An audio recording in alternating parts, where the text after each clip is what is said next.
Hello students. So this is an intro video to a quick revision marathon of corporate and other laws CA Inter. And this quick revision marathon is applicable for Jan 25 exam onwards. And the total duration of this quick revision marathon is approximately 12 hours. Right now I'm not releasing a 12 hours video. So I'm releasing this quick revision marathon in 3 parts. Part 1 consists of incorporation, prospectus, share capital, deposits, charges. Incorporation weightage is 6 marks, prospectus weightage 6 marks, share capital weightage 8 marks, deposits average weightage is 5 marks, and charges average weightage is 5 marks. So total you can expect 30 marks from this part 1 of quick revision. And the speciality of this quick revision marathon, in this quick revision marathon I'm using a handwritten notes. So this is a handwritten notes, yes, complete notes written by me.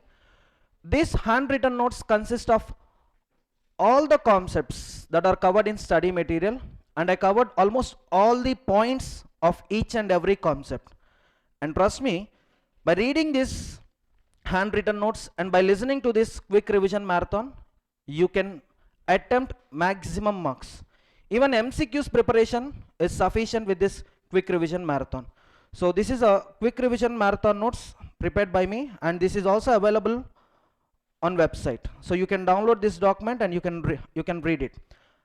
And the moment you complete each and every chapter, so don't watch next chapter immediately, go with CA Inter Law Question Bank, and this is also a free resource available on our website. So here the speciality of this question bank, it consists of study material questions, it consists of RTPs, MTPs, and previous examination question papers also. So when you complete this quick revision marathon video and then after preparation, after solving these practical questions, trust me, you feel confident in attempting the upcoming exams. So this part 1 is of having, total duration of part 1 is 4 hours 10 minutes, and I will release part 2 within a week, and I will release part 3 of this quick revision video by the end of this month. Okay, so stay tuned and watch marathon. So in this lecture I'll revise with you chapter 2, incorporation of company and matters incidental thereto. So total 20 sections are there in this chapter. So starting with section 3 ends with section 22. First of all, it is important to have an idea about formation of company. For formation of company, 2 documents are important, MOA, AOA, and these 2 documents, MOA, AOA, shall be prepared according to the provisions of Companies Act. Once documents are ready, proceed with incorporation. In addition to incorporation, if you obtain license from central government, then you will be treated as company with charitable objects. Then what is the effect of incorporation? What are the effects of MOA, AOA? So section 3 to section 10. Next one, commencement of business. For commencement of business, we should have a registered office. Entrance of registered office, we should have a name board. And that name will be changed either voluntarily by company or compulsorily due to order of central government. Any change to name requires alteration to MOA, alteration to AOA. Every time when you alter MOA, AOA, you have to make a note of it. Alteration to be noted. Next one, company documents. Company documents, copies of documents, companies 2 types, conversion, subsidiary. Documents, copy of documents, service of documents, signing of documents. Now section number 3, formation of company. 3A, minimum number of members. Section 4, MOA. Section 5, AOA. Section 6, Act is having overriding effect. Section 7, incorporation. Section 8, formation of company with charitable objects. Section 9, effect of incorporation. Section 10, effect of MOA, AOA. Section 10A, commencement of business. Section 11, omitted. Section 12, registered office. Section 13, altered MOA. Section 14, altered AOA. Section 15, alteration to be noted. Section 16, compulsory change of name or rectification of name. Section 17, copies of documents. 18, conversion of companies. 19, subsidiary, not to hold shares in holding company. 20, service of documents. 21, authorization, authentication of documents. 22, execution of bills of exchange. Clear? So first one, section 3, formation of company. Yes, a company can be incorporated for any lawful purpose.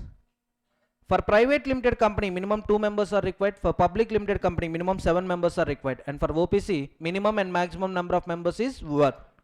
And then you'll be given three choices, whether you want company limited by shares or company limited by guarantee or unlimited company. You can select it. In case of limited by guarantee and unlimited companies, again two options are there, either with share capital or without share capital. So total we are having 5 types of companies with respect to liability of members. One is limited by shares, limited by guarantee with share capital. Next one, limited by guarantee without share capital, unlimited company with share capital, unlimited company without share capital. Clear?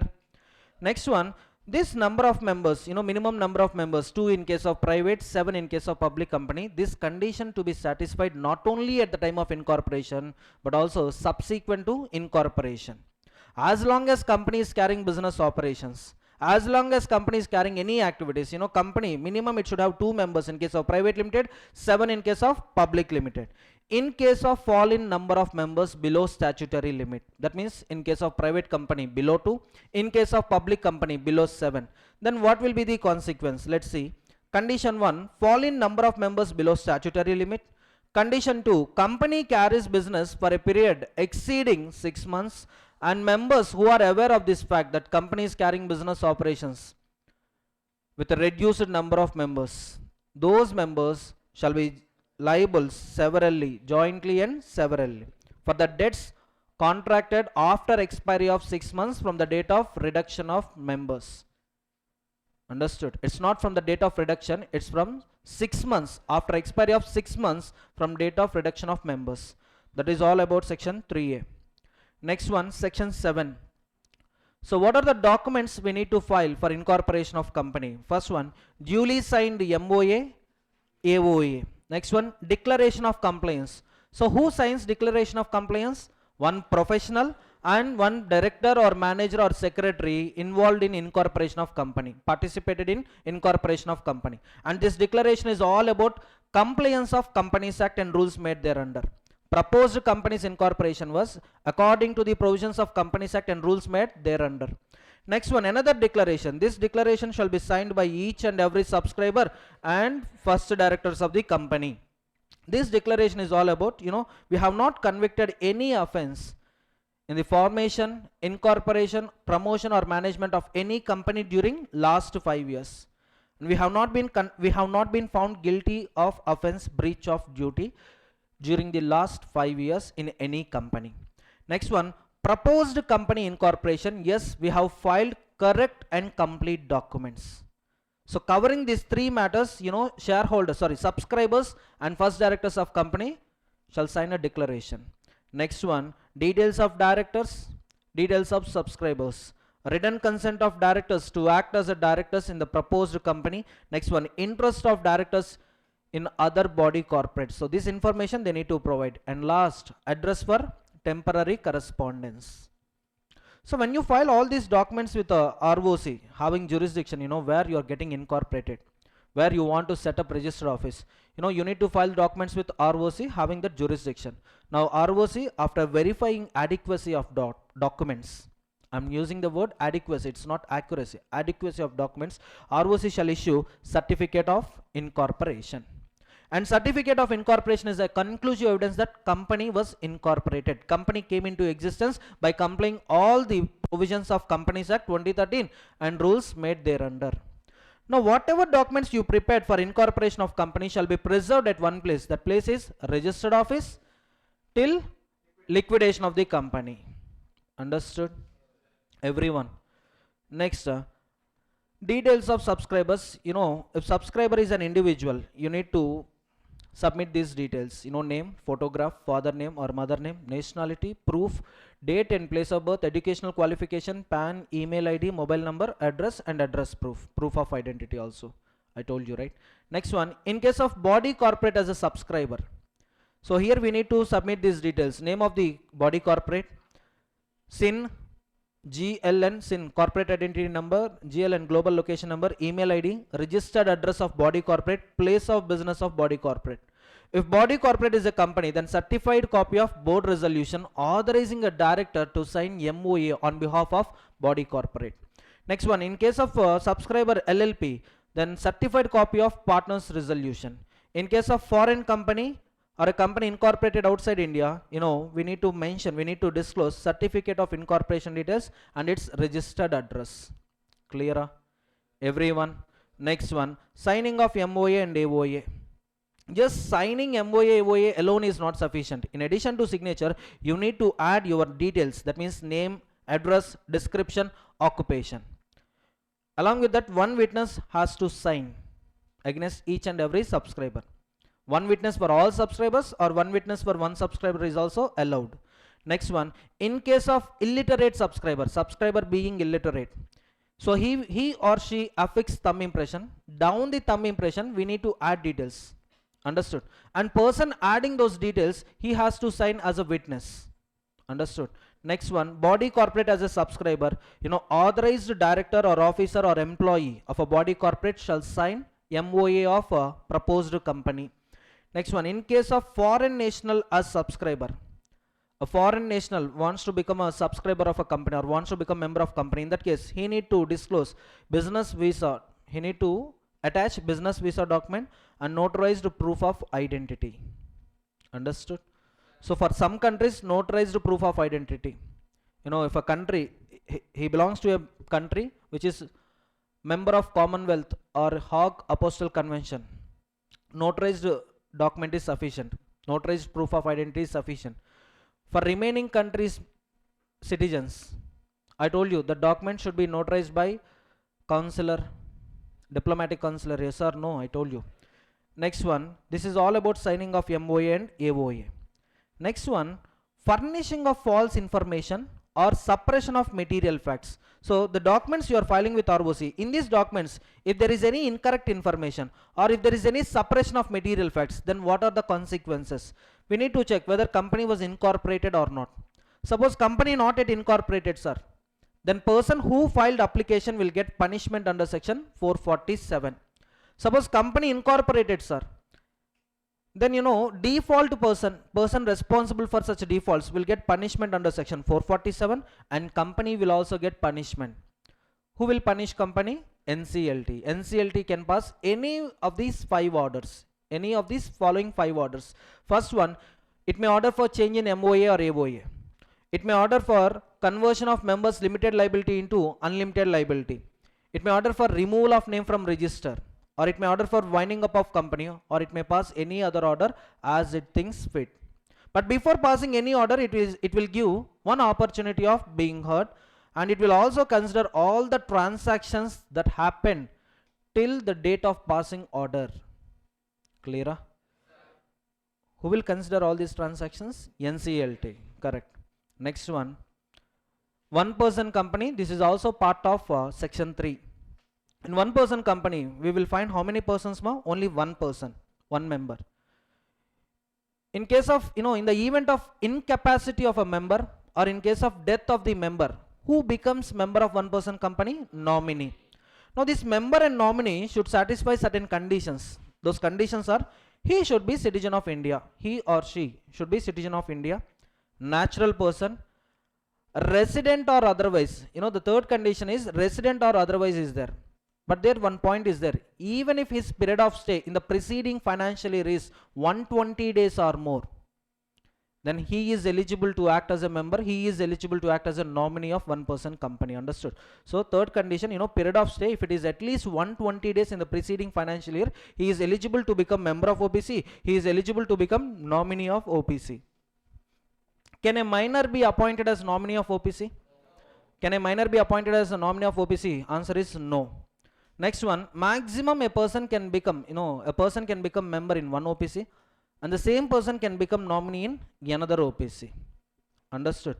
Suppose, sir, I am member of my OPC, I am also nominee in another OPC, and in that another company, that member got deceased. Now because of my nominee-ship, I automatically became member in that OPC, sir. Now in this situation, I am holding membership in how many OPCs? 2 OPCs. So here, corrective action should be taken within how many days? How many days? So within within 180 days I should make corrective action. That means I should liquidate one company. That means I should come out of one company. Clear everyone? Next one. With respect to company, there are some conditions. There are certain conditions. What are those conditions? Company is prohibited from carrying Section 8 activities. One person company is prohibited from carrying NBFC activities. One person company is prohibited from carrying investment in body corporates. So before naming someone as a nominee, a written consent, it is very important to take written consent of the nominee, and we need to file that written consent with ROC. Next one, sir, in how many situations vacancy arises in nomination position, sir? In 3 cases. What are those 3 cases? Suppose a nominee is withdrawing his consent, or member wants to remove nominee, or member got deceased, or member became incapable, incompetent to enter into a contract, for example. So in these 3 cases, nominee, vacancy in nominee arises. Yes or no? Yes or no? So within 15 days of vacancy, appoint new person as a nominee, and within 30 days of vacancy, communicate the same with ROC. Next one, benefits available to one person company, not required to prepare cash flow statement. And financial statements, who will sign financial statements? One director signing financial statements sufficient. Annual return, company director signing annual return sufficient. AGM not necessary. Board meetings not necessary. And what is the due date for filing financial statements with ROC? 180 days of closure of financial year. For all other companies, filing of financial statements with ROC, the time limit is 30 days from the conclusion of annual general meeting. I told you this point also. For all other companies, within 30 days of general meeting, company has to file financial statements with ROC. But for one person company, general meetings are not necessary. So financial statements shall be filed within 180 days of closure of financial year. This is all about one person company. Next one, Section 8, formation of company with charitable objects. So yes, a company can be formed for carrying charitable activities also, but for that it should satisfy certain conditions. So what are those conditions? In memorandum of association of Section 8 company, the objects must contain SARC objects, that means social welfare, science, art, education, environment protection, research, charity, commerce. Clear?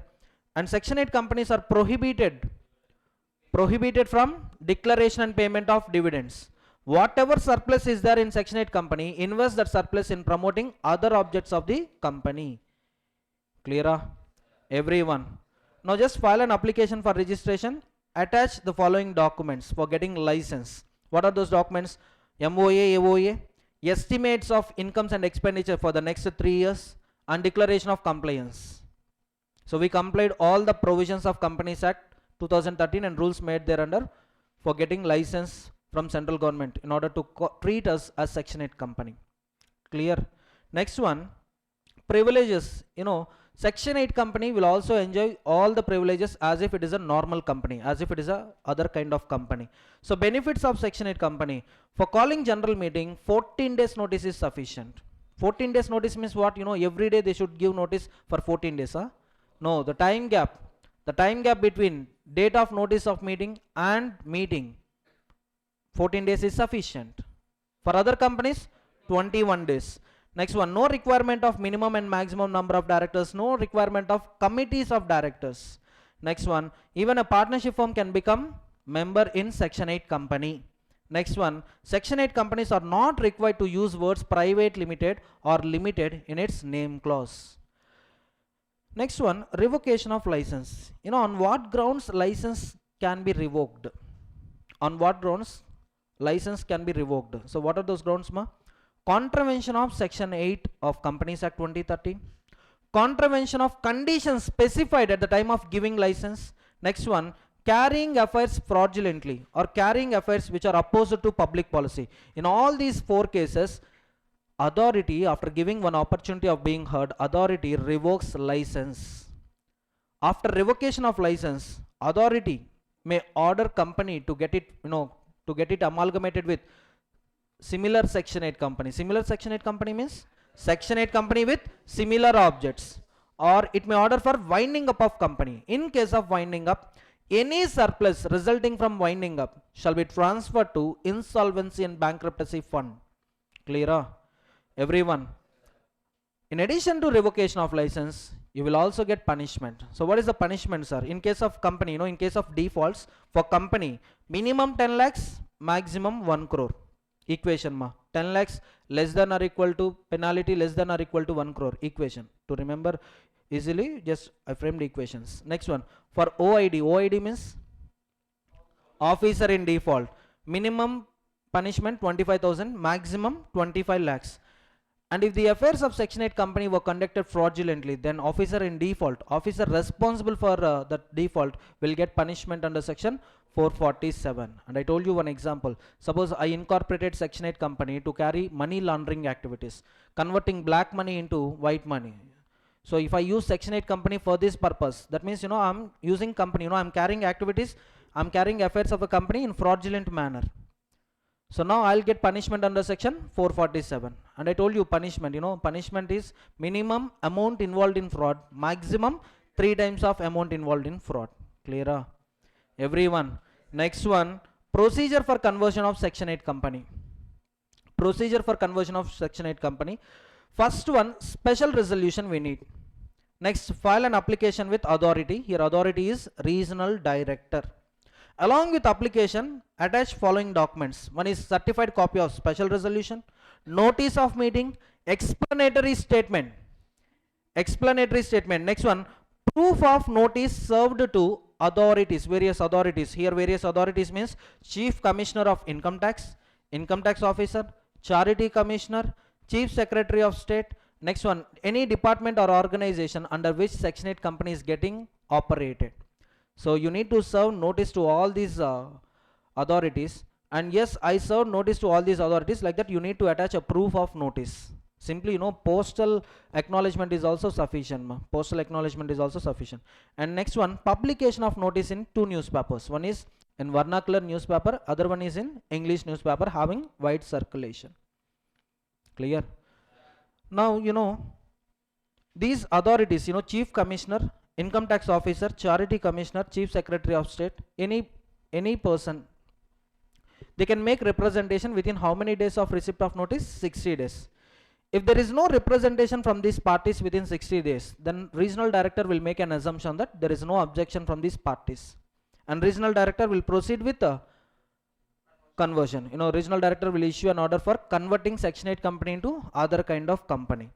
And you can see ROC filing, publication of notice. Next one, compliance with filings.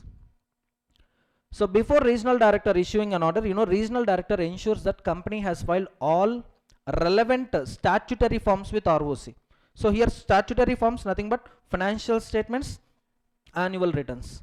Suppose from the date of application, preceding financial year closure date and date of application, if the time gap between these 2 dates is more than 3 months, then you need to prepare financial statements for that period, for that additional period, and that financial statement shall not be older than 30 days. Getting my point, students? Everyone, financial statement shall not be older than 30 days. Next one, regional director will pass an order. That means, he may confirm conversion. Once regional director approval is obtained, conduct general meeting, pass special resolution for amendment of MOA and AOA, and file all these documents with ROC. ROC shall issue fresh certificate of incorporation. So here, after your name, words private limited or limited will be added. Clear? Everyone. Next, section 8 also completed. Next one, section 9, effects of registration. From date of incorporation, when? From date of filing of application, or from date of incorporation? Date of filing an application with registrar, or date of incorporation? Date of incorporation. From date of incorporation, company will get following characteristics. It will get body corporate status. It will have perpetual succession. It can acquire properties, hold properties, dispose properties. It can enter into contracts. It can sue. It can be sued. And subscribers to memorandum of association becomes members of company. Clear? So these are the effects of registration. Next one, Memorandum of Association, section 4. In section 4, we are having total 7 subsections. Subsection 1 is all about details in MOA, clauses, name, situation, object, liability, capital, association. Subsection 2 and subsection 3 speaks about restrictions on name. Name shall not be identical. Name shall not be resemble with the name of existing body corporate, and name shall not be undesirable in the opinion of central government. So subsection 2, subsection 3 talks about restrictions on name, and subsection 4 and subsection 5 talks about reservation of name, whether proposed name available or not. For that we file a form with ROC, and what is the applicable fees? 1000 rupees. And who is filing that form is important. Proposed company. Sir, we are filing application for proposed company. The name shall be reserved for a period of, come on, name shall be reserved for a period of 20 days. Sir, existing company, it wants to change its name. Existing company is planning to change its name. Now existing company is filing a form with ROC to verify whether name is available or not, to ensure whether name is available or not. If name is available and if name is reserved, it can be reserved for a period up to 60 days. Okay, everyone. In case of any, in case of any incomplete information or in case of any defects in the form, registrar will give 15 days time period for rectifying those defaults and for resubmission. Clear, everyone? Now, when you furnish false information for reservation of name, what are the consequences? Suppose if company not yet incorporated, then reserved name shall be cancelled and applicant will get punishment up to how much? 1 lakh rupees. Next one, suppose company was incorporated, sir. Company was incorporated by furnishing false information at the time of reservation of name. In that case, registrar may strike off your name, that means removal of name, or file a petition for winding up, or will give 3 months time for rectification of name. Clear? And for rectification of name, what type of approval is required? Ordinary resolution is sufficient. Next one, subsection 6 is all about schedule 1. I told you in schedule 1 we are having 10 tables. 10 tables. Tables means table A, B, C, D, E for MOA, F to J for AOA. Just remember the order. First one, limited by shares, limited by guarantee without share capital, limited by guarantee with, unlimited without share capital, unlimited with share capital. Now A, B, C, D, E. These are the tables of MOA for these 5 companies. Next one, 7th subsection, it is about company limited by guarantee. Any clause in MOA which is giving a power, which is giving a right to an outsider to get share in divisible profits of company, that clause stands void. So an outsider will not get any share in divisible profits of company limited by guarantee. Clear, everyone? Next one, subsection 1, details in MOA. First one, name clause. So name of a company, in MOA, name of company shall always ends with limited in case of public company, private limited in case of private company. But for these rules are not applicable to 2 companies. For section 8 company, no need to use words limited or private limited. Government company, even though it is a private company by its articles, name shall always ends with limited. And in case of IFSC companies, they can have a suffix, IFSC. And in case of 1-person company, they will have a OPC in its name clause. Clear, everyone? Next one, situation clause. So here you will find the name of state or you will find the complete address of company. Come on, tell me. Here what you find, either name of company or complete address of company. Only name of state. Name of state in which registered office is to be situated. And what is the time limit for having registered office? 30 days of incorporation.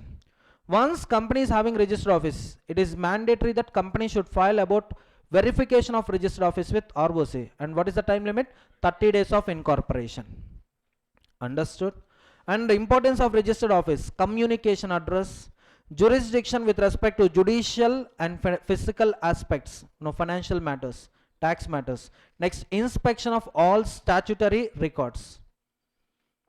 In section 7 I told you all the documents which you prepared for getting certificate of incorporation shall be preserved at registered office. So all statutory registers, books of accounts, everything company will maintain at registered office. Clear, everyone? Next one, object clause. Here you will find 2 objects. One is main objects, that is purpose of incorporation, and second one incidental objects. For attaining main objects we can carry incidental objects. Any deviation from object clause we call it as ultra virus. Ultra means beyond, virus means powers. And what are the effects of ultra virus acts? All ultra virus acts are void. Even a company cannot ratify ultra virus acts. 100% of members, even 100% of members, if they agree to ultra virus acts, that ratification valid or invalid? Invalid. Neither company nor outsiders enforce ultra virus acts because all ultra virus acts are void ab initio. Next one, any member holding a single share can bring injunction order against company. Injunction order means stay order, stopping someone. Yes or no? Stopping someone from doing some activities. Next one, board of directors are personally liable to outsiders for ultra virus acts. So these are the effects of ultra virus acts. Next one, capital clause. In capital clause you will find three figures. One is authorized share capital divided into number of shares, nominal value of each such share. Clear? Subscription clause, here once every subscriber must agree to subscribe at least one share. Next, in case of OPC you will also find nomination clause. Understood? Now answer my question. Change in nominee. Whether change in nominee requires alteration of MOA or not. Change in nominee, whether it requires alteration of MOA or not. No. MOA will not be altered. Liability of members. Here how many companies we are having? We are talking about only limited companies. Limited by shares, limited by guarantee. In case of limited by shares, members are liable to the extent of unpaid value. Limited by guarantee, members are liable to the extent of guaranteed amount. Now tell me whether members of company will have joint and several liability or individual liability. Individual liability. That means each and every member is liable for his share of liability. He is not liable for other members. In case of limited by shares, yes, you can see, they are liable to the extent of guarantee amount and subject to deficiency amount. They contribute towards assets. In case of deficiency, they contribute towards winding up costs, and they will also contribute towards adjustment among contributories. And I told you many times, one person will be named, or one person will have four names. At the time of incorporation he is called subscriber. Upon incorporation he becomes member. Upon allotment of shares he will be called shareholder. At the time of winding up he will be called contributory. Understood? Next one. So who are liable to these three amounts? Two members. One is all present members. If present member is not in a position to pay, if present member is not in a situation to clear dues, in that case we are going to catch past member. Past member, he should be a member within. That means cessation of membership should happen within 1 year before winding up. Suppose 2 years back cessation happened. Now can we call him as a past member? No, he is not at all liable. And I told you logic, going concern we are having only 1 year assumption. Here also we are taking same assumption. So today authority ordered for winding up of company. From today onwards, just go back 1 year. Within 1 year, what are all the transfers happened? In those transfers, identify transferors. Who are transferors? The person who transfers shares. Those transferors are treated as past members. Everyone. So with this section 4 also completed. Next one, section 5. Section 5 is all about articles of association. It contains regulations for management of company, that is subsection 1. Subsection 2, it can also contain prescribed matters. That means you can adopt model articles. Model articles you will find in table F to table J.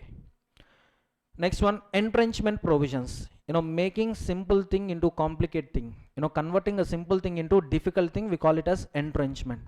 Generally, for alteration of AOA, what type of approval we need? Special resolution. But in case of entrenchment provisions, we need an approval which is difficult or which is more protective compared to special resolution. Clear? So we can have entrenchment provisions either at the time of formation of company or we can have entrenchment provisions subsequent to formation by way of amendment to articles. And if you are a private limited company, for adding entrenchment provisions, you need consent of all members. If you are a public company, if you are a public company, if you are a public company, then special resolution is sufficient for adding entrenchment provisions. Clear? Everyone? Next one. Section 5 is not applicable to AOA, which was registered under previous company law. Suppose Infosys company, which was registered under Companies Act 1956, so far it didn't made any modification to AOA. So far it didn't made any alteration to AOA. In that case, that AOA is not required to comply with the provisions of section 5. Suppose Infosys company is making a modification to AOA according to Companies Act 2013, then Infosys company AOA shall comply with section 5. Clear? Everyone? Voice clear? So section 5 completed. Next one, doctrine of constructive notice. At the time of incorporation, we are filing MOA and we are filing AOA with ROC. So these two documents become public documents, and we assume that every person dealing with company have read MOA AOA and understood MOA AOA. No relaxation for negligence, no relief for negligence. And here complete protection is for company, outsider will not be protected. Understood? Next one, doctrine of indoor management. Doctrine of indoor management is an exception to doctrine of constructive notice. Here persons dealing with company are entitled to presume that internal proceedings and internal requirements have been duly met. No need of inquiry, no need of investigation. With respect to internal proceedings, you can make an assumption. Understood? But to this doctrine we had few exceptions. That means what? In the following cases, doctrine of constructive notice is applicable. I told you notice is of two types: actual notice, constructive notice. Constructive notice is nothing but deemed notice. Clear? So in the following cases, doctrine of constructive notice shall apply. What are those cases? Knowledge of irregularity, you cannot claim protection under doctrine of indoor management. Negligence, you cannot claim protection under indoor management. Forgery, you cannot claim protection under indoor management. Ultra vires acts, you can't claim protection under indoor management. So for these four cases, doctrine of constructive notice shall apply. Next one, section 6. What is section 6? Act to override MOA AOA. You can look at this chart. We are having 5 documents here: MOA, AOA, agreement executed by company, board resolution, members resolution, and other side Companies Act. Any inconsistency, any conflicts, which one will prevail? Companies Act. So Companies Act is supreme document compared to all these 5 documents. Any provision in MOA, AOA, agreement, resolution, to the extent in conflict to the provisions of the Companies Act, stands void. Okay, everyone? Next one, section 10, effects of MOA, AOA. In section 10, we studied about an assumption. What is that assumption? Upon incorporation, upon registration of MOA, AOA, these documents will act as a contractual documents between company and members, as if, come on read it, as if they had personally signed these documents. Even you become member after incorporation, you are bound by the provisions, you are bound by the contents of MOA and AOA. Clear? Everyone? Next one, section 13. What is section 13? Alteration of MOA. So in section 13 we are having total 1, 2, 3, 4, 5, 6 topics. Sixth topic you already know.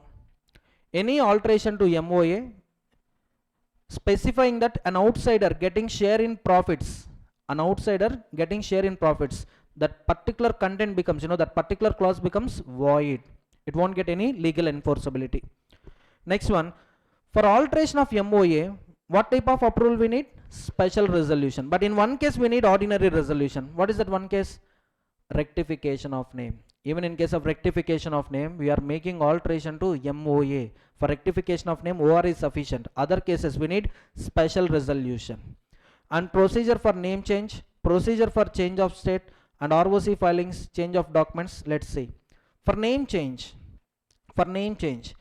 Voluntary change of name, this privilege is not available to all companies. It is not allowed in case company is having following any one of the following defects. Any one. If company is having all defects, then also not allowed. If company is having only one defect, then also not allowed. What are those defects? Non-filing of financial statements, non-filing of annual returns, non-payment of debentures, deposits, interest thereon. Once you rectify these defects, yes, you can proceed with change of name. Next, what is the procedure for change of name? First, file RUN for reserving unique name. RUN, reserving unique name. So here, the name shall be reserved for a period of 60 days. And this particular form is not required in case of change of name because of change in constitution of company, that is public to private, private to public. For conversion of public to private, private to public, RUN is not required. Next one, call for general meeting. In general meeting, obtain special resolution. Then amend MOA, amend AOA. File all these documents with ROC. And ROC shall issue fresh certificate of incorporation. Along with new name, add your old name for a period up to 2 years. Understood? And every filing should be, filing of special resolution shall be done within 30 days from the date of special resolution. So here, filing, the time limit is within 30 days. Clear? Everyone, this is all about voluntary change of name. Next one, rectification of name. Sir, when rectification of name comes into picture, in two cases. One is name of a company is identical with or resemble to name of existing company, or name is identical with or resemble to existing registered trademark. In case if it is similar to existing company name, central government by default, or central government is having a power to issue an order to company to change its name. Within how many months? 3 months from the date of order. Within 3 months from the date of order, if they change it, no problem. Or else, central government allots new name to that company. Now within 3 months, what they should do? First, they should conduct general meeting. In general meeting, they should pass ordinary resolution, alter MOA, AOA, and filing with ROC within 15 days of alteration. And ROC shall issue fresh certificate of incorporation. In case name of company is identical with or resemble to name of existing registered trademark, in that case, registered trademark owner has to file an application with the central government, and that application shall be filed within how many years of incorporation? 3 years of incorporation. Suppose the registered trademark owner wants to file an application with CG after 5 years of incorporation. Is that application valid or invalid? Invalid. That application shall be filed within 3 years of incorporation. Now central government, if it is satisfied, then it will send an order to company to rectify its name. So in how many months company has to change its name? Within 3 months. And what is the procedure? Same procedure. Understood? Next one, change of registered office. Change of registered office. So change of registered office is possible in following 4 ways. One is within same city. Other one, change in city but no change in state, no change in ROC. Third one, change in ROC, and last one, change in state. Very simple equations. Board resolution plus ROC filing for case 1. Board plus members plus ROC in case 2. Case 3, just regional director approval is getting added. And in case 4, creditors consent is required. Here creditors 2 types, trade creditors, debenture holders. Understood? So non-trade creditors. So once we get approval from creditors, yes, regional director will also give approval. And for that, you need to file an application with regional director. Along with that application, you need to attach following documents. One is altered copy of MOA, general meeting minutes, board resolution, special resolution copies, a list of creditors, acknowledgement of service of copy of application to ROC, chief secretary, and copy of advertisement. Advertisement shall be given, 30 days before filing application with regional director. 30 days before filing application with regional director, company has to make an advertisement in 2 newspapers, and that advertisement copy also they should attach. Finally, once we get the regional director approval, then proceed with ROC filings. So time limits you can see here. So within how many days RD should give approval, within how many days RD should give order? In case of change in ROC, no change in state, 30 days.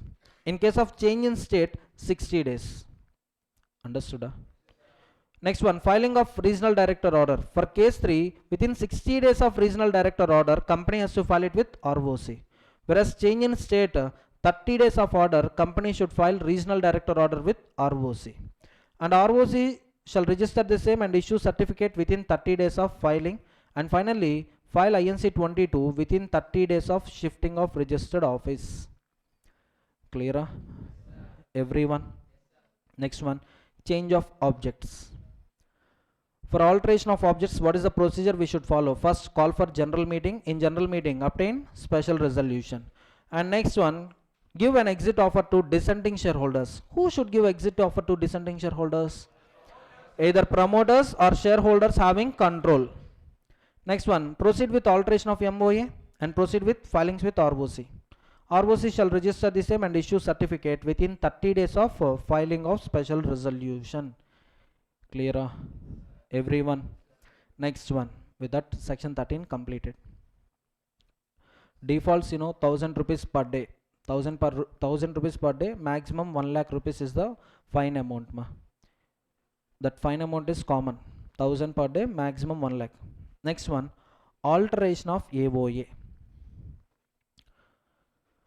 So what type of approval we need for alteration of AOA? Special resolution. And this alteration also includes conversion, that is section 18. Private to public, public to private.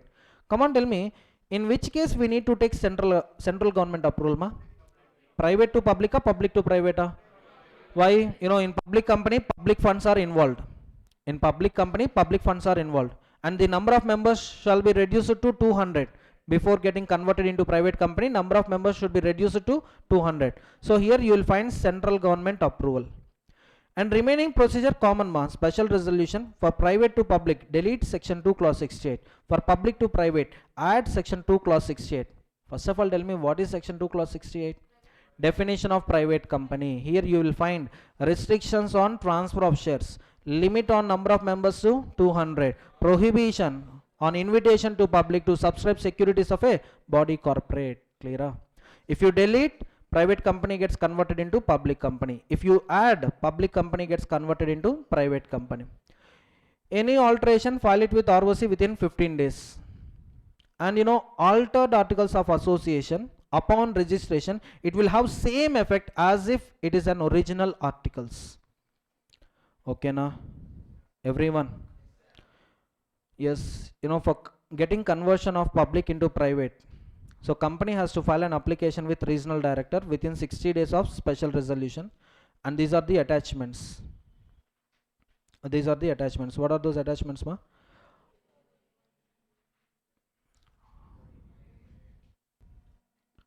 So just look at the point, ma. Company for getting itself converted into public company,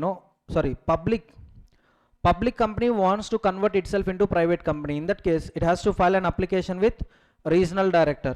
Here I told CG approval is required, but here I am telling about regional director. That means what? Power already delegated to regional director.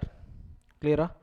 So along with application, attach following documents: altered MOA, AOA, general meeting minutes, copy of board resolution, copy of special resolution, and declaration of compliance. Clear? And this application shall be filed within 60 days of passing special resolution.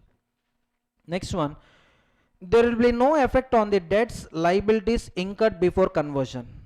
So before conversion, what are the debts, what are the liabilities of company? Same debts, same liabilities shall continue without any effect. Next one, section 15, that is alteration of MOA, AOA to be noted in every copy. In case of default, company and officer in default will get a punishment. Punishment is how much? 1000 per copy issued without such alteration. Clear? Next one, section 17. Any member can request company in writing, and upon payment of fees, it is the duty of company to share or to send copy of documents within 7 days. So conditions, two conditions. One is written request of member, and second one, payment of sufficient fees. So duty of company to send copy of documents within 7 days of written request. And in case of default, company as well as officer in default will get a punishment of 1000 rupees per day. Maximum 1 lakh rupees. For the number of days they are making delay, for each day they are liable to pay penalty of 1000 rupees, maximum how much? 1 lakh. So 10 days delay, 10 days delay. In case of 10 days delay, 10 into 1000, that means 10,000. In case of 50 days delay, 50,000. In case of 120 days delay, it is 1 lakh only. Why? Maximum punishment is restricted to 1 lakh. Next one, section 12. What is section 12? Registered office of company. In registered office of company, we are having total 5 topics. First one, every company upon incorporation shall have registered office within 30 days. For IFSC companies, it is 60 days. And immediately, after having registered office, after opening registered office, may file a form with ROC. What is that form? INC 22, verification of registered office. Next one, labeling of company. So at the entrance of each and every branch office, at the entrance of registered office, company shall have a name board. And in that board, you should find this, you should have these components. What are those components? Name, SIN, registered office address, telephone number, fax if available, email ID, website if available. And this content, it should be there on name board as well as on all official publications of company. Understood? And coming to name board, yes, it should have 2 languages. Name shall be available in 2 languages. One is English language, other one is local language, regional language. Next one, alteration of registered office. You all know alteration. In how many ways we can change registered office? In 4 ways. Within city, change in city, no change in ROC. Change in ROC, no change in state. Last one, change in state. Clear? So that already covered ma. And next one, finally default. In case of default of section 12 provisions, company as well as officer in default will get a punishment of how much? 1000 per day, maximum 1 lakh rupees. Here 30 days concept is there, right? Suppose if you are not complying within 30 days, then 1000 rupees per day during such delay continues, maximum 1 lakh rupee. If company is not carrying business operations, ROC will make a inquiry, and if ROC came to know that company is not at all carrying business operations, then ROC is having power to remove name from register. Clear? Everyone. Next one, commencement of business. Section 10A. A company which was incorporated with the share capital and which was incorporated after 2nd November 2018 shall not commence business, shall not exercise borrowing powers unless these 2 conditions are satisfied. What are those 2 conditions? First one, filing a declaration with ROC regarding paid up value. And the other one is filing a verification of registered office form with ROC. For INC 28, time period is 180 days of incorporation. For INC 22, 30 days of incorporation is the time period. After complying these 2 conditions, yes, company can exercise borrowing powers, company can commence business operations. In case of default, company will get a punishment of 50,000 rupees penalty. Officer in default, it is 1000 per day during such delay continues, maximum 1 lakh rupees. And in case of non-filing, registrar will conduct a reasonable inquiry. After reasonable inquiry, if ROC came to know that company is not carrying business operations, then ROC had a power to remove name from register. Next one, section 19. What is section 19?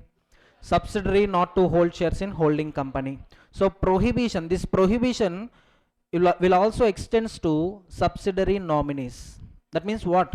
Not only subsidiary, but nominees to subsidiary not to hold shares in holding company. So this rule is applicable to 2 persons. One is subsidiary company and second one is subsidiary company nominees. Understood? Any allotment or any transfer of shares in a holding company to its subsidiary company shall be void.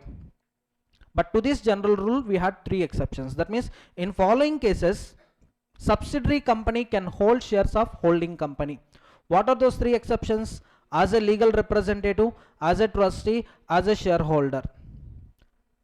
Understood? As a shareholder before it became subsidiary. Understood? But in these 3 cases, 2 cases voting is permitted and last case voting is not permitted.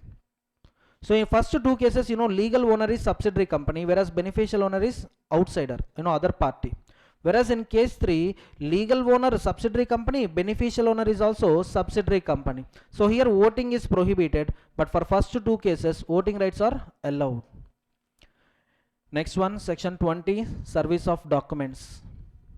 So who can serve documents to whom? Any person, member, ROC, any department, income tax department, registrar of companies can serve document to either company or officer.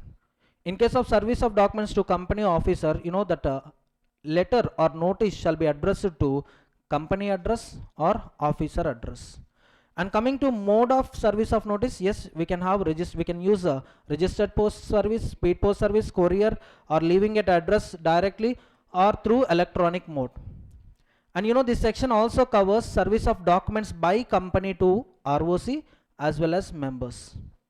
That means to and fro, simply to and fro. Any person to company, company to any person.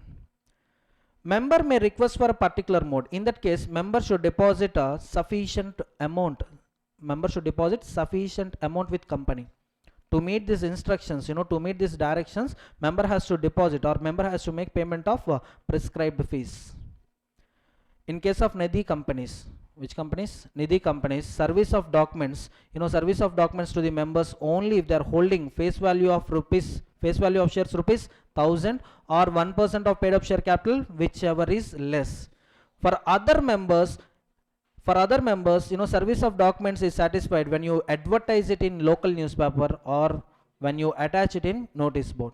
So to the members holding face value of 1000 rupees shares or 1% of paid up share capital, whichever is less, serve documents personally. For remaining, advertisement is sufficient or display of notice in notice board is sufficient. Clear? Next one, section 21, authentication of documents, proceedings and contracts. Who can authenticate company documents? Either KMP or authorized officer or authorized employee. Who authorized officer or employee? Board. How they give authority, authorization? Through letter of authority. In case company is having common seal, then two directors and common seal, two directors shall sign letter of authority and common seal shall be affixed on the letter of authority. In this way, officer or employee gets authority.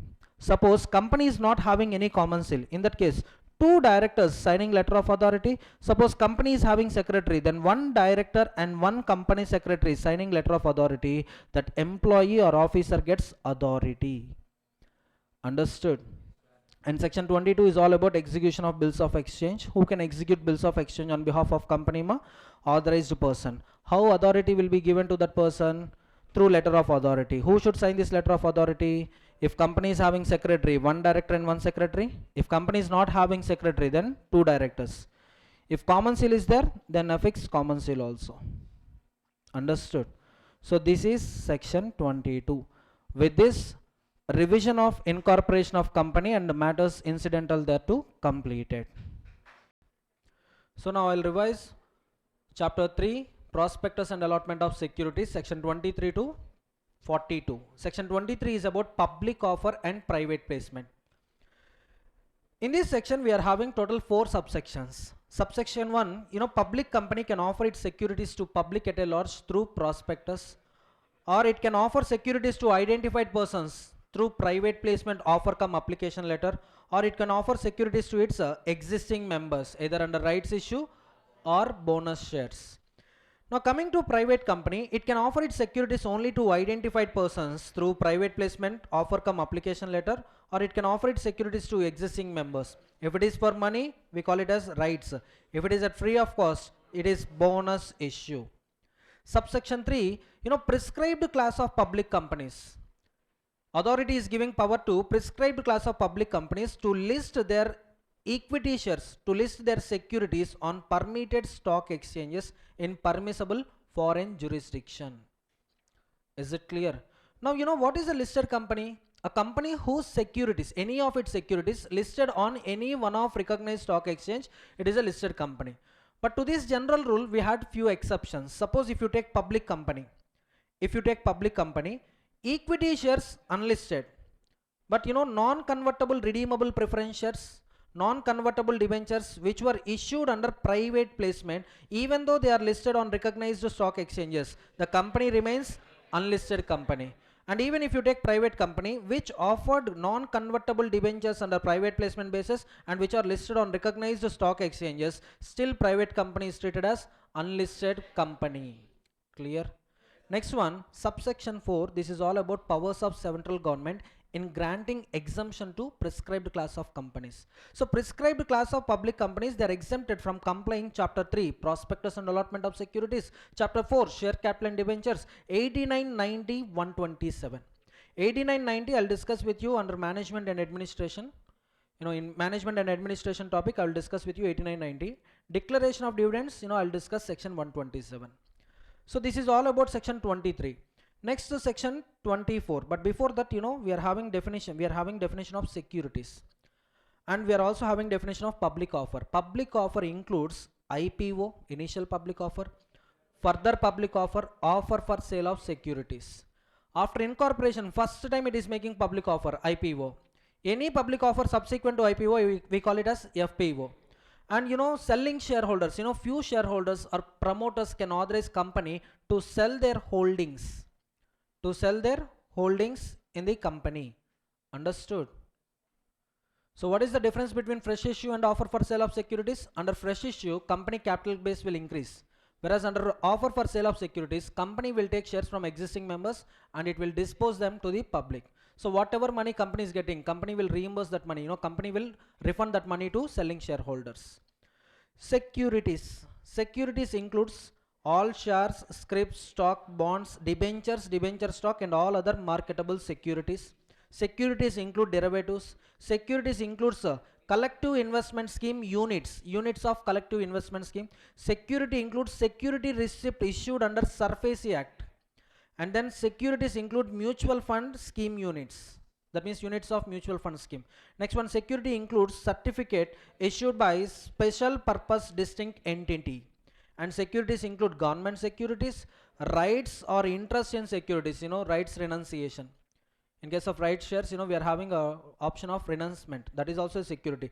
And other notified securities. And it is very important to remember an item which is not security. Unit linked insurance policy is not a security. Clear? Now, if company is offering any of its securities to public at a large, then company is required to issue a document called prospectus. So here, securities is not restricted to shares. Security is extended to all these items. Next one, section 24, powers of CG and SEBI. CG 2 letters, 2, 4 letters, SEBI 4, 24. Section 24. So company here classified into two categories, listed companies and companies in the process of listing. And all other companies. In the process of listing means they filed an application for listing. That application is a two process. If application is approved, then we call it as listed company. In these two companies, I categorize matters into two parts. One is issue of securities, transfer of securities, non-payment of dividend, and all other matters. Now these three matters in these two companies are taken care by SEBI. So SEBI is going to issue regulations for governing these activities, for regulating these activities. And all other matters and all matters in other companies are regulated by central government through Companies Act 2013 and rules made thereunder. Best example, for shifting of registered office, whether it is listed company or unlisted company, it should comply the provisions of Companies Act. And listed companies, for issue of securities, they need to comply SEBI norms. Clear? So that is all about section 24. Next, section 25, deemed prospectus. So what is section 25? But before that, what is a prospectus? So prospectus, the definition is two parts, means, includes.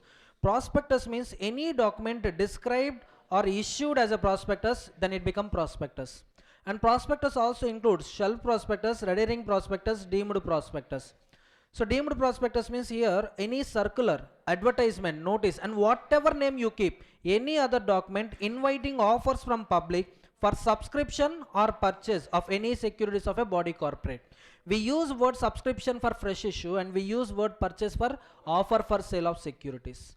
So any document fulfilling these four conditions, it is deemed to be prospectus and it should comply provisions of section 26, or else section 34 criminal liability, section 35 civil liability will apply. Now 25, document containing offer of securities for sale deemed to be, deemed prospectus. In this section, it is very important to understand when offer becomes public offer. In two cases, offer becomes public offer. First of all, here what happens, company either it allots or agrees to allot securities in the name of a middleman. Here I call middleman as issue house. Why it is making allotment? With an intention to offer those securities to public for sale. Now, if this offer is made within 6 months of this allotment, or when the offer is made, whole consideration has not been received. Under these two situations, this offer is deemed to be public offer. Accordingly, section 26 will apply. If section 26 is not complete, that means, if the prospectus is not having complete information or correct information, then 34 criminal liability, 35 civil liability shall apply. Is it clear? So this offer is said to be public offer, and this document is said to be prospectus when an offer for sale to public by issue house is made within 6 months of allotment by company, or when whole consideration has not been received.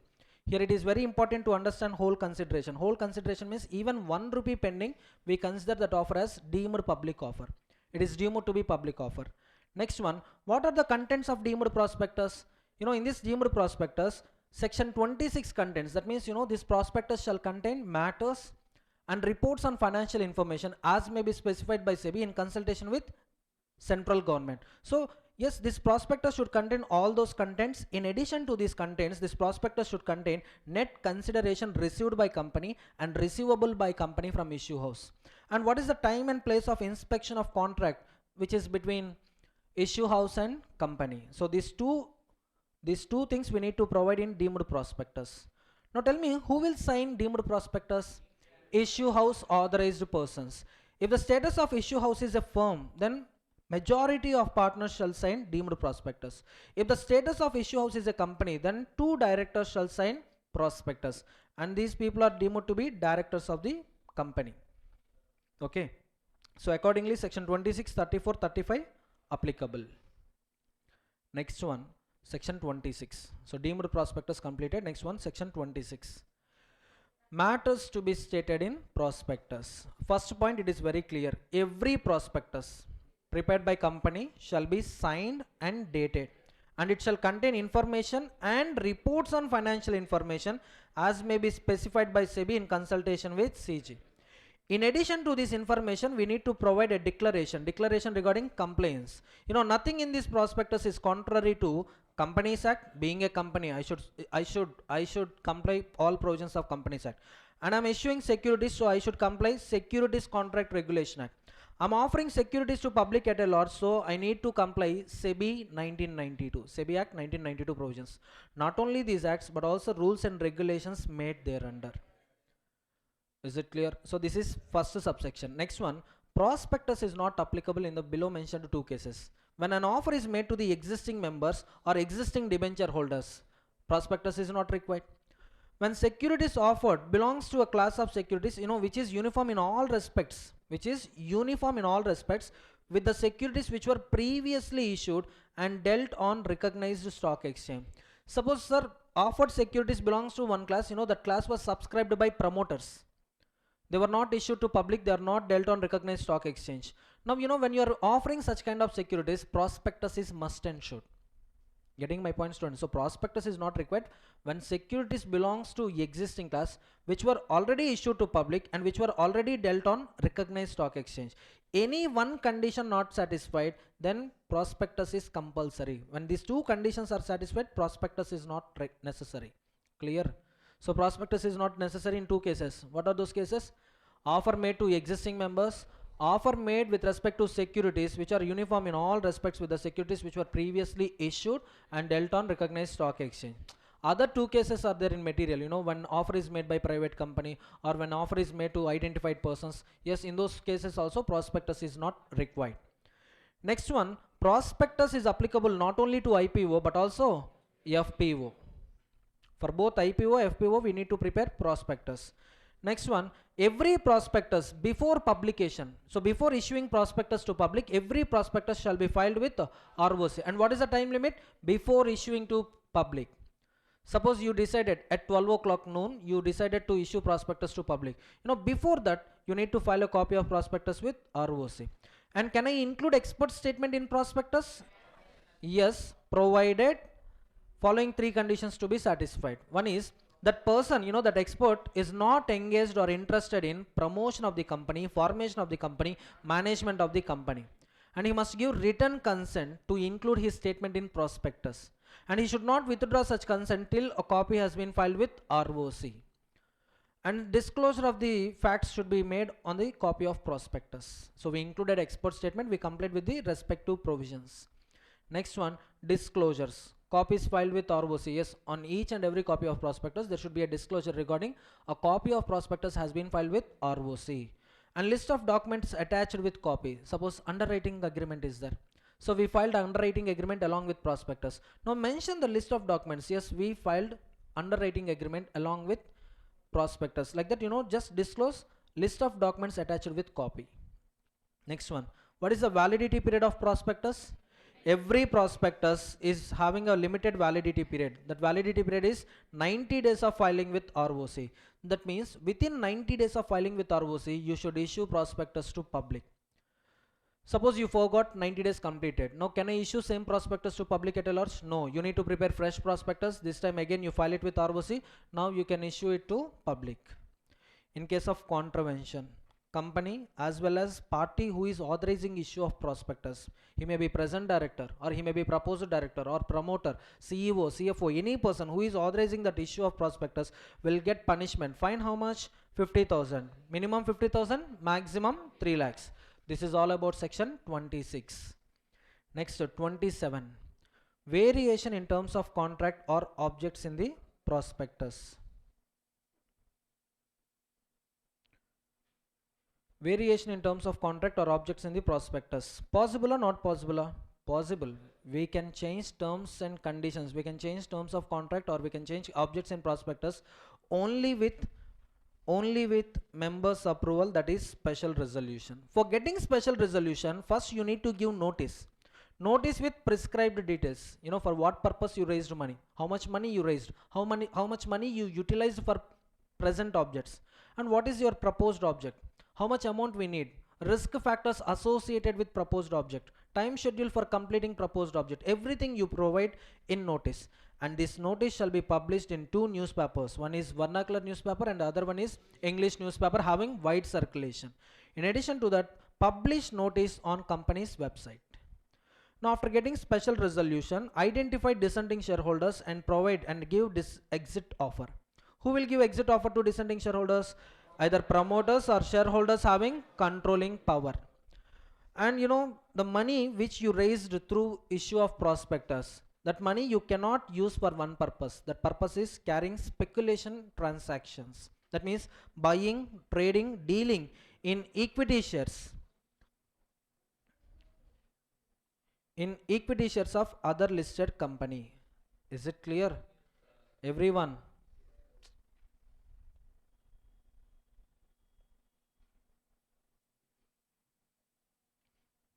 Next one, section 28. Offer of sale of shares by certain members of company.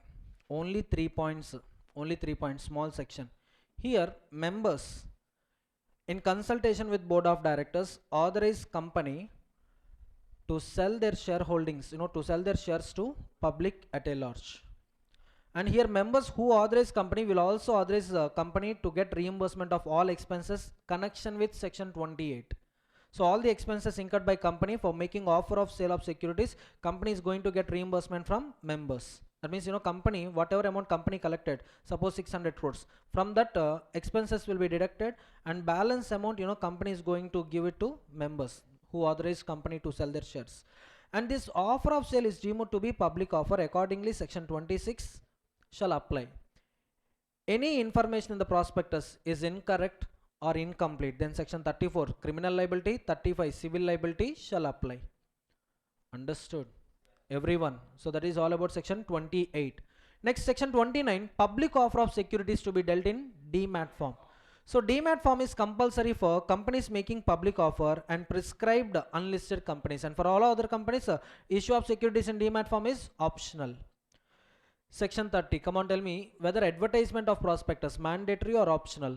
Optional. But if you prefer advertisement of prospectus, the advertisement shall contain following contents. One is contents of MOA. What are those contents? Objects of the company, liability, signatories to MOA, and what is the authorized share capital, and what are the shares, how many shares subscribed by the signatories. In addition to this information, provide capital structure of the company. So that is all about section 30. Next one, section 31, shelf prospectus. So who can avail the offer of shelf prospectus? Sorry, who can avail the benefit of shelf prospectus? SEBI prescribed companies. This benefit is not available to all companies. Only SEBI prescribed companies can issue shelf prospectus. But if before issuing shelf prospectus, one copy they need to file with ROC. And this shelf prospectus will have a validity of 1 year from the date of prospectus, date of opening of first offer of securities under shelf prospectus, date of opening of the first offer of securities under shelf prospectus. So validity period commence date is opening date, date of first public offer under shelf prospectus. From that date onwards, 1 year validity period is there. So during this 1 year, company can make second or subsequent public offers even without issuing prospectus. And for subsequent public offers under shelf prospectus, it is the duty of company to prepare a document called information memorandum. And that information memorandum shall contain information about new charges created during that period, changes in financial position, and prescribed other matters. So prepare information memorandum, file it with ROC at least 1 month before, 1 month prior to issue of second or subsequent offers. So filing of information memorandum with ROC 1 month prior to issue of second or subsequent offers. Actually, this condition is not there in Act. This condition is there in rules. Even we identified the same in material also. This is a condition from rules. Next one, company has to give intimation. Company has to intimate persons who deposited money in advance. Persons who file an application in advance, yes, they are entitled to get one intimation, and company is liable, company is responsible to give one withdrawal option. So if these persons willing to withdraw, if they opt for a withdrawal option, then company has to refund all those monies within 15 days. Or else company can proceed with allotment of securities in the name of these persons. Clear? Now finally, shelf prospectus together with information memorandum is deemed to be prospectus. Clear? Clear. When you read the definition, prospectus includes shelf prospectus, red herring prospectus, deemed prospectus. That means what? Chapter number 3, prospectus and allotment of securities, generally applicable to prospectus. Now these rules are also applicable to shelf prospectus, red herring prospectus, deemed prospectus. That is the real logic of definition. Next one, shelf prospectus completed. Next one, 32, red herring prospectus. Prospectus which does not include complete particulars. Example, quantum of securities, issue price of securities. Now here at the timing, timing of issue, when we issue red herring prospectus, before public offer or after public offer? Before public offer. That means, before issue of final prospectus, we issue red herring prospectus. And this is before public offer. So timing of issue, we issue red herring prospectus prior to final prospectus. And it should be filed with ROC at least 3 days before opening of the offer. It's not issue of prospectus to public. It's 3 days before opening offer period. And coming to the obligations, red herring prospectus. For red herring prospectus also we need to apply section 26, 34 and 35. But what are the differences between shelf main and abridged prospectus, main prospectus, red herring prospectus and main prospectus? If you observe, red herring prospectus, for main prospectus, general rule, it should contain complete information, whereas red herring prospectus, incomplete information. Main prospectus validity period 90 days, shelf prospectus validity period 1 year. Understood? So these are the exceptions. Next one, variations shall be highlighted. We prepare red herring prospectus at one point of time, that is before public offer, and we prepare final prospectus after public offer. During this period, any changes happen in the company, any changes in the content of red herring prospectus shall be highlighted in final prospectus. And final prospectus, file it with ROC and SEBI upon closing of offer. And here, for discovery of price, what technique we use? Book building offer. We use book building technique for discovery of price. Clear? So that is all about section 32, red herring prospectus. 33, abridged prospectus. Generally, prospectus should contain complete information, but abridged prospectus contains only material information. Material information. Here, application form accompanied by abridged prospectus. Every security application form issued by company shall be attached to abridged prospectus. Understood? But this abridged prospectus is not applicable in case of an advertisement inviting underwriters, in case of securities not offered to public. Next one, yes, any person after going through abridged prospectus can request for full prospectus, and it is the duty of company to submit full prospectus to the requested person. In case of any default, company liable to pay how much fine? 50,000 rupees. Here punishment is only with respect to company. And for each default, what is the punishment amount? 50,000. Clear? So first of all, abridged prospectus means it's a memorandum containing salient features of a prospectus as may be specified by SEBI. Information memorandum different, this memorandum different. Information memorandum, we use it under shelf prospectus. Memorandum containing salient features, it is abridged prospectus. Can I proceed? Next one, misstatement. First of all, misstatement means what? Any untrue statement or any misleading statement, it is misstatement. Next one, omission to include any matter which is likely to mislead. That means, providing incorrect information, it is misstatement. Providing incomplete information, it is also misstatement. Now, what are the consequences of misstatement in prospectus? First, section 34, criminal liability. According to this section, every person who authorizes issue of such prospectus will get punishment under section 447. If he want to take any defense, then he need to prove that misstatement is immaterial, or he should prove that, sir, all the statements included in the prospectus or all the statements which are omitted from prospectus, he had a reasonable ground to believe. All those statements are true. All those omissions are required. Understood? So up to time of issue of prospectus, he had reasonable grounds to believe that misstatement is not, that statement is not misstatement, that statement is true statement. Up to when? Up to the time of issue of prospectus. And example for misstatements, false statements, concealment of truth, ambiguous statements. Ambiguous statements means not certain. Understood? Like payment of dividends. You are just hiding the truth. You are paying dividends out of realized capital profits. Now, realized capital profits, you are not using that sentence. You are not using that words. Now, what people think, you are paying dividends out of revenue profits. So this is one kind of misstatement. Next one, civil liability. Criminal liability, civil liability, both are independent. Don't think that 34 is applicable. If 34 is applicable, 35 will not apply. No. All these are independent sections. Even 34 is applicable, 35 will also apply. But 35 is applicable only when certain conditions are satisfied. First of all, prospectus shall contain misstatement. And subscriber on the faith of prospectus made subscription and finally he incurred loss or damage. Suppose if you observe Paytm, company Paytm, it made an offer at around, I think, if I'm not wrong, the offer price is 2000. Issue price is how much? 2000. Prospectus contain complete information, correct information. There is no misstatement in prospectus. But due to fall in economy or due to no growth in company prospects, what happened? Share price fall into 600 rupees. Paytm share price fall into 600. Now, if you observe carefully, on each share there is a loss of 1400. Now, can a subscriber to prospectus, can he claim loss of 1400 rupees from company? No. Why? This is because market conditions. Suddenly Iran-Iraq war, Iran country, Israel countries, they announced that they declared war. As a result, what happens? Stock markets will fall. Now, for this also, can we claim losses? Can we claim compensation from company? No. For claiming compensation from company, first of all, there should be misstatement. One condition missing, then section 35 will not apply. All conditions should be satisfied. Even if one condition is missing, no misstatements are remaining, entire conditions satisfied. Or misstatement is there, but there is no loss or damage to subscribers, sir. Then also section 35 will not come. Section 35 comes only on satisfaction of these 4 conditions. And what is the punishment?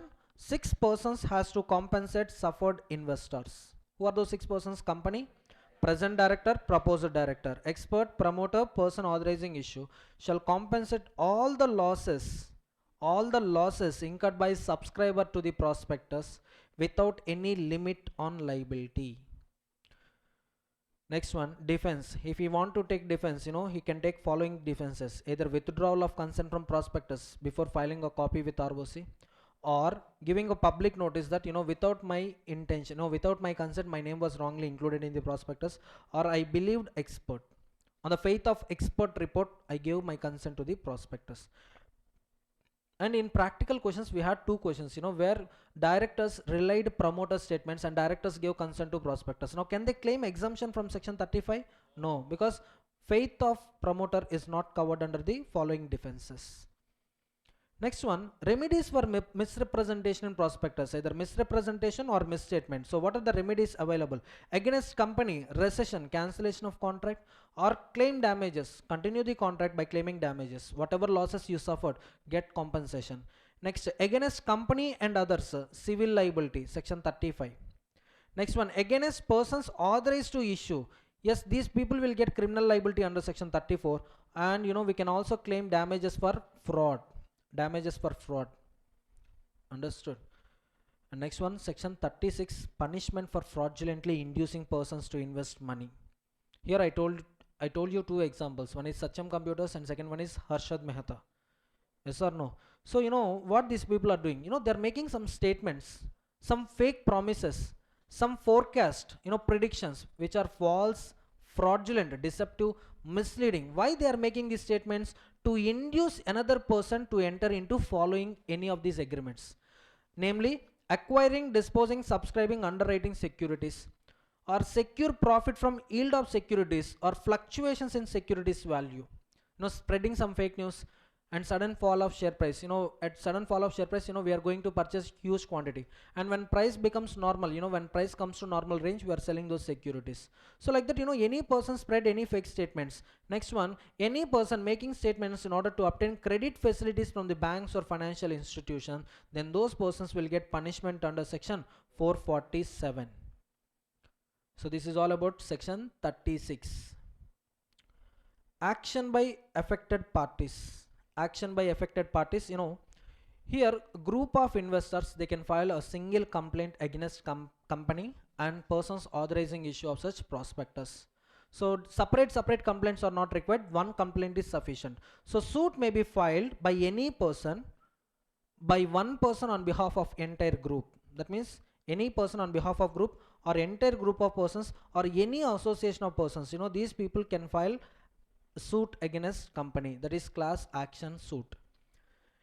38. What is 38? Punishment for personation for acquisition of securities.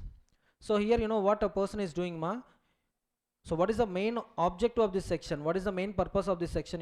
Preventing allotment of shares in fictitious name. Preventing allotment of securities in fictitious name. So what is happening in this situation? Person is filing an application for securities in a fictitious name, or person is filing application in his own name but in different names, different combination of name using surname. Understood? Next one, induces company to allot or register any transfer of securities in the name of fictitious person. In that case, that person will get punishment under section 447. And you need to disclose this content in prospectus, disclosure in prospectus. In case of conviction, yes, from the convicted party we can seize all the securities and we can also take all the gains he earned from these activities, and all those gains and securities shall be transferred to IEPF. If company is making any delay in transferring amounts to IEPF, that means if company is making a default, then after rectification it is prohibited for a period of 5 financial years from issuing equity shares with differential rights. Section 43. Remember? Okay. And what is the punishments for fraud? Section 447. So here 2 categories, public interest affected, like Satyam Computers. Public interest not affected. In case of public interest affected cases, fine minimum fraud amount, maximum 3 times of fraud amount.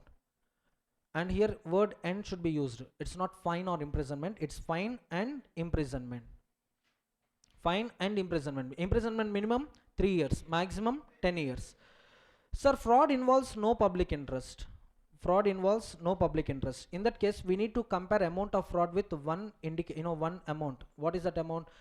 10 lakhs or 1% of turnover, whichever is lower. So with this number, we are going to compare amount involved in the fraud.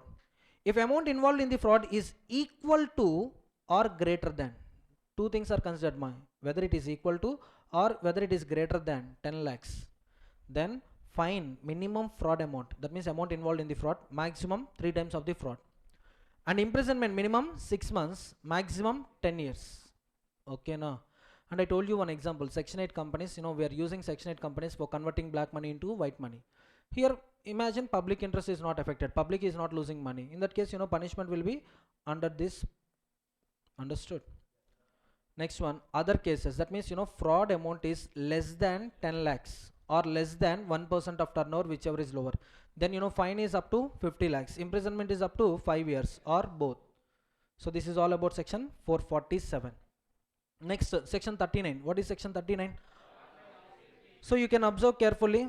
In terms of Indian contract, we are having 3 terms: invitation to offer, offer, acceptance. Here invitation to offer means prospectus, offer means application by applicants, acceptance means allotment by company.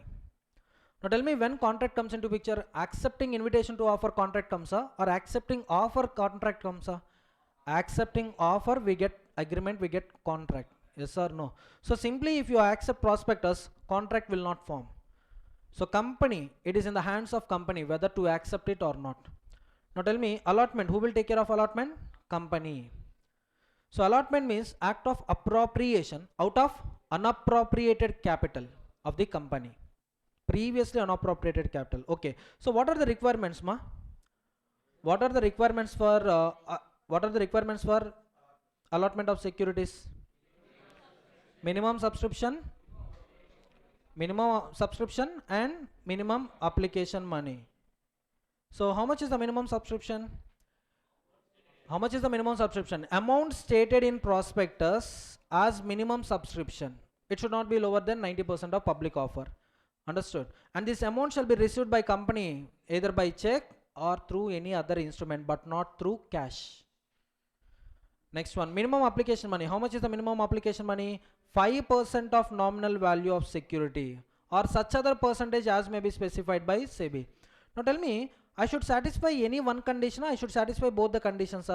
I should satisfy both the conditions. And what is the time limit for satisfaction of these conditions? 30 days. Suppose within 30 days these conditions are not satisfied. Within 30 days from date of issue of prospectus, if conditions are not satisfied, then refund all application monies within 15 days from the date of closure of issue. That means closure of offer period.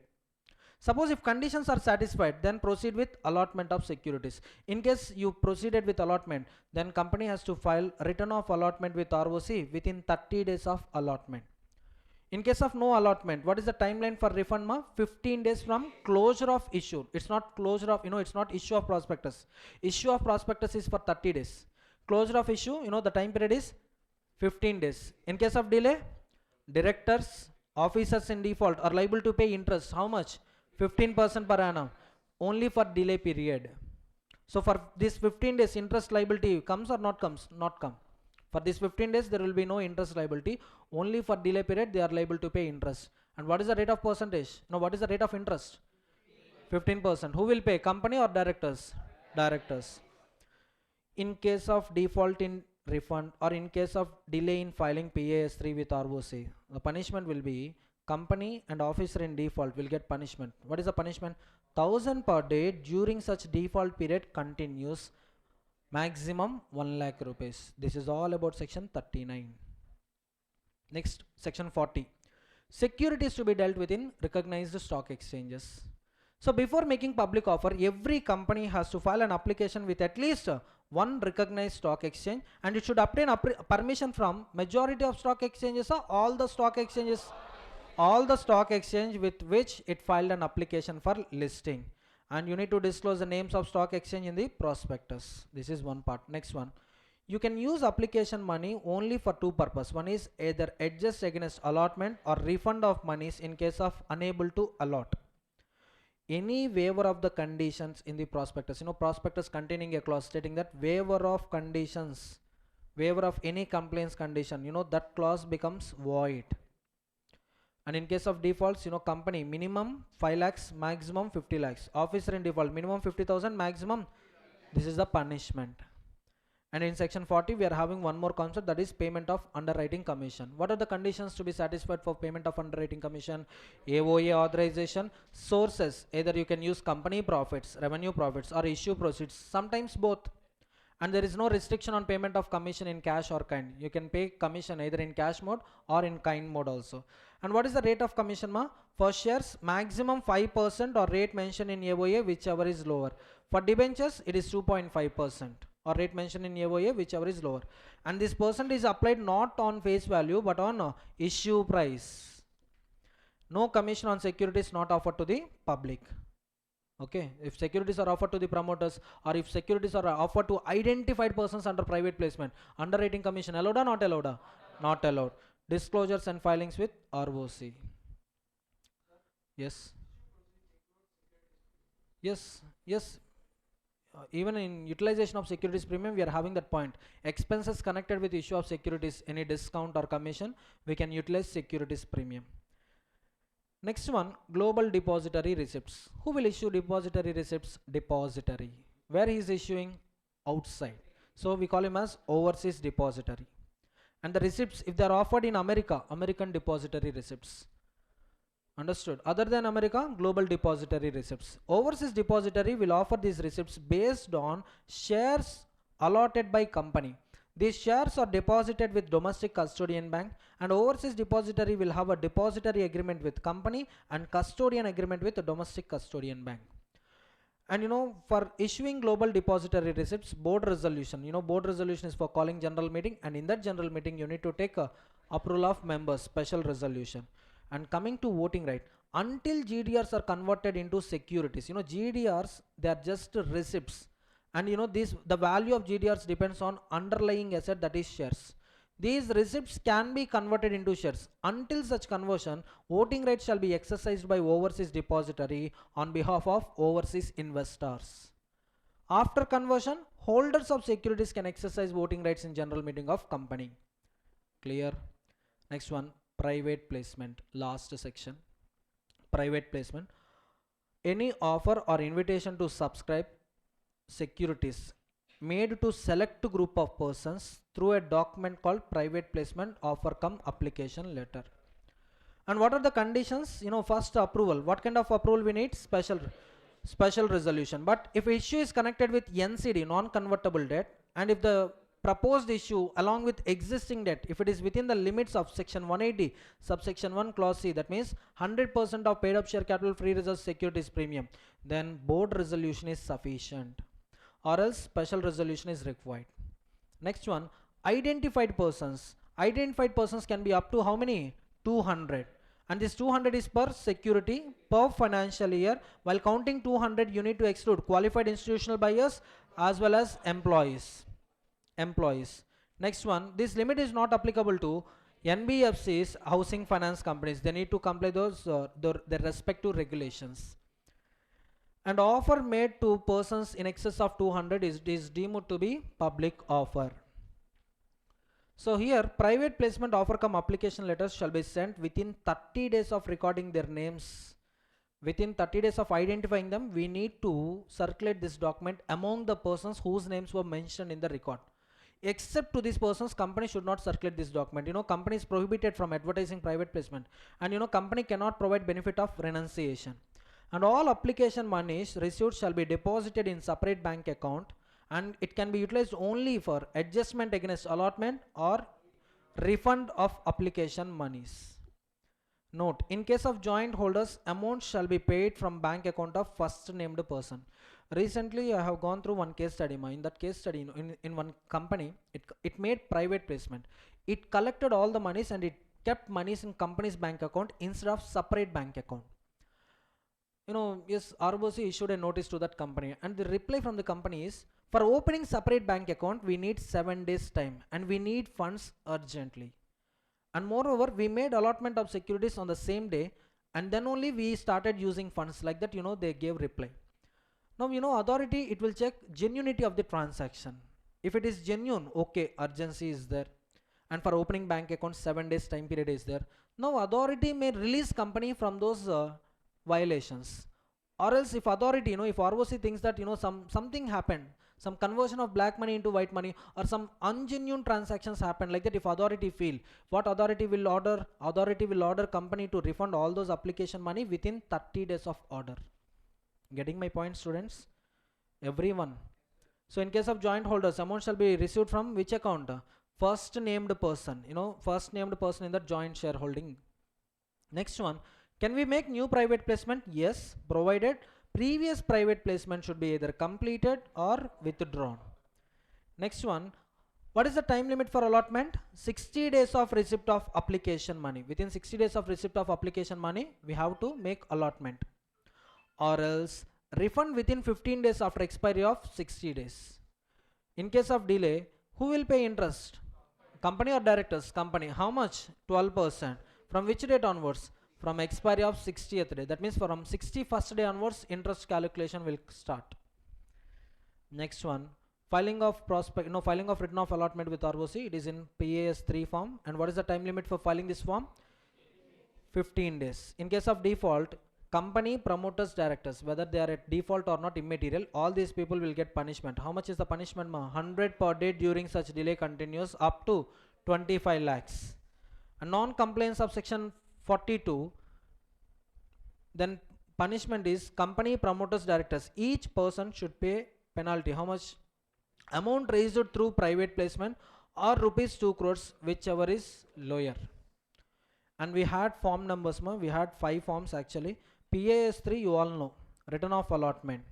Information memorandum is in PAS 2. And advertisement for changing the terms of contract or for changing the objects in prospectus, it is PAS 1. Private placement record, PAS 5. Private placement offer cum application letter should be in PAS 4. Out of 5 forms, definitely you can expect a question on PAS 3 only. Remaining forms, if you are able to remember, just remember. Understood? So with this, prospectus and allotment of securities completed. So in this lecture, I am going to revise chapter 4, share capital and debentures. So how many sections we are having in this chapter? 30 sections, 43 to 72. How to remember sections, ma? 2 parts, share capital, debentures. Share capital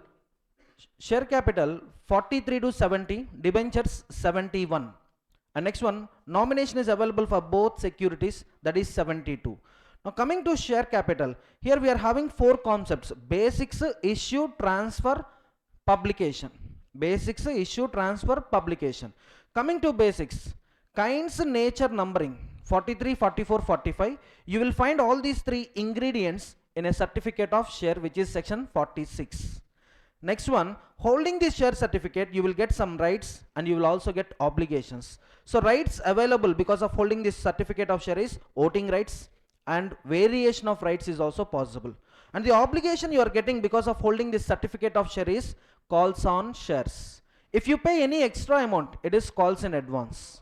No voting rights, no extra voting rights for calls in advance, and on calls in advance we will get interest. Now dividends, next one is dividends. So dividends will always be paid on face value. So section numbers: 47 voting, 48 variation, 49 calls on shares, 50 calls in advance, 51 dividends. So next concept is issue. Issue can be happened at premium or at a discount. Next one, issue of preference shares. Issue of shares at premium, 52. Issue of shares at discount void, 53. Issue of sweat equity shares, 54. Next one, issue and redemption of preference shares, 55. Next one is transfer of shares. Transfer of shares, section 56. Transfer at par. Par stands for personation, 57. Appeals, 58. Rectification, 59. And next one is publication of capital, 60. This capital can be altered, 61. After alteration of capital, either it may lead to increase of capital or reduce of capital. So increase of capital is happening in 2 ways. One is further issue of shares, 62. Issue of shares at free of cost, bonus shares, 63. Whatever things happen in company, company has to communicate with ROC 64. Next one, reduction of capital 66. Yes, here in reduction two parts. One is liability, other one is capital. So in our syllabus we are not having 65. So 65 is reduction of capital. 66 reduction of 65 reduction of liability. 66 reduction of capital. And capital can be reduced by buyback.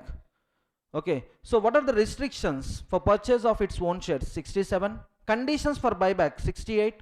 Transfer to CRR 69 and prohibition on buyback 70.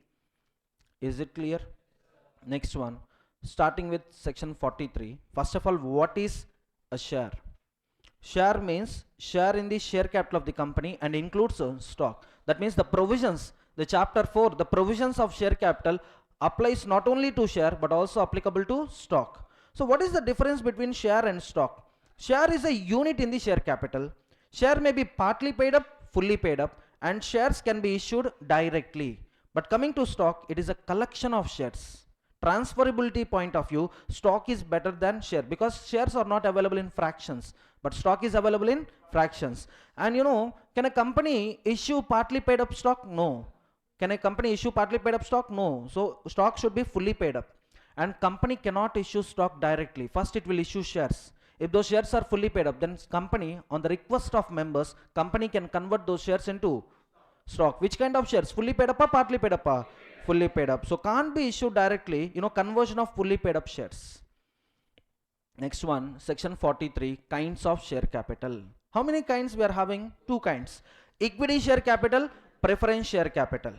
Equity share capital, it's a share capital other than preference share capital. Preference share capital, it is a share capital which carries either preferential rights or participatory rights or both.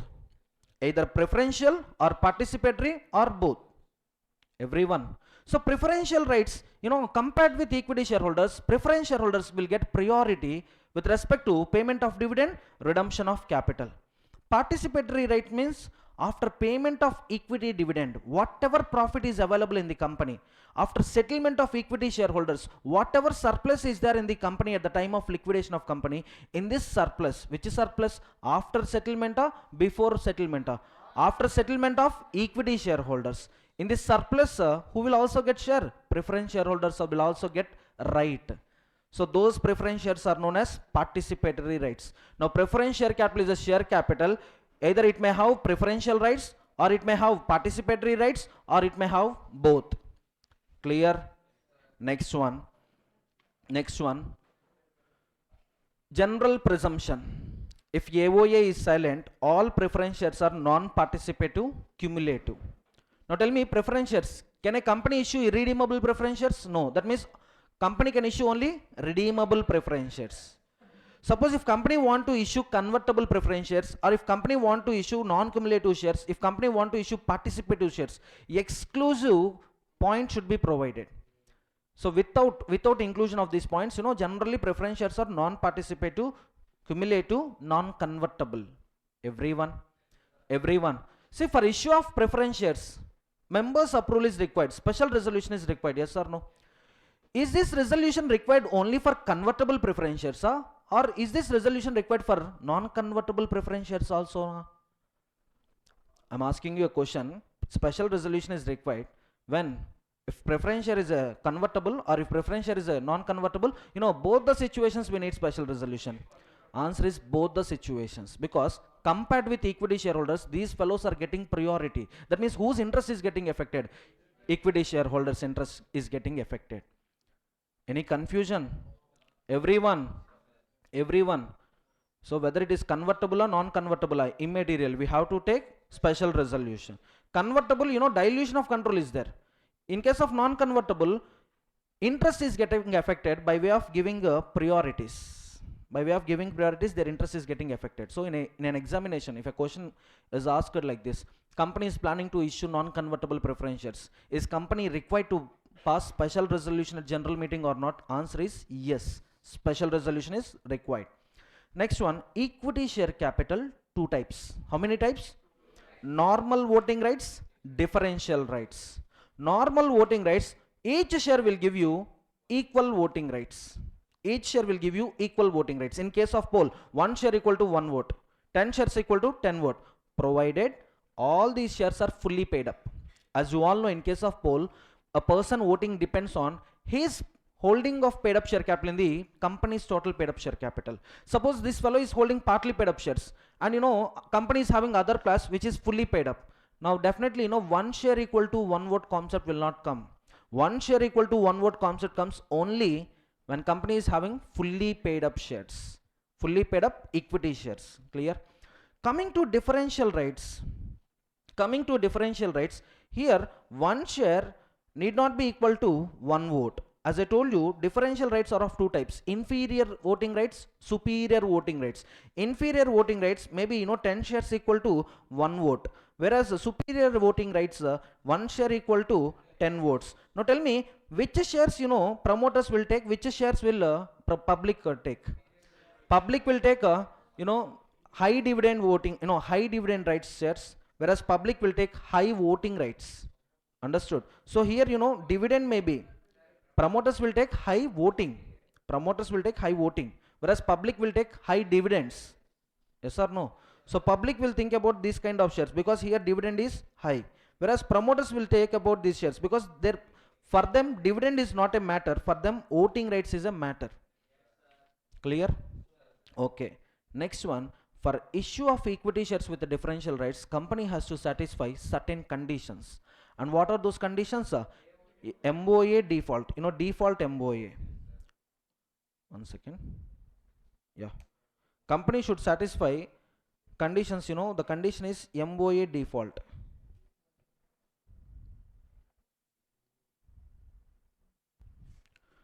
Okay, so for issue of equity shares with the differential rights, company has to satisfy certain conditions. To remember those conditions, I told you default MOA. Default MOA, reverse it off. That means A stands for Articles of Association Authorization. If AOA is silent with respect to issue of equity shares with the differential rights, then alter AOA according to the provisions of section 14. Next one, pass ordinary resolution. Suppose if company's equity shares are listed on recognized stock exchanges, then voting shall be passed through, resolution shall be passed through postal ballot. That means voting shall be conducted through postal ballot. Getting my point? Next one, there is a limit, maximum limit. What is the limit? Voting power from differential rights shall not exceed 74% of total voting power of the company. Total voting power of the company means voting power from normal rights plus voting rights of differential rights. In this total pool of votes, voting rights from differential rights shall not exceed 74%. Clear? Next one, company shall not have following defaults. And for remembering, I classified defaults into two categories: subsisting default, time default. Subsisting default means at the time of issue of equity shares with the differential rights, you should not possess these defaults. And time defaults means for that fixed time period, in past, you should not possess these defaults. Suppose if you take time defaults, again two categories, 3 years, 5 years. Interpretation is like this: 3 years defaults means last 3 financial years, that means 3 preceding financial years, company should not have following defaults. One is ROC filing, other one is not penalized by RBI, SEBI, FEMA, Securities Contract Regulation Act, any other sectorial regulator. Next one, 5 years means from the year of rectification. Here for me time of default is irrelevant. For me here, what is relevant? Rectification of default. In which year default was rectified? Excluding that year, 5 years ban. Ban on what? Issue of equity shares with the differential rights. So here, to remember these two categories, I told you to remember types of finance. How many types of finance we are having? Equity, preference, debentures, deposits, term loans. Okay, except term loans, all the points right under subsisting defaults. So declared dividend, preference share capital redemption, debentures, interest on debentures, deposits, interest on deposits. If you have these defaults, you can't issue equity shares with the differential rights. However, upon rectification, the very next minute, you can offer equity shares with the differential rights. 5 years defaults, under this right, term loans and interest on term loans. Clear? For 5 years defaults, write term loans, interest on term loans, preference dividend. Next one, employee statutory dues, IEPF transfers. Any default in this, any default in the following cases, first you rectify them. Upon rectification, wait for 5 years from the year of rectification. Are you all getting my point? Everyone. Other conditions, for passing ordinary resolution, definitely we should issue a notice calling for meeting.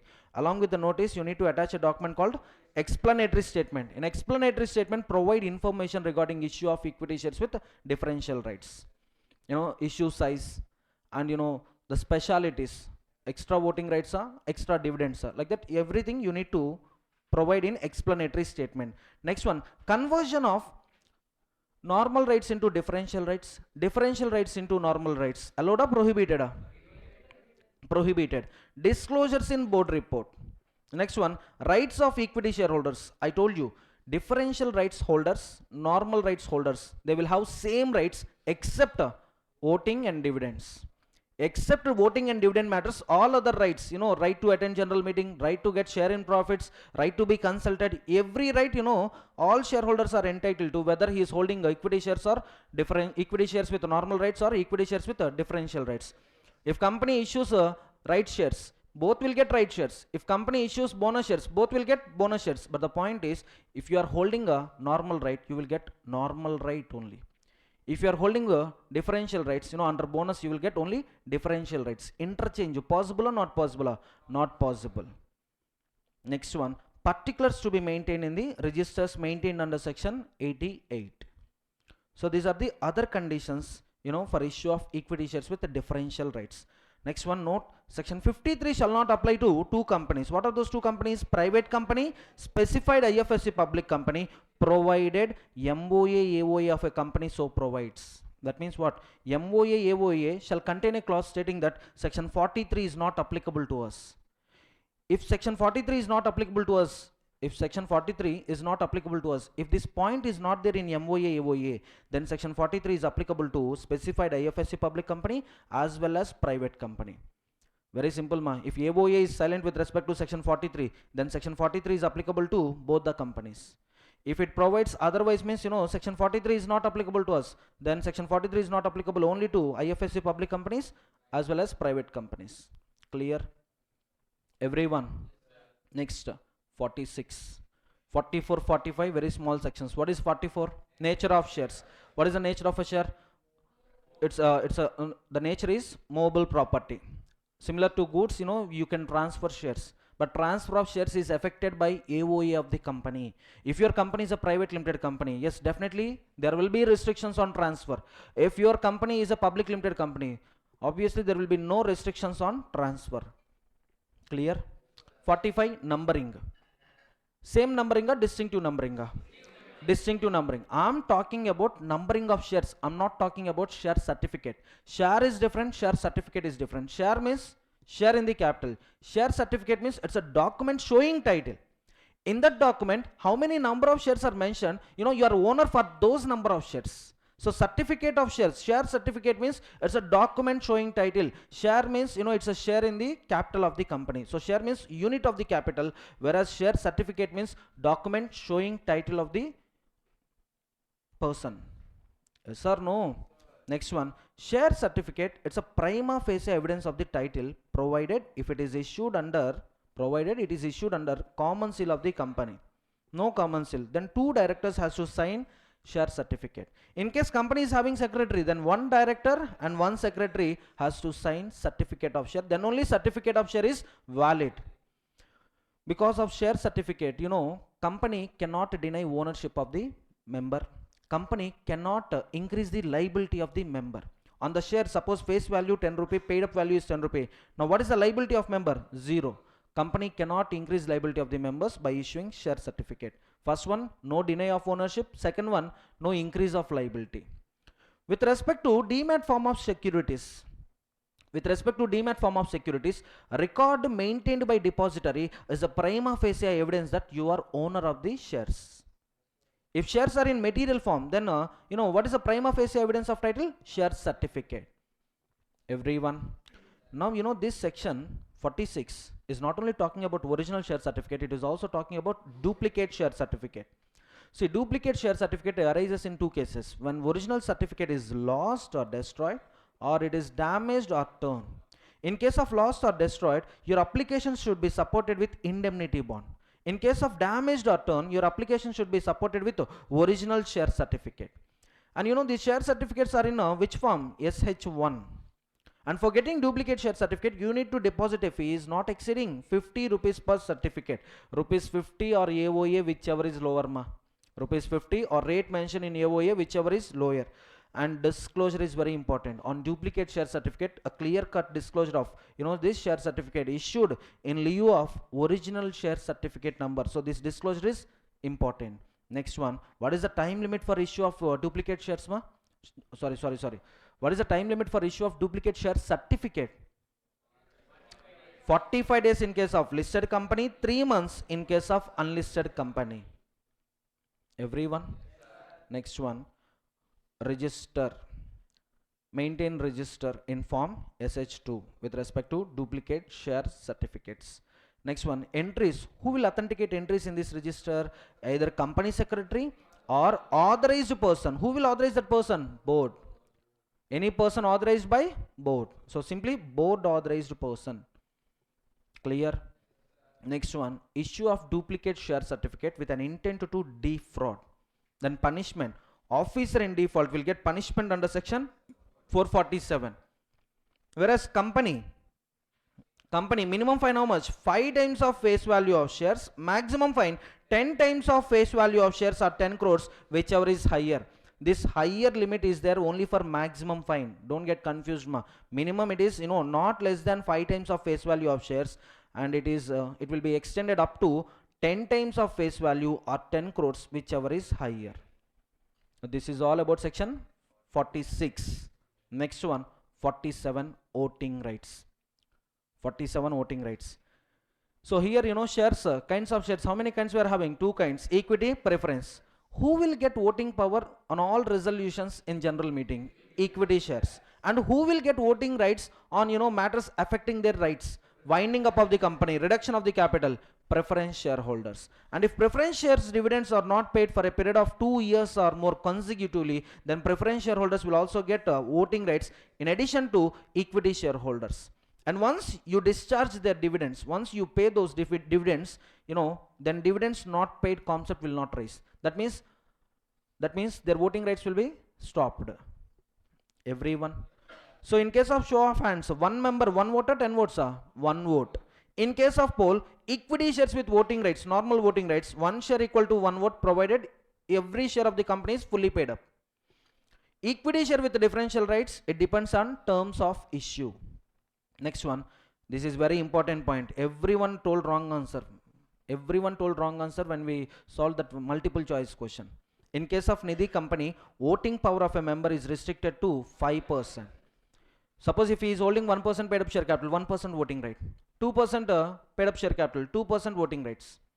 10% paid up share capital, voting right is restricted to 5%. Clear? And section 47 shall not apply to IFSC public company, private company, provided MOA, AOA contains the same. If MOA, AOA provides otherwise, then section 47 is not applicable to these 2 companies. Clear? Everyone? 47 completed. Next, 48. What is 48? Variation of shareholders' rights. Variation of shareholders' rights.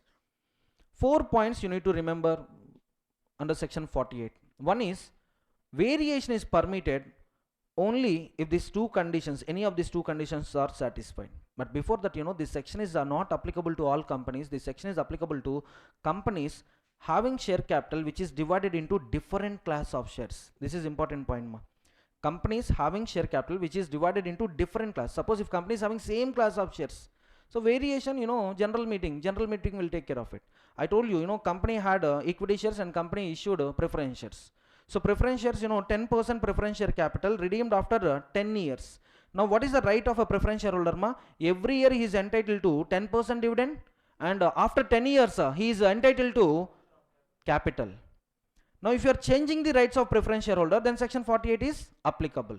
So company should have a share capital and it is divided into different classes of shares. Everyone. So what is the first condition for applying section 48? The first condition is company should have a share capital and it is divided into different classes. Next one, you need to check constitutional documents of the company, that is MOA, AOA. So MOA, AOA should authorize variation of shareholders' rights. If MOA, AOA is not having any authorization, then go with issue terms, go with issue documents, either prospectus or, private placement or, letter of offer in case of rights issue. So in these issue documents, there should be no prohibition on variation. Either of these two conditions should be satisfied, either authorization in constitutional documents or no prohibition in the issue documents. Once second condition is satisfied, then proceed with a consent of shareholders. Whose consent I should take? The persons whose rights is getting affected. So if it is preference shareholders, then preference shareholders, I need to take consent of preference shareholders. How much consent I need? 3/4 value, not 3/4 of the holders, 3/4 of the value holders. Maybe 1 in number, 2 in number, but the persons who is giving consent to the persons who are giving consent to the variation, they should possess 75% of the capital. And next one, if variation of one class is affecting the rights of other class, then you need to take a similar consent from other class members. Next one, dissenting shareholders can file an appeal with NCLT, but they should possess at least 10% of that class capital. And if they want to file appeal, that appeal should be filed within 21 days. With whom they can file appeal? NCLT. Now who will decide whether to confirm the variation or to cancel the variation? NCLT. So now whatever order passed by NCLT, it is final and it is the duty of company to file NCLT order with ROC within 30 days. Clear? Everyone? That is all about section 48. Yeah, this word if company is able to call for a meeting, then special resolution is sufficient. If voting is conducted through postal ballot, then at least 75% of issued shares holders consent is required for variation. Everyone, so just remember this limit just remember this limit. In examination they can ask you like this: by passing ordinary resolution or by taking consent of majority of the capital holders, company proceeded with variation of shareholder rights. Is it valid or not valid? Answer is not valid. Can I proceed? Next one, section 49 to 51, small sections. Last attempt, on the small sections, 5 marks question came. Yes or no? So calls, who can make calls on shares? Who can make calls on shares? Board of directors, and that call should be on uniform basis. So calls on shares should be supported by board resolution, and that call should be on uniform basis. Calls in advance, yes, company can accept advance money which was not called. For that, AOA authorization is required, and company is liable to pay interest. How much is the interest rate mentioned in AOA? And with respect to calls in advance, extra voting available or not available? Why? Voting rights depends on paid up share capital, and paid up share capital includes calls in advance or excludes calls in advance? Excludes, because calls in advance is a liability, it is not a capital. So therefore it is not included in the paid up share capital, therefore no extra voting rights. Since calls in advance is not included in paid up share capital, no extra voting rights. Clear? Next one, payment of dividend. Normally whenever company declares rate of dividend, that rate of dividend we need to apply on face value or paid up value? Face value. But if company is authorized by AOA to pay dividends on paid up value, then company will declare and pay dividends on paid up value. Understood? So for declaration of dividend on paid up value, authorization from AOA is required. Everyone? Next, section 52, utilization of securities premium. Application of securities premium. Do we need AOA authorization for issuing shares at premium? Do we need AOA authorization for issue of shares at premium? See, we need AOA authorization for issue of shares, but we don't want any AOA authorization for fixing premium amount. And there is no restriction on fixing premium amount. Clear? Premium amount is at the discretionary powers of the directors. But here Companies Act 2013 is placing restrictions on utilization of securities premium. Securities premium can be utilized only for 5 stated purposes: bonus shares, buyback, issue expenses. Issue expenses means expenses connected with issue, like discount, underwriting commission. Discount. Next one, underwriting commission. Next one, premium on redemption of securities, maybe preference shares, maybe debentures. Next one, right of preliminary expenses. If you are a company covering under section 133, if you are a company preparing financial statements in accordance with the accounting standards, then utilization of securities premium is restricted to 3 purposes. One is bonus, buyback, expenses connected with issue. Clear, everyone? Next one, if you utilize securities premium for any other purpose, then instead of deducting securities premium amount, you need to deduct capital. For that, section 66 shall apply. Reduction of capital provisions shall apply. Can I proceed? Next one, prohibition on issue of shares at discount. Tell me, can a company issue shares at discount? No. What is the general rule? Issue of shares at discount is void. However, we had 2 exceptions. One is sweat equity shares by complying with the directions of section 54. Next one, debt converted into equity as a result of statutory resolution plan or debt restructuring scheme which was prepared in accordance with RBI guidelines. Other than these 2 purposes, if company issue shares at a discount, it leads to violation of section 53. Punishment, for company as well as officer in default, punishment is 5 lakhs or amount raised through issue of shares at discount, whichever is lower. In addition to this, they need to refund all those monies along with a 12% interest. Any doubt? Next one, rate of interest is also important from MCQ point of view. Next one, sweat equity shares. So sweat equity shares, these shares can be issued either at a discount or for a consideration other than cash. To whom? To the directors or employees of the company, holding company, subsidiary company, whether working in India or outside India, for providing know-how, intellectual property rights, value additions. So what are the conditions for issue of sweat equity shares? I told you to remember conditions. The cheat code is SWEAT. S stands for special resolution. For getting special resolution, yes, we need to give notice calling for meeting. Along with notice, we should give explanatory statement. In explanatory statement, we provide this information. What is the current market price of the share? To whom we are offering a sweat equity shares? And what consideration we are getting from them? And company is prohibited from issuing sweat equity shares up to 1 year of incorporation. But this condition, there or not there? Not there. I cancelled this condition. Previously, when Act came into the picture, 1 year after incorporation only company can issue sweat equity shares. That condition is there. But right now, that condition is deleted. Next one, in case of listed company, comply SEBI. In case of unlisted company, comply Companies Act. And existing class of shares shall be issued as sweat equity shares. So can a company issue sweat equity shares, from a new class of shares? No. Only from existing class they can offer. That means already issued shares. Already issued shares. Suppose some 5% balance is there. 5% of that class, it was unissued. Now you can offer those shares. But from new class of shares, you cannot offer sweat equity shares. Everyone, you can't allot sweat equity shares from new class. You can allot sweat equity shares from existing class. Sweat equity shares rank, sweat equity shareholders rank pari passu with other shareholders. That means what are all the rights and benefits, other shareholders are entitled to. For the same rights, sweat equity shareholders are also entitled to. Next one here, employee means permanent employee or temporary employee? Permanent employee.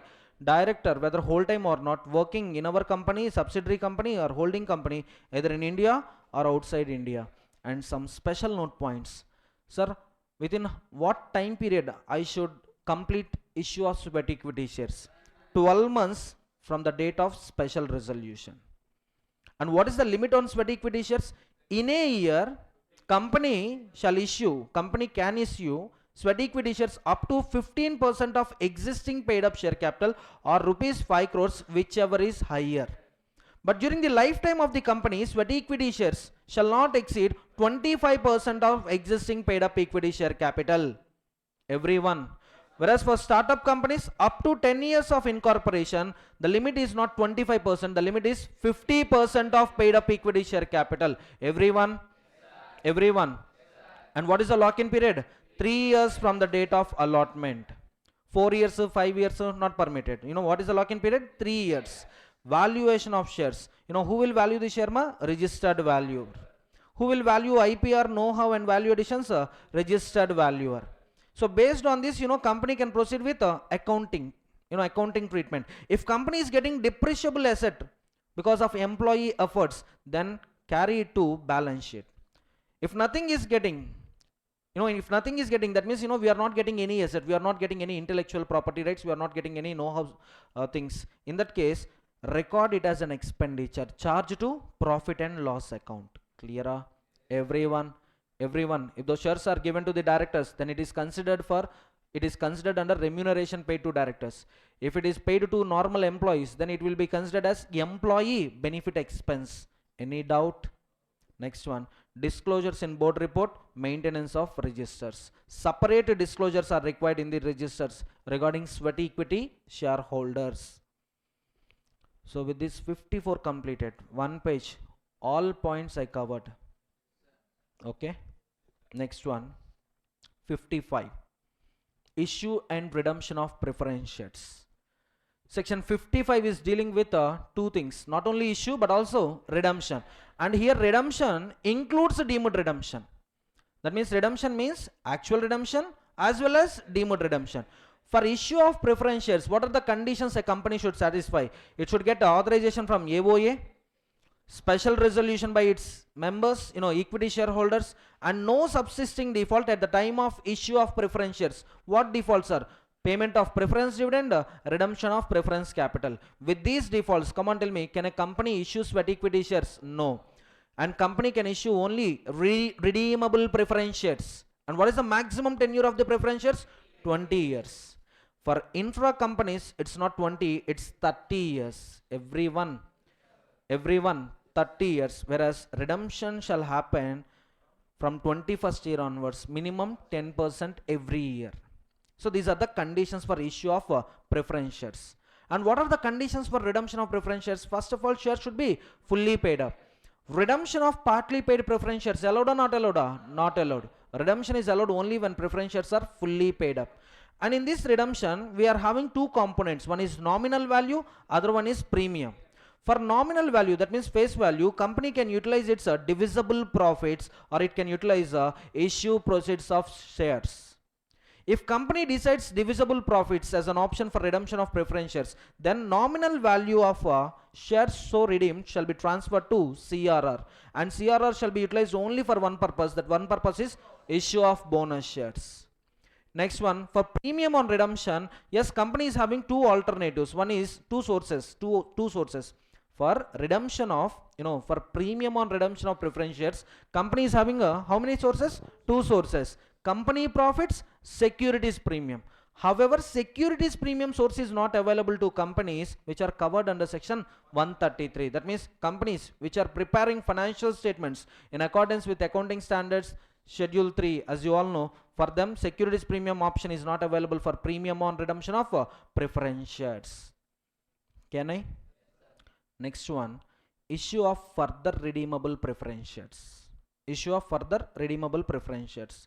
See, when this situation, arises, maturity date came, but company is not in a position to redeem preference shares.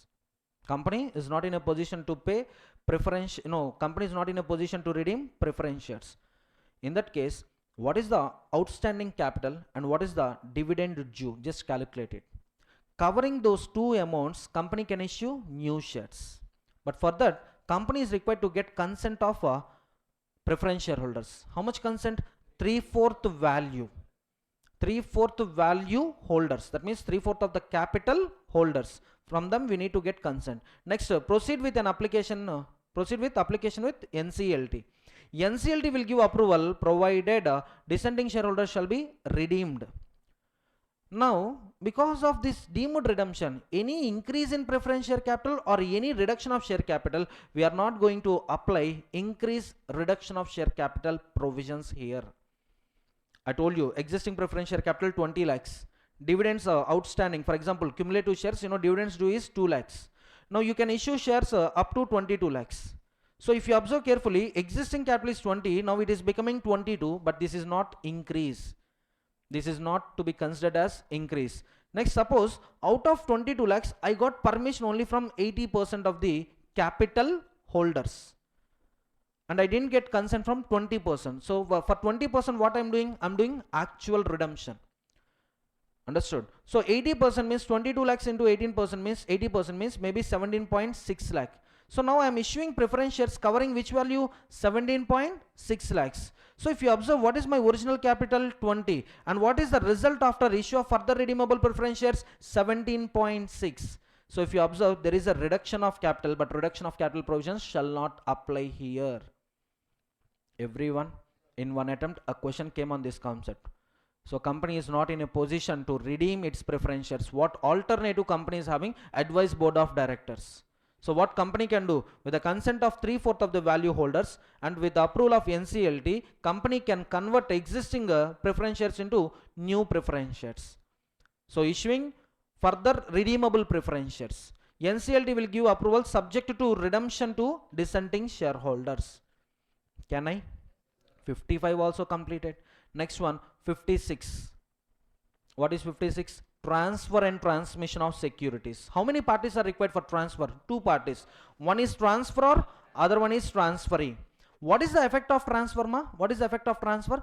Transferor voting percentage or transferor holding percentage, either it will be reduced or it may become 0. Voting depends on holding, so I'll use word holdings. So transferor holding may be reduced or transferor holding may come to 0. And because of transfer, transferee holding may be increased or transferee may become member of the company. If he is already an existing member, his holdings will be increased, or if he is not member before transfer, then he can become member because of transfer. And for transfer, certain conditions we need to satisfy. One is, first of all, what can be transferred? Securities in case of company with share capital, interest in case of company without share capital. And for transfer, certain conditions we need to satisfy, that is execution of transfer instrument. It is in form SH4. Who will execute this instrument? Transfer or transferee. And it should be dated and stamped, signed by both transferor and transferee, delivered to company within 60 days of execution. In case of loss of transfer instrument, or in case submission of documents happened after 60 days, then on indemnity bond provided by the parties, company may register transfer of securities. So this concept, this transfer is not applicable to these 3 things. One is shares in demat form in case of transmission, and bonds by government companies. So for these 3, in these 3 cases, section 56 is not applicable. As you all know, government company should be regular in complying with the provisions of 92, 137. 92, filing of annual returns. Section 137, filing of financial statements. Any confusion? Clear, everyone? Next one. One point, okay. Under section 55, there is one more point. However, that point is already covered in 64. As you all know, whenever redemption happens, company has to file a form with ROC. According to which section? 64. So okay, I will discuss that point at that point. Now we are discussing about 56. Next one, in case of partly paid up securities where application is executed by only transferor, application is filed by transferor alone, then company shall not register transfer unless it gives 2 weeks notice to transferee. 2 weeks notice means from the receipt of notice, if transfer is having any objection, he should file an objection with company within how many weeks? 2 weeks. If there is no response, if there is no objection from transferee, then company shall proceed with the registration of transfer of partly paid up securities. Legal representative is having 2 options. Either he can select a transmission option, that means he himself register as a member. He register himself as a member. Or he is having another option, that another option is transfer by execution of SH4. He can transfer to others. So 2 options are available. Next one, time period for delivery of certificates. time period for delivery of certificates. If you are a subscriber to MOA, you should get share certificate within 2 months from incorporation. If you are an allottee in case of allotment of shares, then you should get share certificate within 2 months from allotment. That means, company is having a duty to issue share certificate within 2 months from incorporation, within 2 months from date of allotment. In case of transfer or transmission of securities, it is the duty of company to issue security certificate within 1 month from the receipt of instrument or from the receipt of intimation request. In case of allotment of debentures, it is 6 months from allotment. It is the duty of company to issue debenture certificate within 6 months from allotment. And for specified IFSC companies, 60 days. 60 days. So incorporation, allotment, transfer, transmission, everything, the date is 60 days. The due date is, the time limit is 60 days. Can I? Next one, penalty for non-compliance of provisions of section 56. For company and officer in default, 50,000, and for depository in case of fraud, it is 447. Wherever you read word fraud, immediately one section will come. What is that section? 447. Next, 57, punishment for personation of shareholder. Punishment for personation of shareholder. Any person fraudulently, that means, deceitfully,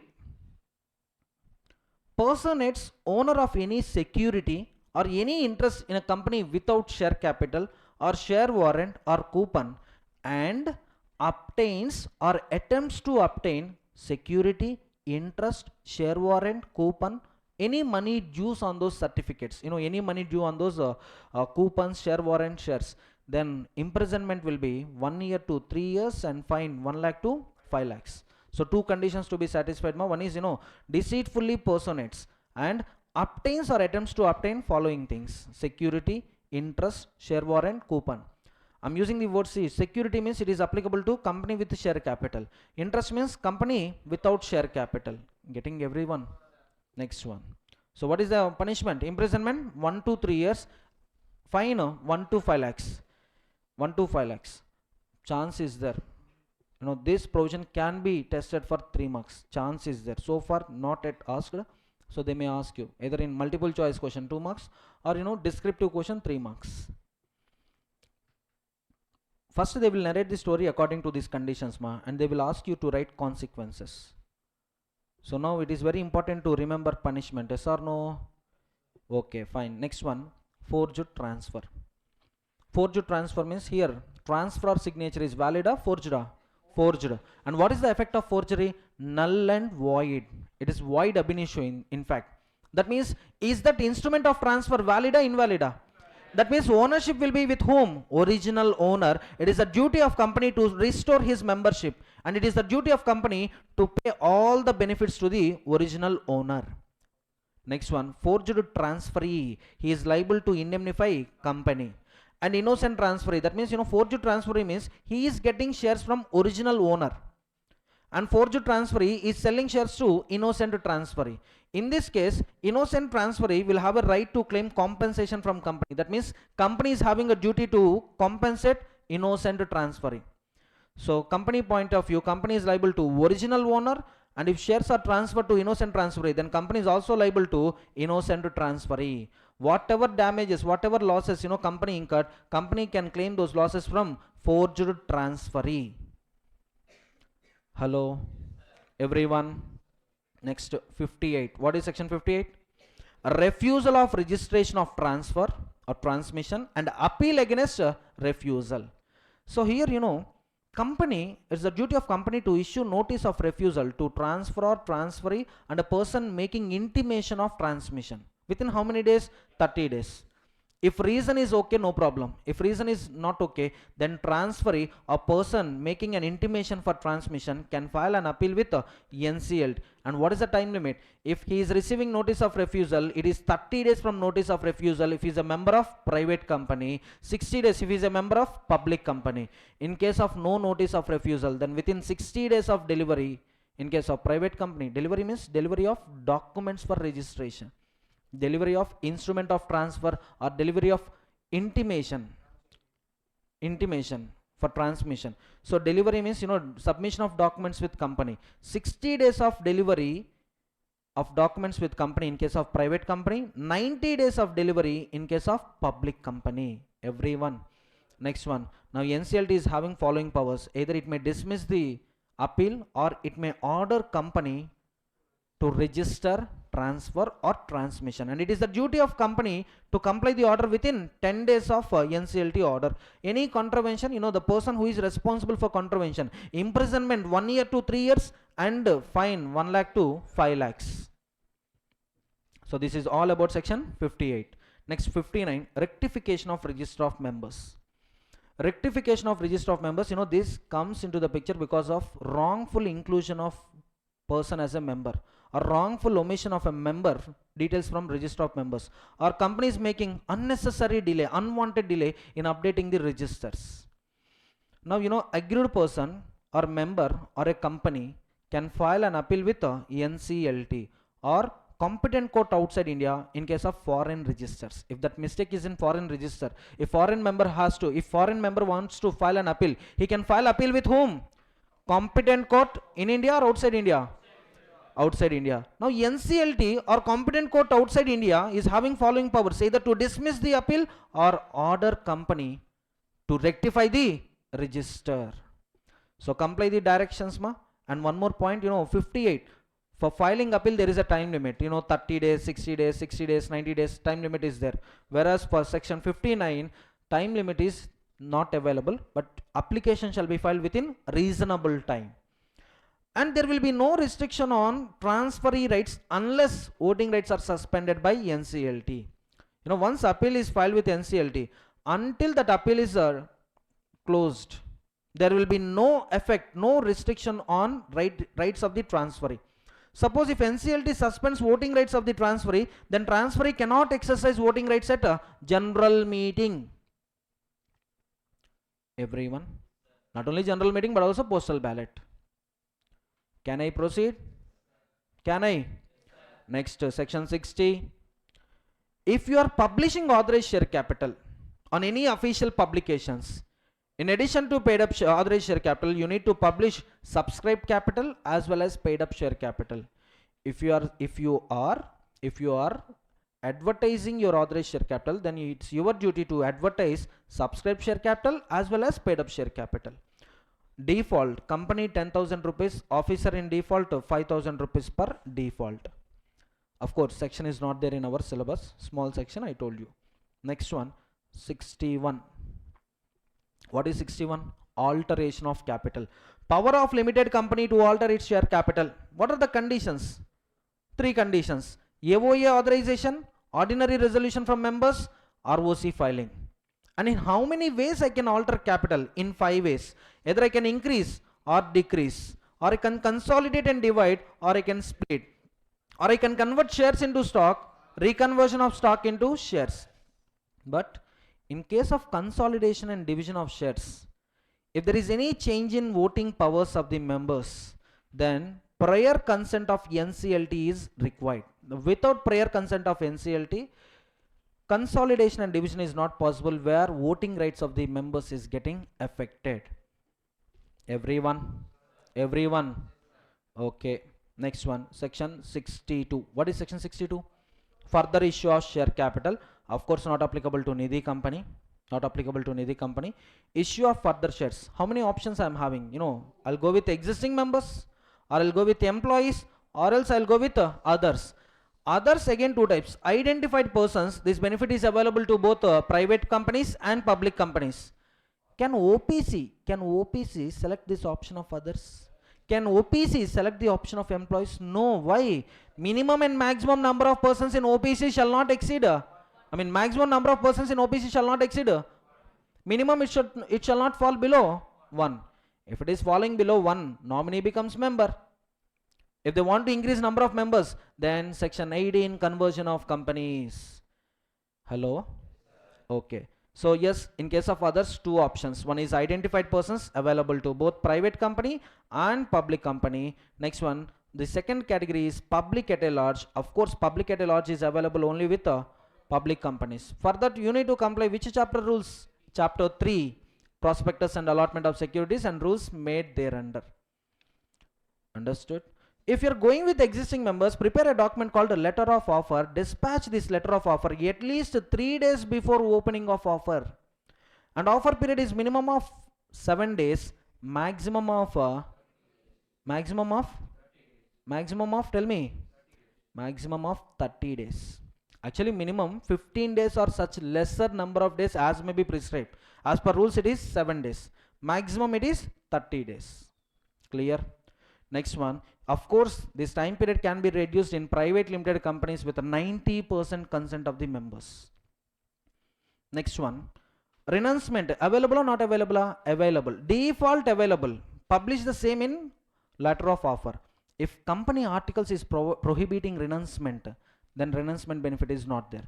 And of course in case of private company also, renouncement is restricted, because you can't go with public, yes or no. Suppose I am giving offers to you, and if you are renouncing it to others, what happens? Indirectly I am issuing shares to whom? Public. Private companies are prohibited from inviting offers, inviting from public for subscription of its securities. Yes or no? Everyone, voice okay? Clear? Next one, with respect to employees, obtain special resolution. But if you are a private company who is complying, which is complying section 92 annual returns, section 137 financial statements, no need of SR, OR is sufficient. Understood? Same with IFSC public companies. Next one, others. For going with others, special resolution and valuation report of the registered valuer is required. Next one, these above provisions, that means offer to existing members. Next one, offer to the employees. Next one, offer to the others. When you are going with others, what type of resolution we need? Special resolution. But this is not required in case if you are giving shares to whom? Debenture holders because of convertible option, preference shareholders because of convertible option. So in case of convertible debentures and convertible preference shares, at the time of conversion, special resolution required or not required? Not required. Why? At the time of issue only we have collected, we have taken special resolution from members, equity shareholders. Everyone? Next one, even in case of compulsory conversion of debentures which were issued to the government or loans taken from the government into equity, for that also special resolution is not required. Sir, my authorized share capital is not permitted for increasing this capital, sir. My authorized share capital is not sufficient for conversion of debt into equity, sir. No problem. Government order itself is sufficient for increasing the authorized share capital to the extent of conversion. And of course, government will pass an order, central government will pass an order after considering public interest, financial position of the company, terms and conditions of the debentures as well as loans. Everyone? If company is not agreeing with NCLT, then if company is not agreeing with government order, then company can prefer appeal with NCLT within 60 days of government order. Can I proceed? So with this section 62 completed. Section 62 completed. Next one, 63. Issue of bonus shares. What is the other name for issue of bonus shares? Capitalization of profits. So what are the conditions a company should satisfy for issuing bonus shares or for capitalization of profits? First one, limited sources. For issue of bonus shares, you can use only 3 amounts. That means free reserves, securities premium, CRR. Can I utilize the revaluation reserve for issuing bonus shares? No. Next, conditions, AOA authorization, board resolution and members resolution, ordinary resolution. And it is very important to remember this point. Once board made a recommendation of bonus issue, it can't be withdrawn subsequently. So board resolution, next members approval. And at the time of issue of bonus shares, company shall not possess these defaults. What are those defaults? Interest on deposits, interest on debt securities. Deposits principal amount, debentures principal amount, employee statutory dues. So company should not commit following defaults at the time of issue of bonus shares. Company should not have these defaults. Company should not have these defaults at the time of issue of bonus shares. Next one, issued shares shall be fully paid up bonus shares, and the persons entitled to bonus shares, they should also hold fully paid up bonus, fully paid up shares. Listen carefully, ma. Listen carefully. Who is entitled to bonus shares? One small adjustment, yeah. So what type of shares I can offer under what type of shares I can issue under bonus shares? Fully paid up, partly paid up. And to whom I can issue bonus shares? Persons holding fully paid up shares, persons holding partly paid up shares, holding fully paid up. On the date of bonus issue, suppose if any person is holding partly paid up shares, convert them into fully paid up by making calls on shares.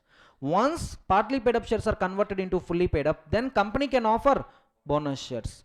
So that means very simple. Issuing shares should be fully paid up.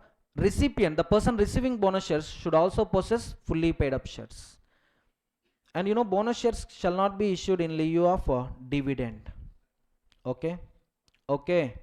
63 also completed. Every point I discussed. Next, 64. So 64 arises in three situations. One is section 61, whenever company alters its capital. Section 55, whenever redemption of preference share capital is happening. Section 62, whenever government is passing an order to convert a debt or loans into equity. Understood? Next one. What is the applicable form? SH7. What is the time limit for filing this form? 30 days of the event. 30 days of the event. In case of default, company 500 per day up to 5 lakhs. 500 per day. During such default continues, maximum 5 lakhs. Officer in default, 500 per day. During such default, maximum 1 lakh. Everyone, how to remember this punishment? How to write this punishment in examination? 500 per day during default, during continuation of default. If default is continued for 10 days, then 10 into 500, 5,000. 100 days, 50,000. 200 days, 1 lakh. Getting my point? So 500 per day during such default continues, maximum 5 lakhs. Like that you need to write. In examination hall, in examination, don't write minimum or maximum words. Instead of writing minimum word, maximum word, just write like this: not less than and not exceeding, or write word up to. If you are confident about numbers, just write it in numbers. If you are not confident with numbers, write it in letters, words. Everyone? Okay, next one. 65 not there in our syllabus. 66, reduction of share capital. Of course, not applicable to section 68, buyback. Reduction is different, buyback is different. Reduction of share capital is possible in how many ways? 3 ways. One is cancellation of unpaid capital. Uncalled capital, unpaid capital.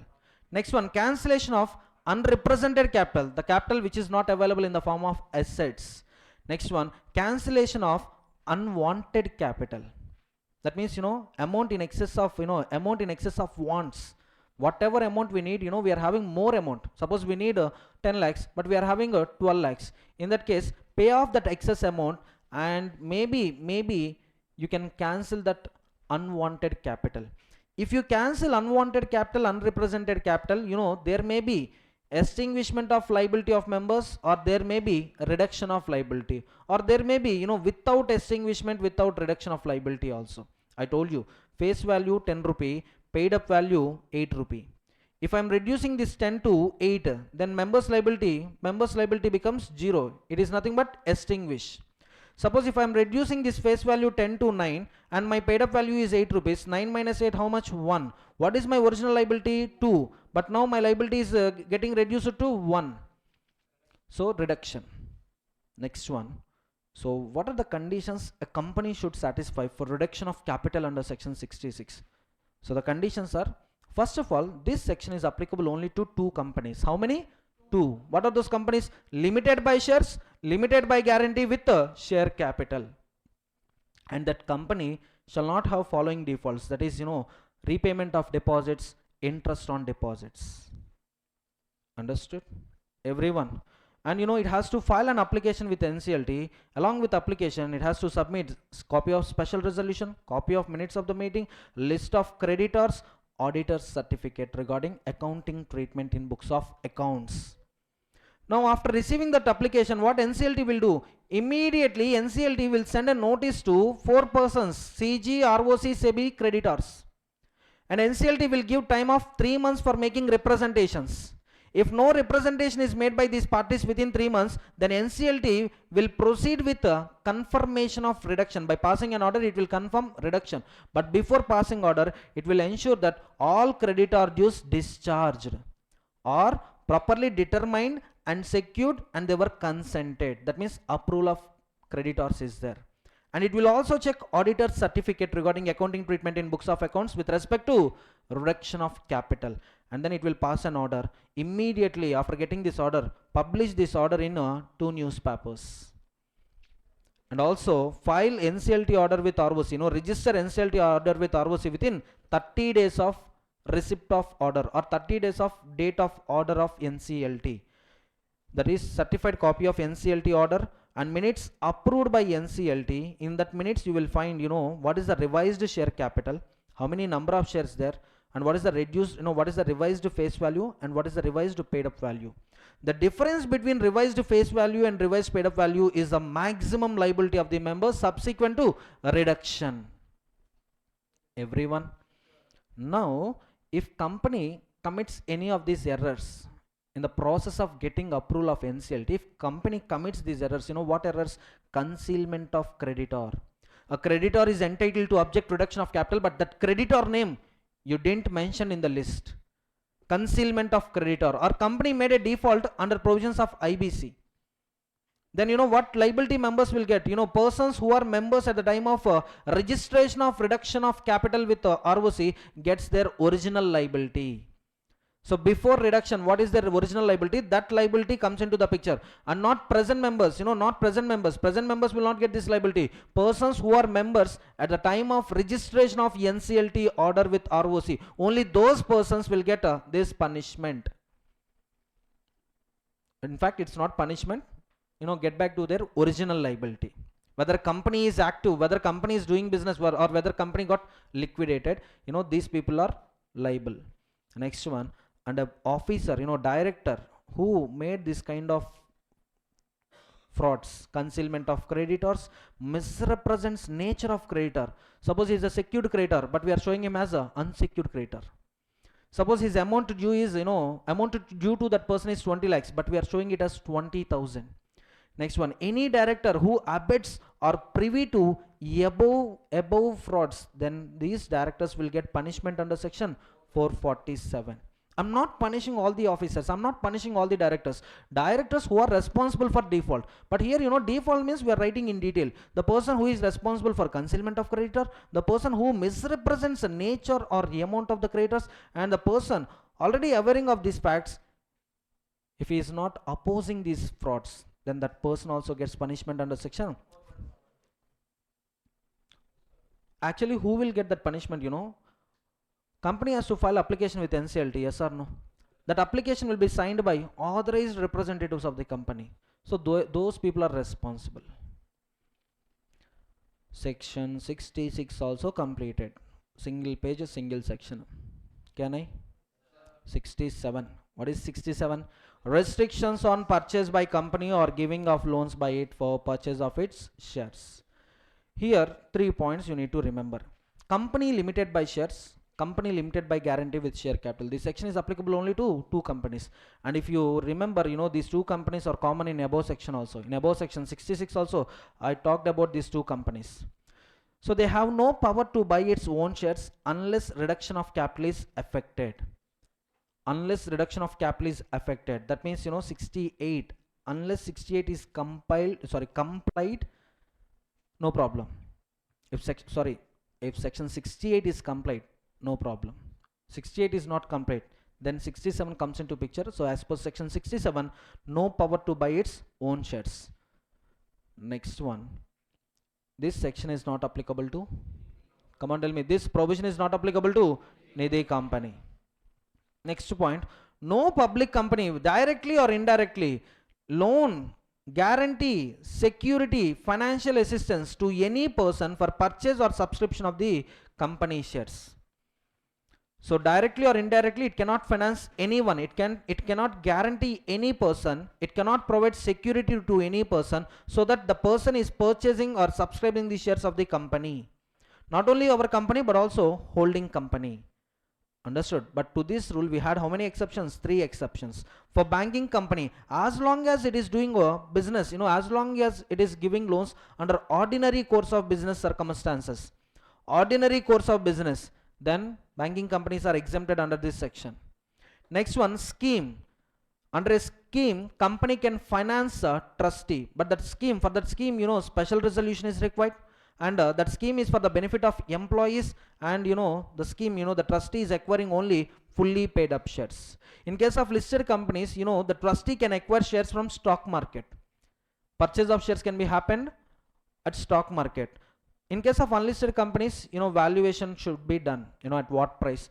In case of, listen carefully, for acquisition of shares, definitely we need to pay price, yes or no. In case of listed company, price prevailing at stock market is sufficient. For unlisted companies, valuation is required. Next one, maximum restricted to how much 5% of paid up share capital plus free reserves.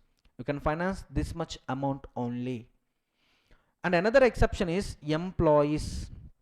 Employees, here employee excludes KMP, director. Maximum how much finance we can provide? 6 months. And the shares he is acquiring should be fully paid up. If all these conditions are satisfied, then section 67 applicable or not applicable? Not applicable. Next one, this section will not have any effect on redemption of preference shares. Suppose what first point is telling, company has no power to buy its own shares. But under preference shares, under section 55, company is having a duty to redeem preference shares upon completion of tenure.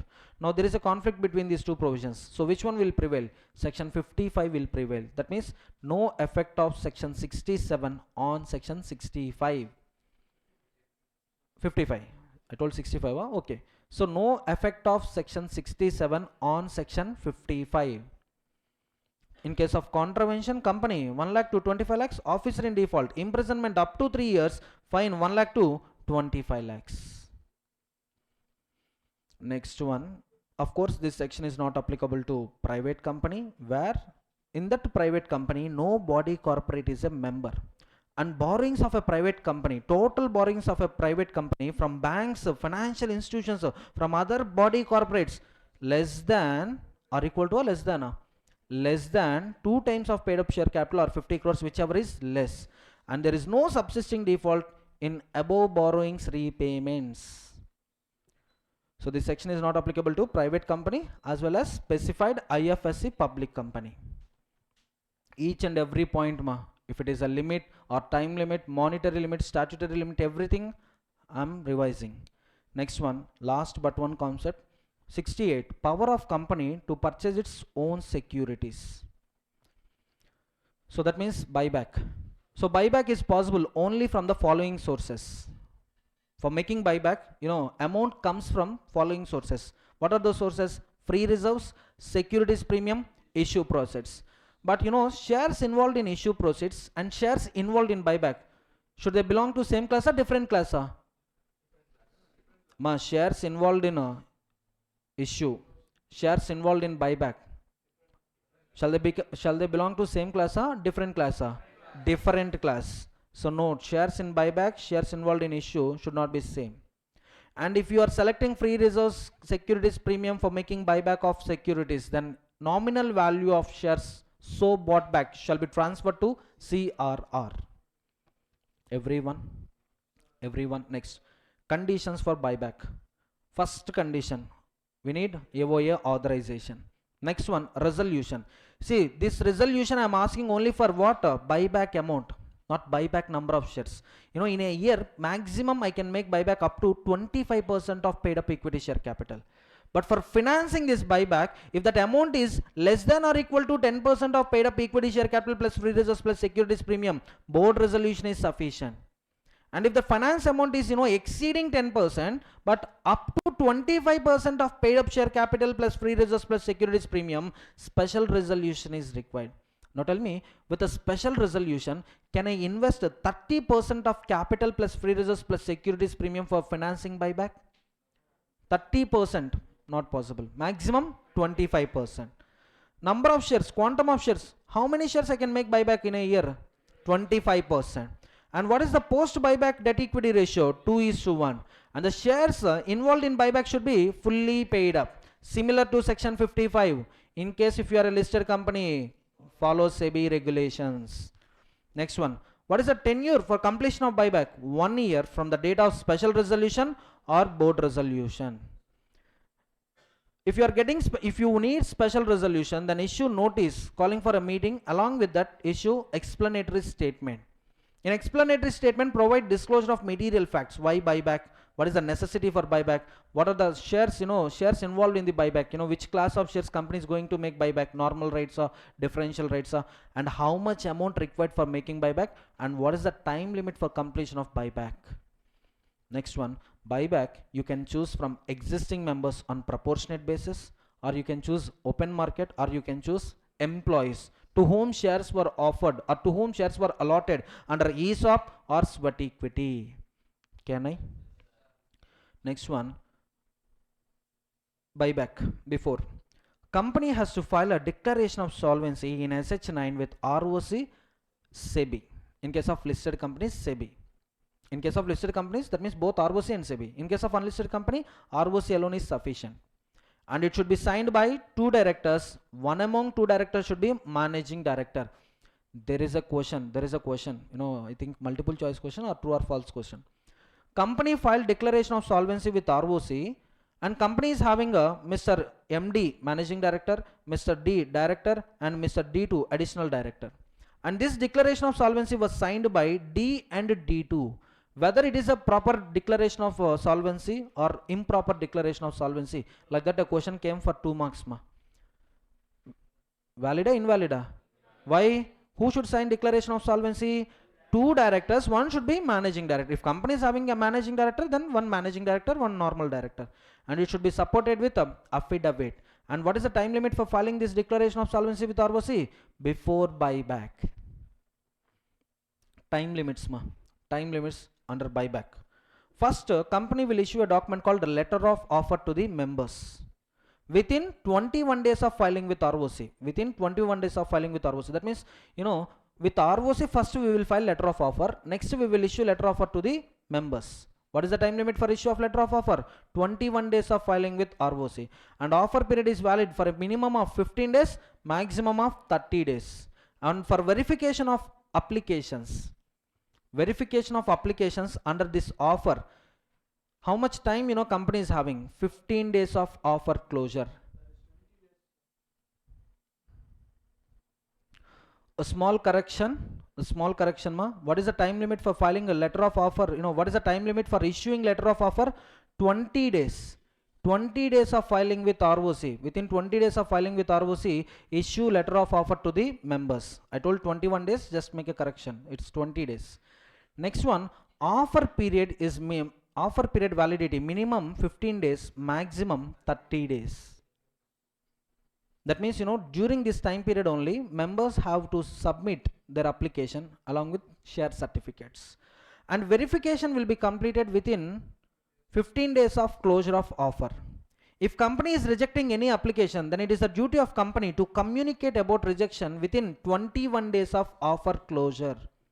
And payment shall be done within 7 days of verification. So limits are very important. First, it starts with filing with ROC. Once filing with ROC is done, within 20 days, issue letter of offer to the members. Offer period is valid. Offer period is for minimum 15 days, maximum 30 days. Once company receives applications, company will start verifying, scrutinizing those documents. And for scrutinizing those documents, how much time company is having? 15 days. If company wants to communicate about rejection, then company is having a time of 21 days of closure of offer. Company is having a time period of 21 days of closure of offer for communication of rejection of application. And company has to make payment within 7 days of completion of verification. Once buyback is completed, within 7 days of completion of buyback, extinguish securities. That means cancel securities. And cooling period, company cannot issue shares involved in the buyback for a period up to 6 months. Even rights also prohibited. But some exceptions are there, in case of bonus shares, in case of conversion of preference shares into equity, debentures into equity, warrants into equity. Next one, sweat equity, ESOPs, in these obligations, yes, company can issue the shares which are involved in the buyback even without completion of 6 months. Even without completion of 6 months from buyback. And once buyback is completed, company is not allowed to make fresh buyback up to 1 year of closure of previous buyback. Listen carefully. Company can buy back its securities. You know, what is the maximum quantum of securities it can buy back? 25%. In the month of April, I made buyback of 5%. How much I am permissible to make buyback? You know, how much, what is the permit limit? 25%. But how much I made buyback? 5%. Now in the month of October, same year, can I make buyback of remaining 20% of equity share capital? Are you getting my point? Students, see, in the month of April, I made a buyback of 5% of equity share capital. In the month of October, I am planning to make buyback of another 5%. Now buyback in the month of October, allowed or not allowed? Answer is not allowed. Answer is not allowed. Once buyback is completed, up to 1 year, company is not allowed to make fresh buyback. Okay. See, at a time that offer shall not exceed 25% of existing capital, existing paid up equity share capital. Even if you select 5% or 10%, after completion of buyback, you have to wait for 1 year. Only after completion of year you can make fresh buyback. That 1 year time gap is between date of closure of previous buyback and date of opening of new buyback. Next one, a register of buyback. A register of buyback shall be informed SH10. Who will authenticate entries in register? Either CES or authorized person. In that register, you will find the details of shares so bought, cancellation of shares, consideration paid, extinguishment, and other material facts. Next one, company has to file a return of buyback in form SH11 with ROC, SEBI in case of listed companies within 30 days of completion. Understood? Along with this return of buyback, yes, company has to file declaration of compliance. Yes, be made buyback by complying all the applicable provisions and rules made thereunder. All the applicable provisions means section 68. We complete section 68 and rules there made under. And this declaration is in form SH15. And who should sign this declaration of compliance? 2 directors. One should be managing director. So 2 declarations we are having. One is declaration of solvency before buyback. Another one is declaration of compliance after buyback. Penalty for default. Company officer in default. What is the penalty? Minimum 1 lakh, maximum 3 lakhs. When you select when you select company profits, when you select divisible profits, when you select securities premium for for buyback of securities, the nominal value of shares so bought back shall be transferred to nominal value. I'm talking about only nominal value. I'm not talking about buyback price. Suppose nominal value, face value 1 rupee. Buyback price 100 rupee. Now how much amount I should transfer to CRR? 1 rupee or 100 rupee? 1 rupee only. Everyone. Next one, nominal value transfer to CRR, and it is utilized only for issuing fully paid up bonus shares. Prohibition of buyback under following cases. If a company is having following defaults, then company is prohibited from buyback. Not only company, its subsidiary company can also its subsidiary company is also prohibited from buyback of company securities. Not only company, not only subsidiary company, but also investment company. If you read section 70, neither company nor its subsidiary nor investment companies can make buyback if company is having following defaults. What are those defaults? Remember types of finance. How many types of finance we are having? Equity, preference, debentures, deposits, term loans. Write all the points. Deposits, deposits interest. Debentures, only debentures. Preference share capital, preference dividends. Term loan, interest on term loan. Term loan is from banks, financial institutions. Next one, dividends here includes both dividends, equity as well as preference. Only one is missing. That one is interest on debentures. So if these defaults are there, missing means what? No need to write. Not there in the provision.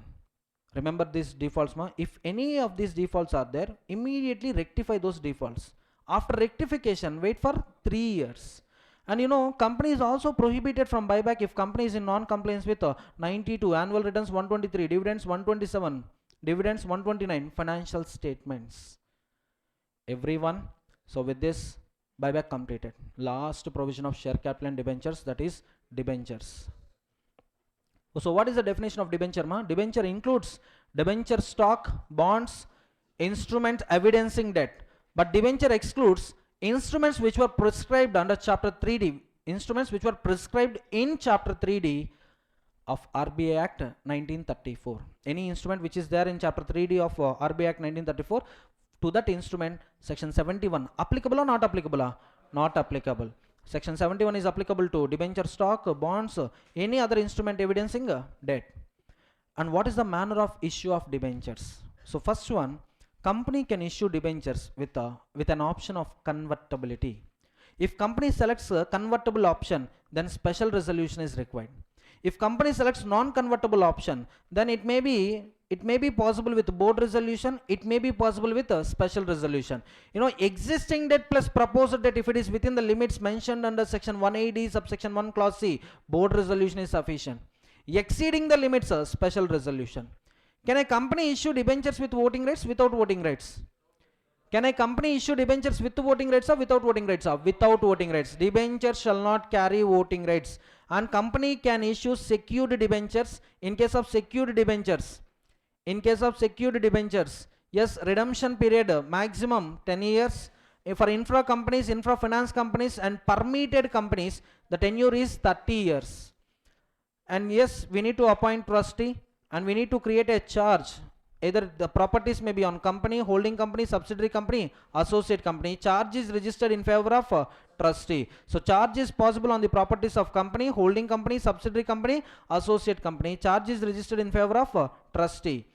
And MV means market value. Market value of charged assets shall cover not only debenture amount but also interest on debentures. And trustee deed shall be executed within 60 days of allotment. Appointment of trustee shall happen before issue, before offer.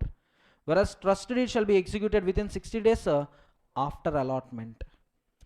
DRR, debenture redemption reserve, how much? 10%, applicable to non-convertible portion only to unlisted companies.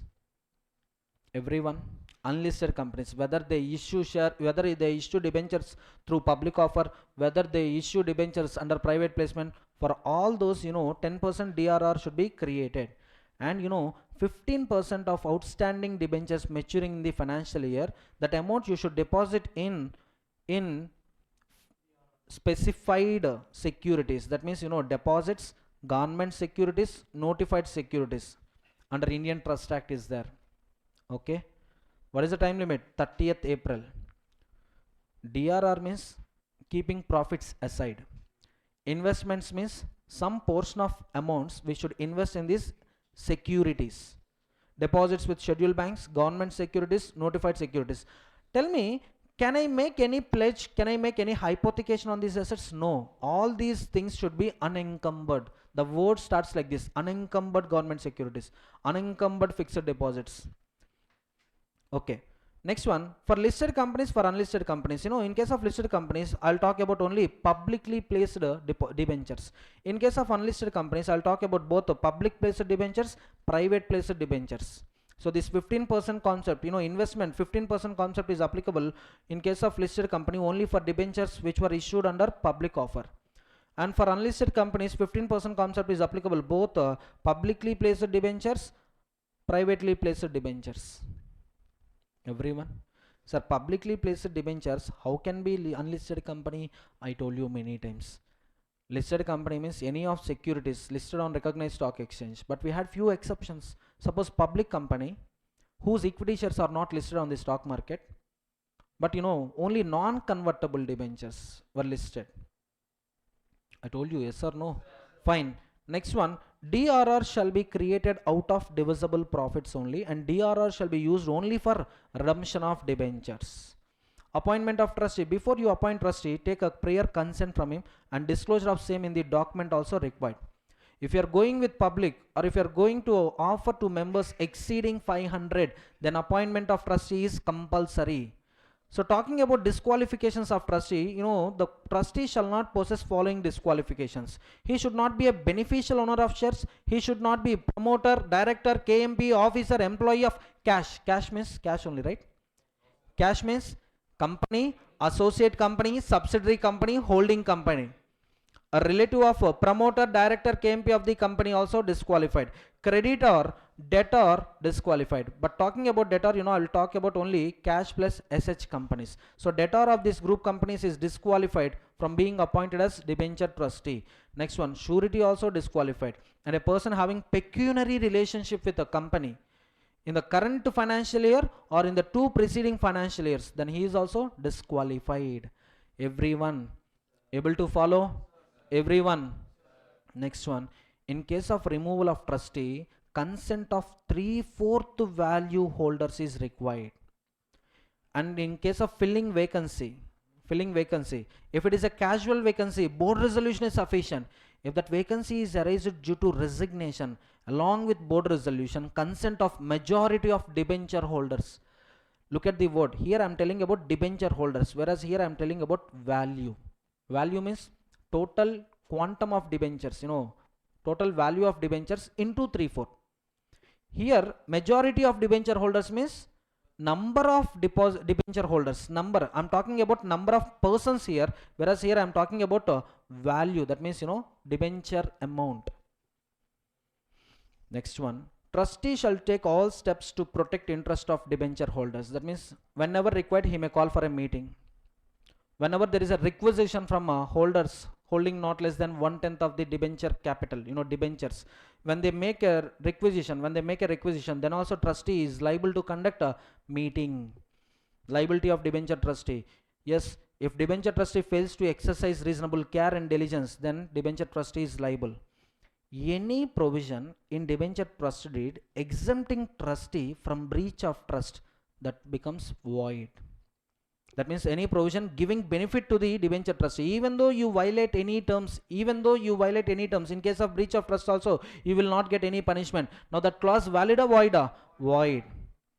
Of course, he will get exemption from punishment. That means he will not get any punishment if there is a consent from 75% of debentures value holders. Can I? Then company has to pay interest and redeem debentures as per the terms and conditions. In case of anticipatory breach, trustee can file an application with NCLT. NCLT may impose restrictions on new borrowings.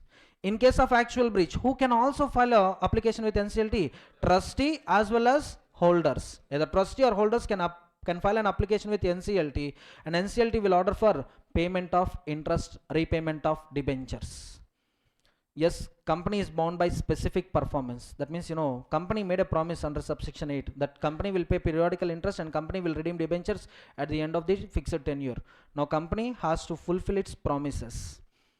Next one, powers of central government. Central government can specify the procedure how to secure debentures and in what form trust deed shall be executed, and how to inspect, who can inspect a trust deed, how we can get copies of trust deed, and how much DRR amount we should create, and any other matters. Who will prescribe? Central government prescribes. Everyone. So with this, section 43 to 72, 72 not there, okay, 43 to 72, that is chapter 4, share capital and debentures revision completed.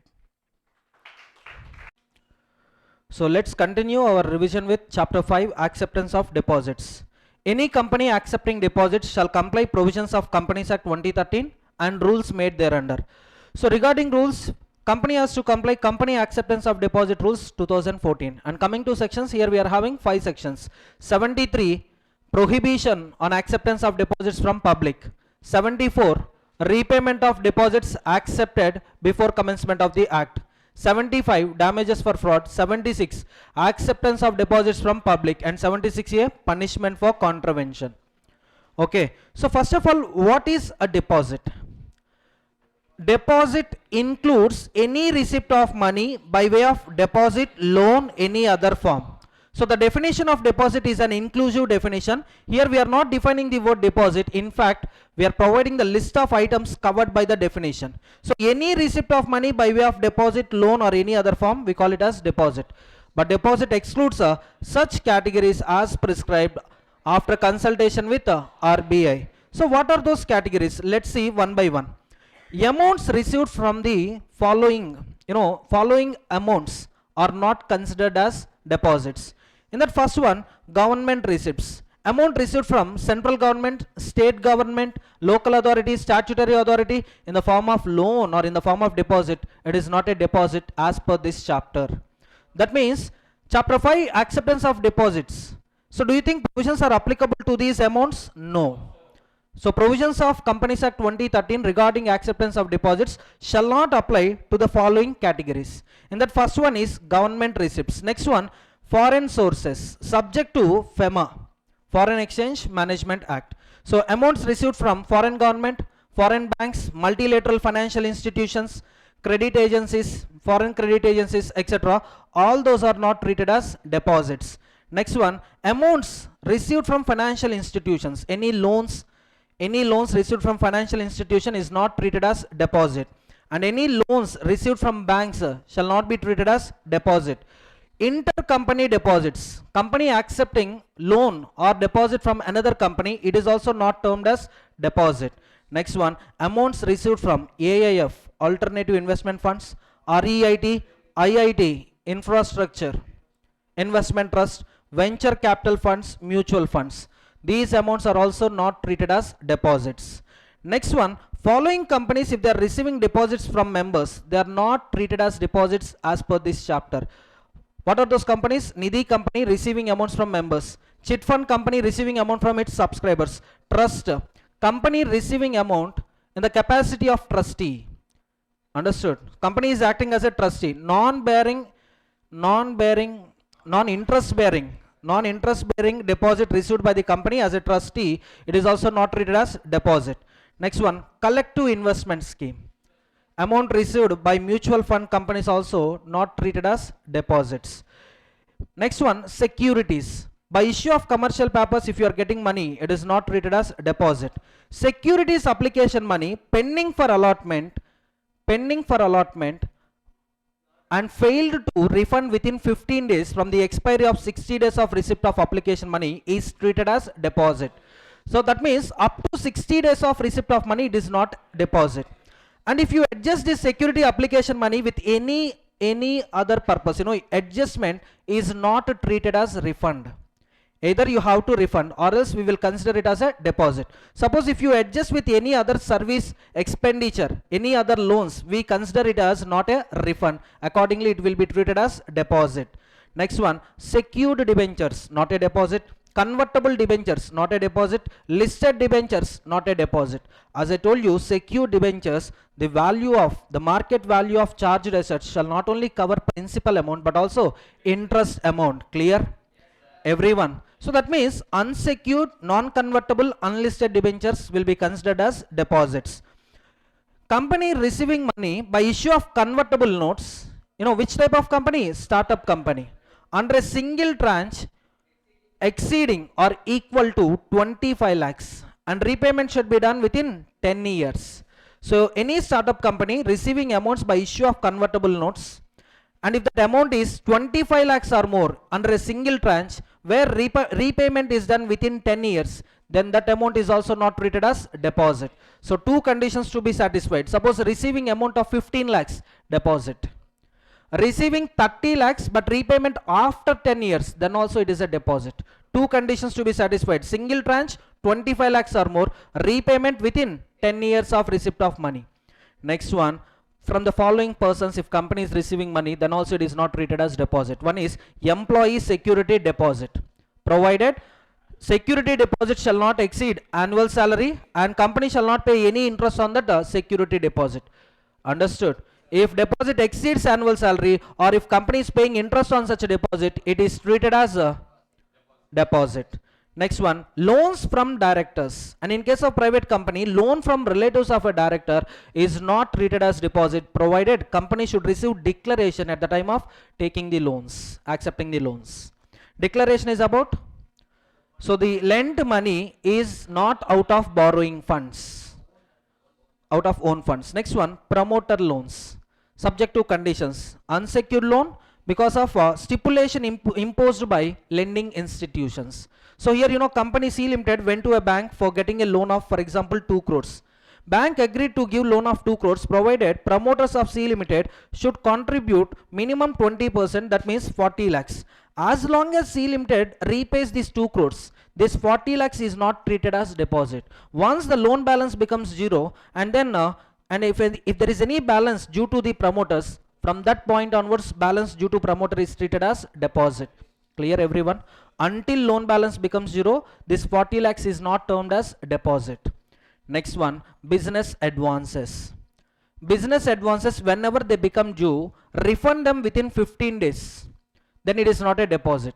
And following business advances are not treated as deposits. One is trade advances, where appropriation happens within 365 days of receipt of money, and advances against immovable property. Next one, security deposit. Next one, long-term project advances. And next one, AMC, EWC, annual maintenance contracts, extended warranty coupons. Next one, sectorial regulator advances. And finally, subscription for publication. So company receiving any amounts under business advances in the following categories, if it is falling under the following categories, then also it is not treated as deposit. But within 15 days of becoming due, refund those monies. Can I proceed?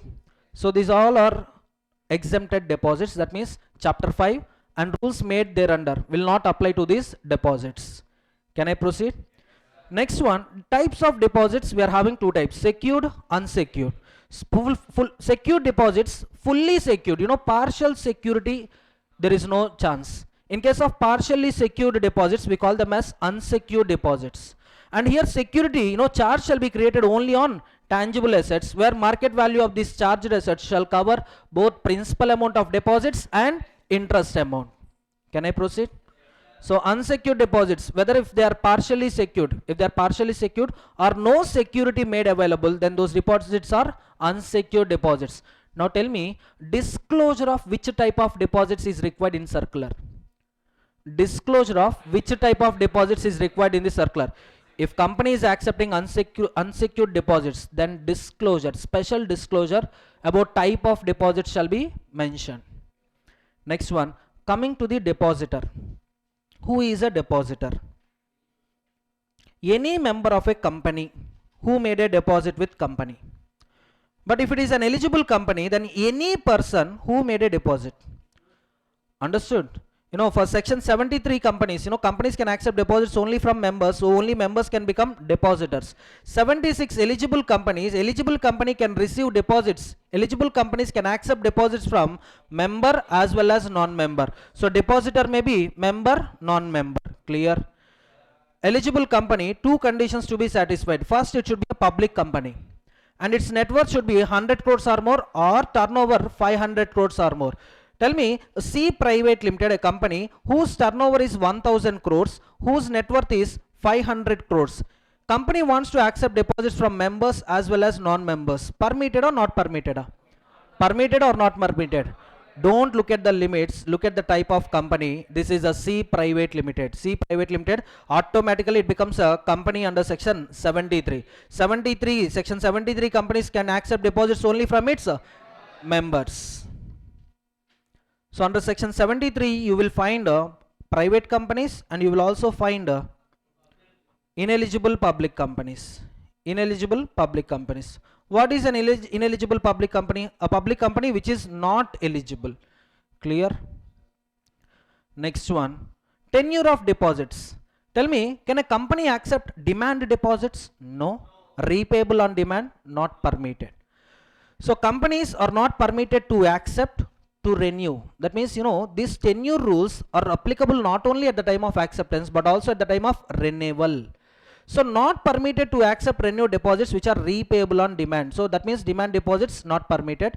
Minimum tenure 6 months, maximum tenure 36 months. Understood? And there is an exception to 6 months. For financing short-term requirements, of course, company can accept deposits with a tenure less than 6 months, but it shall not be less than 3 months. And there is a restriction on quantum of deposits. The restriction is 10% of paid up share capital plus free reserves plus securities premium. Can I proceed? Next one, section 73, that is prohibition on acceptance of deposits from public. So here we are having 5 points. I think yes, 5 subsections are there. First subsection, this section is not applicable to 4 companies: banking companies, NBFCs, housing finance companies. Next one, specified companies. To these 4 companies, this chapter, this section not applicable. That means they can accept deposits from public. Tell me, SBI wants to accept deposits from public. Do you think SBI is required to comply with the provisions of section 73? No. Next one, subsection 2. Conditions for accepting deposits from members. First condition, approval of members. Where? At general meeting. Next, proceed with issuance of circular, and that circular shall contain following contents: financial position of the company, credit rating, number of depositors, outstanding number of depositors, and outstanding deposits due. So these 4 these 4 contents should form part of circular, and the circular shall be in form DPT1. And publication in 2 newspapers. One is in English newspaper, other one is in a vernacular newspaper. Yes, both the newspapers shall have a wide circulation. Next one, wide circulation in the place where registered office is situated. Next one, this circular is having a limited validity period. Tell me, how long prospectus is valid? 90 days from the date of filing with ROC. Yes or no? Shelf prospectus is valid for a period of 1 year from date of first public offer. First public offer under shelf prospectus. Now circular is having a validity period. You know, the validity period is 6 months from the closure of financial year, or date of AGM where financial statements are adopted. If AGM is not conducted, then due date of AGM. Out of these dates, whichever is earliest you have to consider. So that is the validity period of circular. Once a circular is ready, copy of circular shall be filed with ROC within 30 days before issuing circular to the members. And company has to create a DRR. And what is the time limit for creation of DRR? 30th April of every year. How much amount? 20% of deposits maturing current year or following financial year? Following financial year. And company is required to obtain a certification from its auditor as to no default.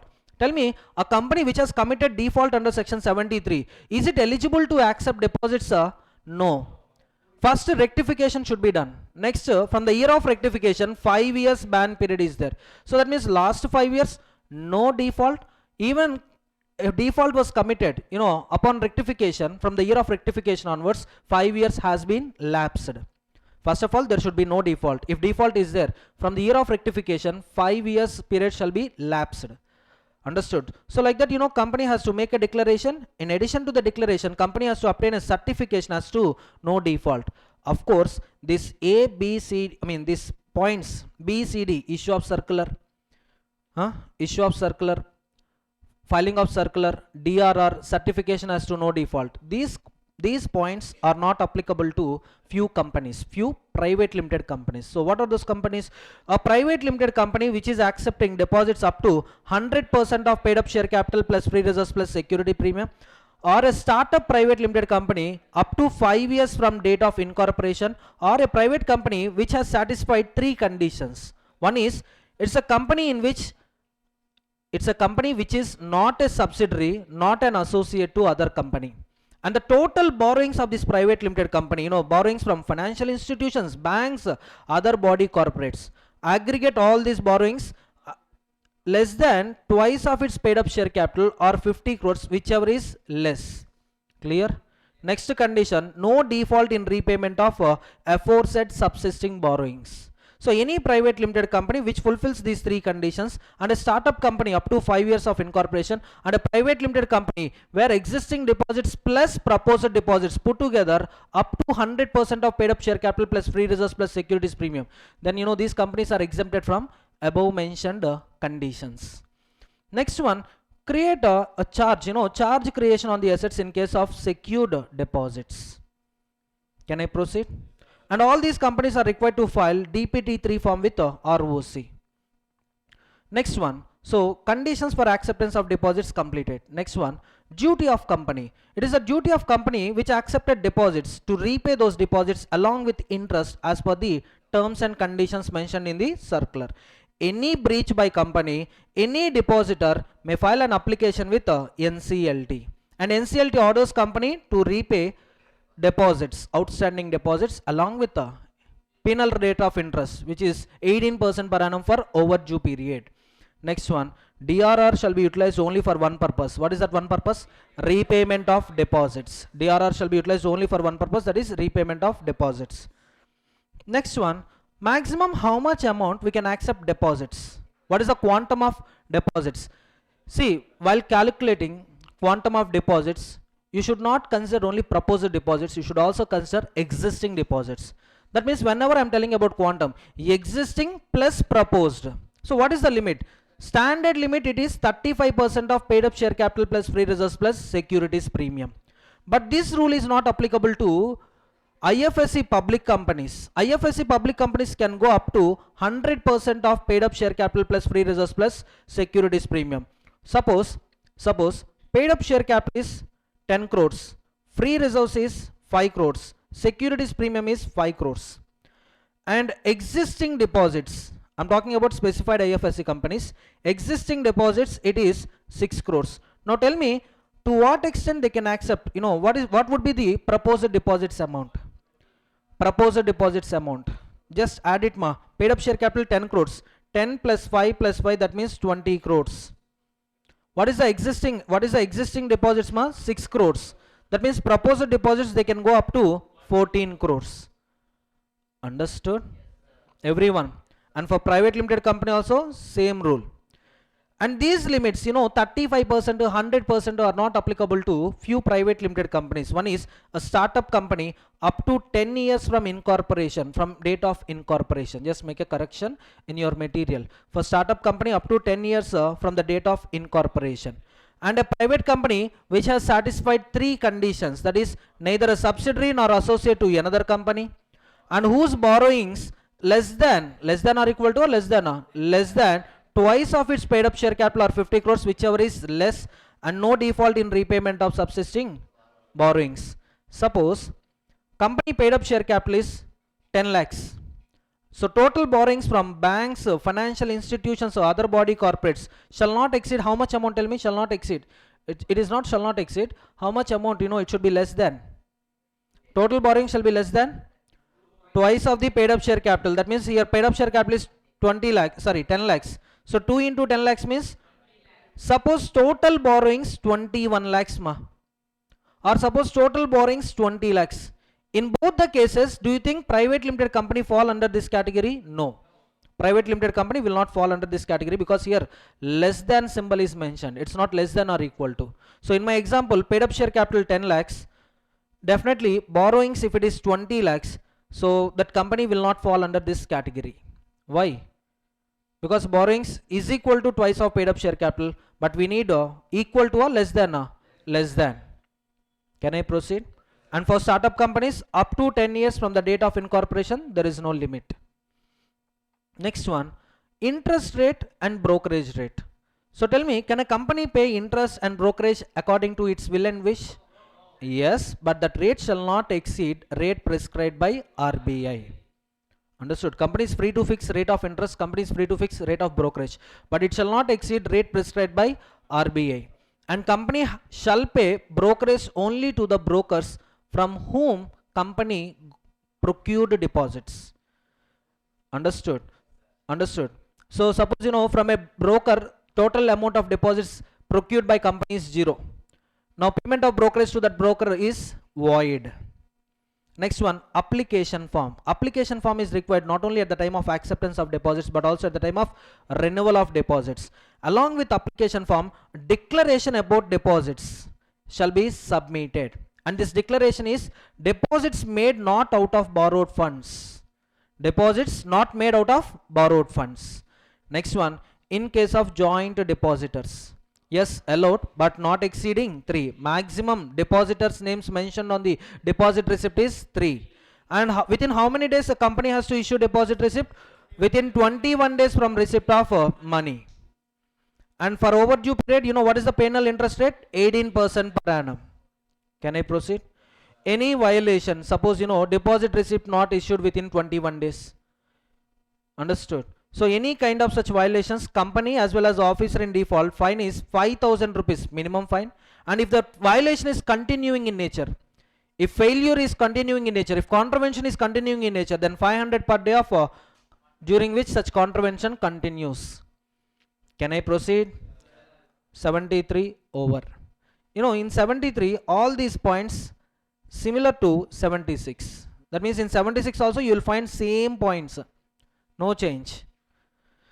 76, acceptance of deposits from public. Tell me, section 76, is it applicable to all companies or only eligible companies? So what is an eligible company? It's a public company with net worth 100 crores or more, or turnover 500 crores or more. This or is very important, or else you may end up with writing wrong conclusion. Any one condition satisfied, if it is a public company, then it becomes eligible company. So special resolution is required for accepting deposits. But there is one privilege, one exemption. That exemption is existing debt plus proposed debt including deposits. But debt means not only deposits but also debentures, loans, borrowings, everything will come. Yes or no? So existing debt plus proposed debt, if it is within the limits of 100% of paid up share capital plus free reserves plus securities premium, and in that proposed debt, you know, the proposed deposit is also there. If that including proposed deposit, if it is within the limits of 100% of paid up share capital plus free reserves plus securities premium, then ordinary resolution is sufficient. Or else we need special resolution. After taking special resolution, file a copy of special resolution with ROC. Next one, obtain credit rating. Every year company is required to obtain credit rating as long as company is having deposits. Once deposits repaid, next year if company is not accepting fresh deposits, then no need to obtain credit rating. So that means during the tenure of deposits, during acceptance of deposits, during renewal of deposits, credit rating is compulsory. And creation of charge on the tangible assets if deposits are secured. So yeah, definitely, you know, charge is registered in favor of depositor trustee. So tell me, when a company should have depositor trustee? Before issuing circular. So yes, we need to appoint one or more depositor trustee. Before naming someone as depositor trustee, we need to obtain a written consent from the proposed candidate, and disclosure shall be made in the circular. Yes, we have obtained written consent from so and so person has been named as depositor trustee. Next, execute deposit trust deed in DPD2 7 days before issuing circular. 7 days before issuing circular, execute deposit trust deed. It's an agreement between company and depositor trustee. Now, you know, following persons are disqualified to act as depositor trustee. Who are they? Director of group companies, KMP of group companies, officer of group companies, employee of group companies, disqualified. Not only these people, relatives to these people are also disqualified. Why? Conflict of interest. Independence important, yes or no? Next one, depositor of a company is also disqualified. He cannot act as a depositor trustee. Next one, debtor to group companies, but in group companies you will find another company that is subsidiary of the holding company. Suppose, you know, C Limited is our company, our holding H Limited, our subsidiary S Limited, and our associate A Limited. In the first point, you know, I mentioned 4 companies: H Limited, C Limited, S Limited, A Limited. But coming to third point, here we are also mentioning another company name, that is, you know, subsidiary of holding company. That means our company C Limited and subsidiary of holding company are nothing but fellow subsidiaries. Both are subsidiaries to one holding company. So with respect to debtor, it's not 4 group companies, it's 5 group companies. Next one, any person having material pecuniary relationship with company, he is also disqualified. Next one, surety with respect to deposits or interest thereon. Surety is also disqualified to act as depositor trustee. Hello? Are you there? Everyone? Next, removal of depositor trustee. Consent of all directors present at meeting required. In case company is having independent director, then independent director shall present in the board meeting where resolution has been passed for removal of the depositor trustee. Next point, maximum amount of deposits. So tell me, what is the statutory limit for acceptance of deposits? 35%. 35%, you know, 35% including existing deposits or excluding existing deposits are? Including existing deposits. If you are an eligible company, you can accept deposits from members up to 10% of paid up share capital plus free reserves plus securities premium. From public, you can accept deposits up to 25% of paid up share capital plus free reserves plus securities premium. Listen carefully. Eligible company paid up share capital is 10 crores, securities premium 5 crores, free reserves 5 crores. So total how much? 20 crores. In this on this we need to apply 35%. That means 7 crores. But this 7 crores eligible company, this 7 crores can it accept from members? 7 crores, can a eligible company accept 7 crores from public? No. So how much from members? 2 crores.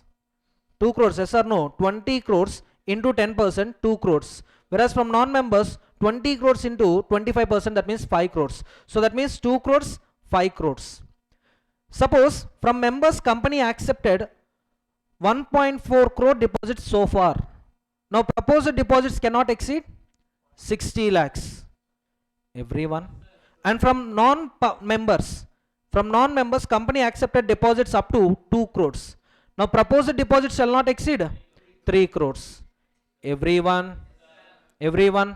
And for government company, this restriction, this bifurcation is not there. They can accept deposits up to 35% of paid up share capital plus free reserves plus securities premium. Next one, register of deposits. So what is the time limit for making entries in the register of deposits? 7 days from issue of receipt. And who will authenticate entries in this register? Either director or secretary or authorized officer. And how long I should preserve this register of deposits? 8 years from the date of latest entry. That means once you redeem those deposits, once you repay those deposits, you need to enter that statements. You need to make entries in the register. So from the latest entry in the register, we need to maintain these registers for 8 years. That means, in fact, 8 years from the date of latest entry means 8 years from the date of repayment. Are you all getting my point? And in case of premature repayment, 1% rate cut is there. Suppose company accepted deposits with interest of 9%. And in case of premature repayment, 1% rate cut. And this premature repayment rate cut is not applicable in following two cases. One is company repaying deposits in order to reduce deposits to the permissible limits. I told you last year paid up share capital 10 crores, securities premium 5 crores, free reserves 5 crores. So total 20 crores. It accepted 35% deposits, that means 7 crores it accepted. Current year there is a loss. Loss of how much? For example, loss of 5 crores. That means current year closing balance would be paid up share capital 10 crores, securities premium 5 crores, whereas free reserves becomes 0. Because loss, how much loss is there? 5 crores. When you adjust loss with reserves and surplus becomes 0.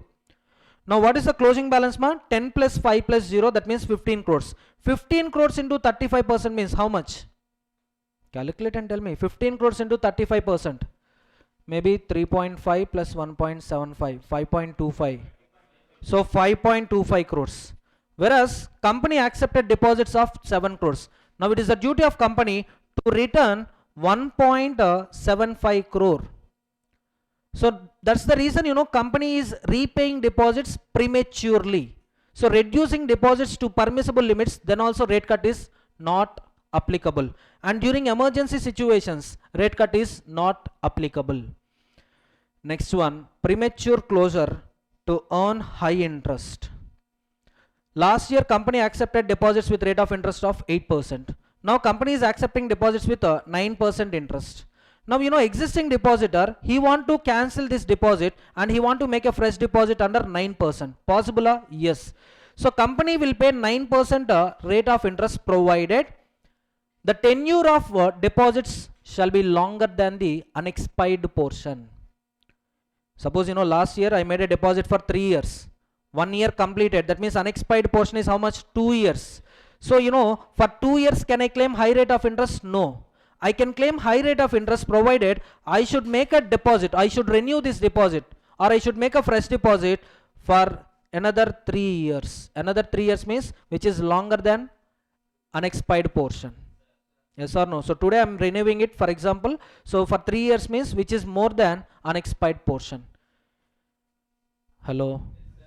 Any meditation? Participation? I think reverse you are telling.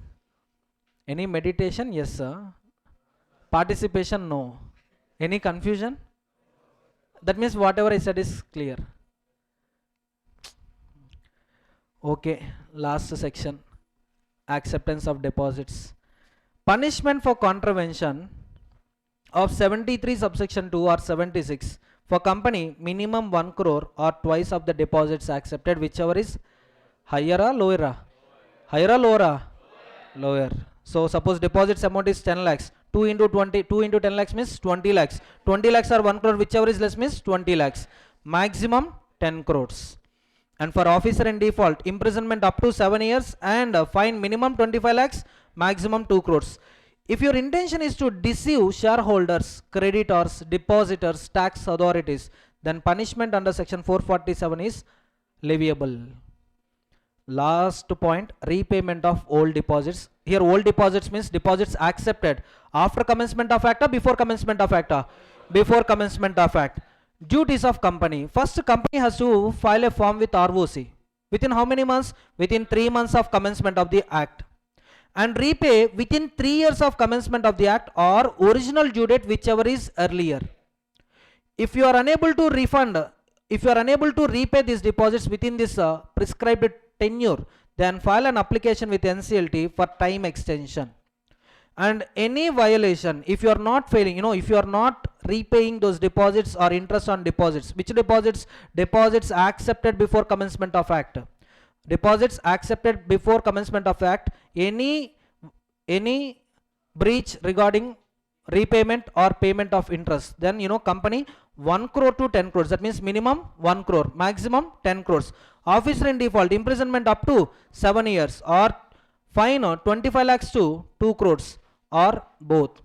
There is a difference between 76A and 74. 76A is for deposits accepted under this act, whereas 74 deposits accepted before this act.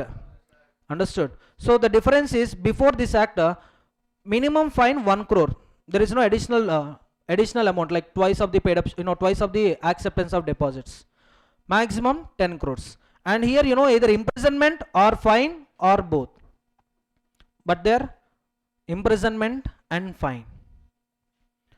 And these are the forms we used so far, particularly DPT1 circular, DPT2 deposit trust deed, DPT3 return of deposits. Every company accepting deposits, every company, in fact every company has to file DPT3 with ROC by 30th June of every year.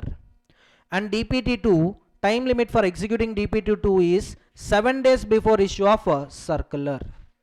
And what is the time limit for DPT1? There is no time limit. If you are accepting deposits, if you want to accept deposits, it is possible only with the preparation of circular in form DPT1. And these are the section numbers as I already told you. Next one, registration of charges. So our next chapter, as I told you, registration of charges, section 77 to 87, and this is chapter 6 of Companies Act 2013.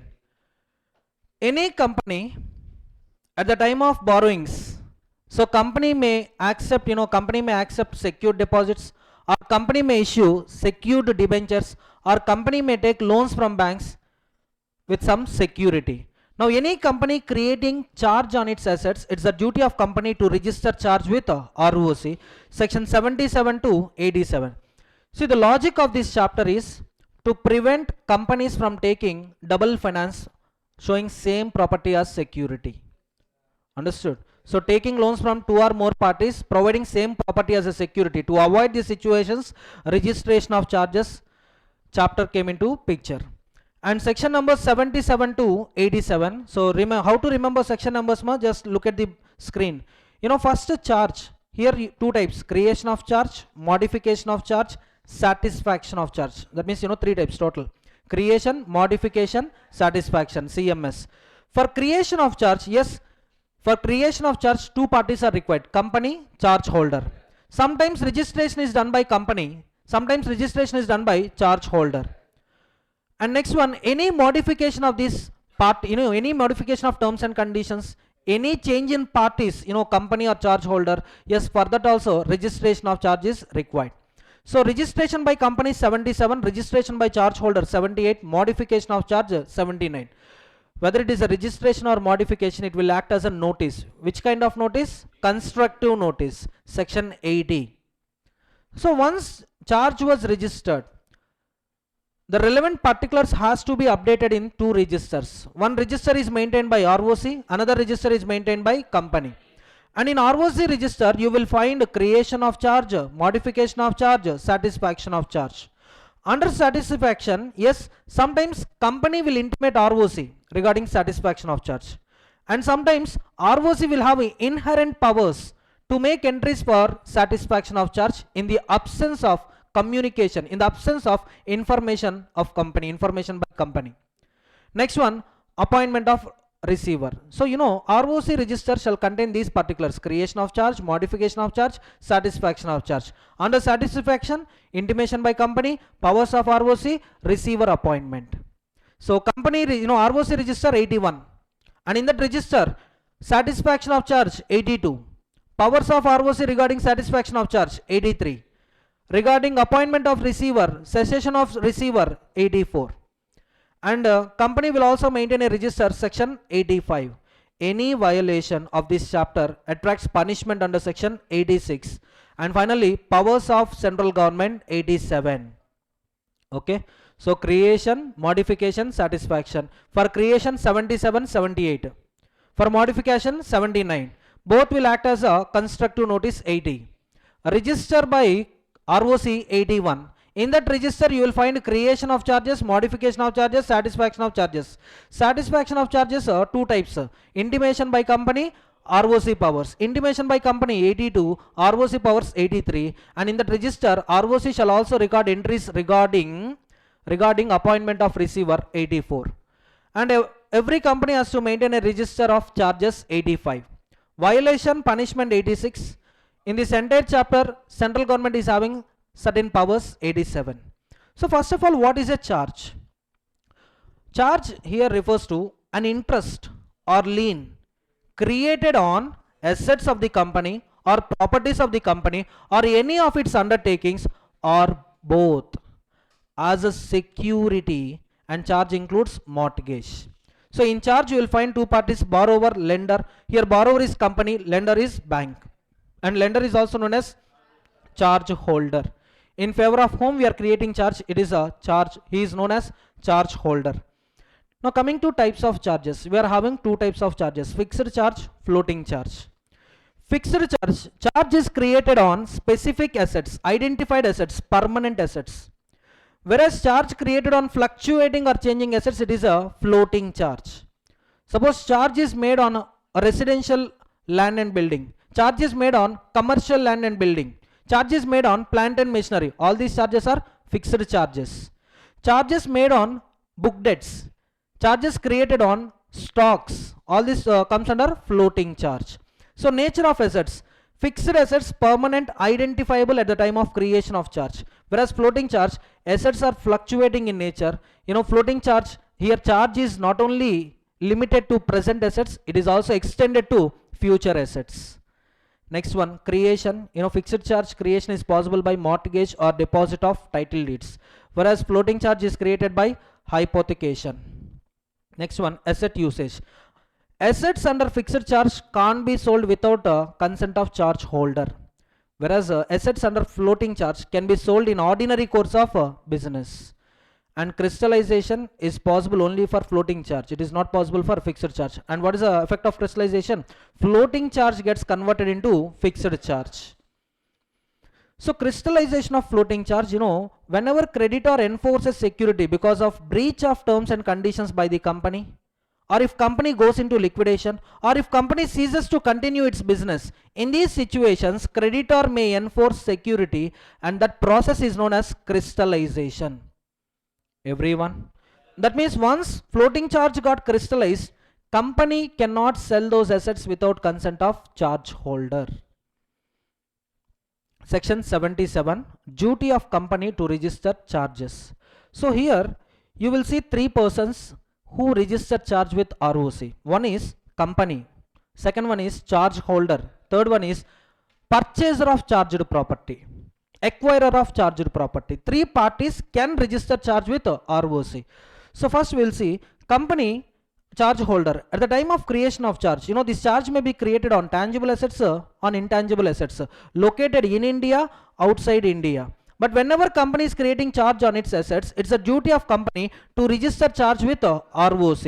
And what is the time limit for registration of charge with ROC? Here we need to see old charges, new charges. Old charges means before, charges before 2nd November 2018. And new charges means charges created on or after 2nd November 2018. For new charges, the time limit is normal time limit 30 days. If crossed, then next 30 days. That means total how many days? 60. If crossed, further 120 days. Further 60 days. That means what is the total time limit, ma? Normal time limit 30 days, additional 30 and additional 60. So total you will find 120 days. But for normal time limit, normal fees is sufficient.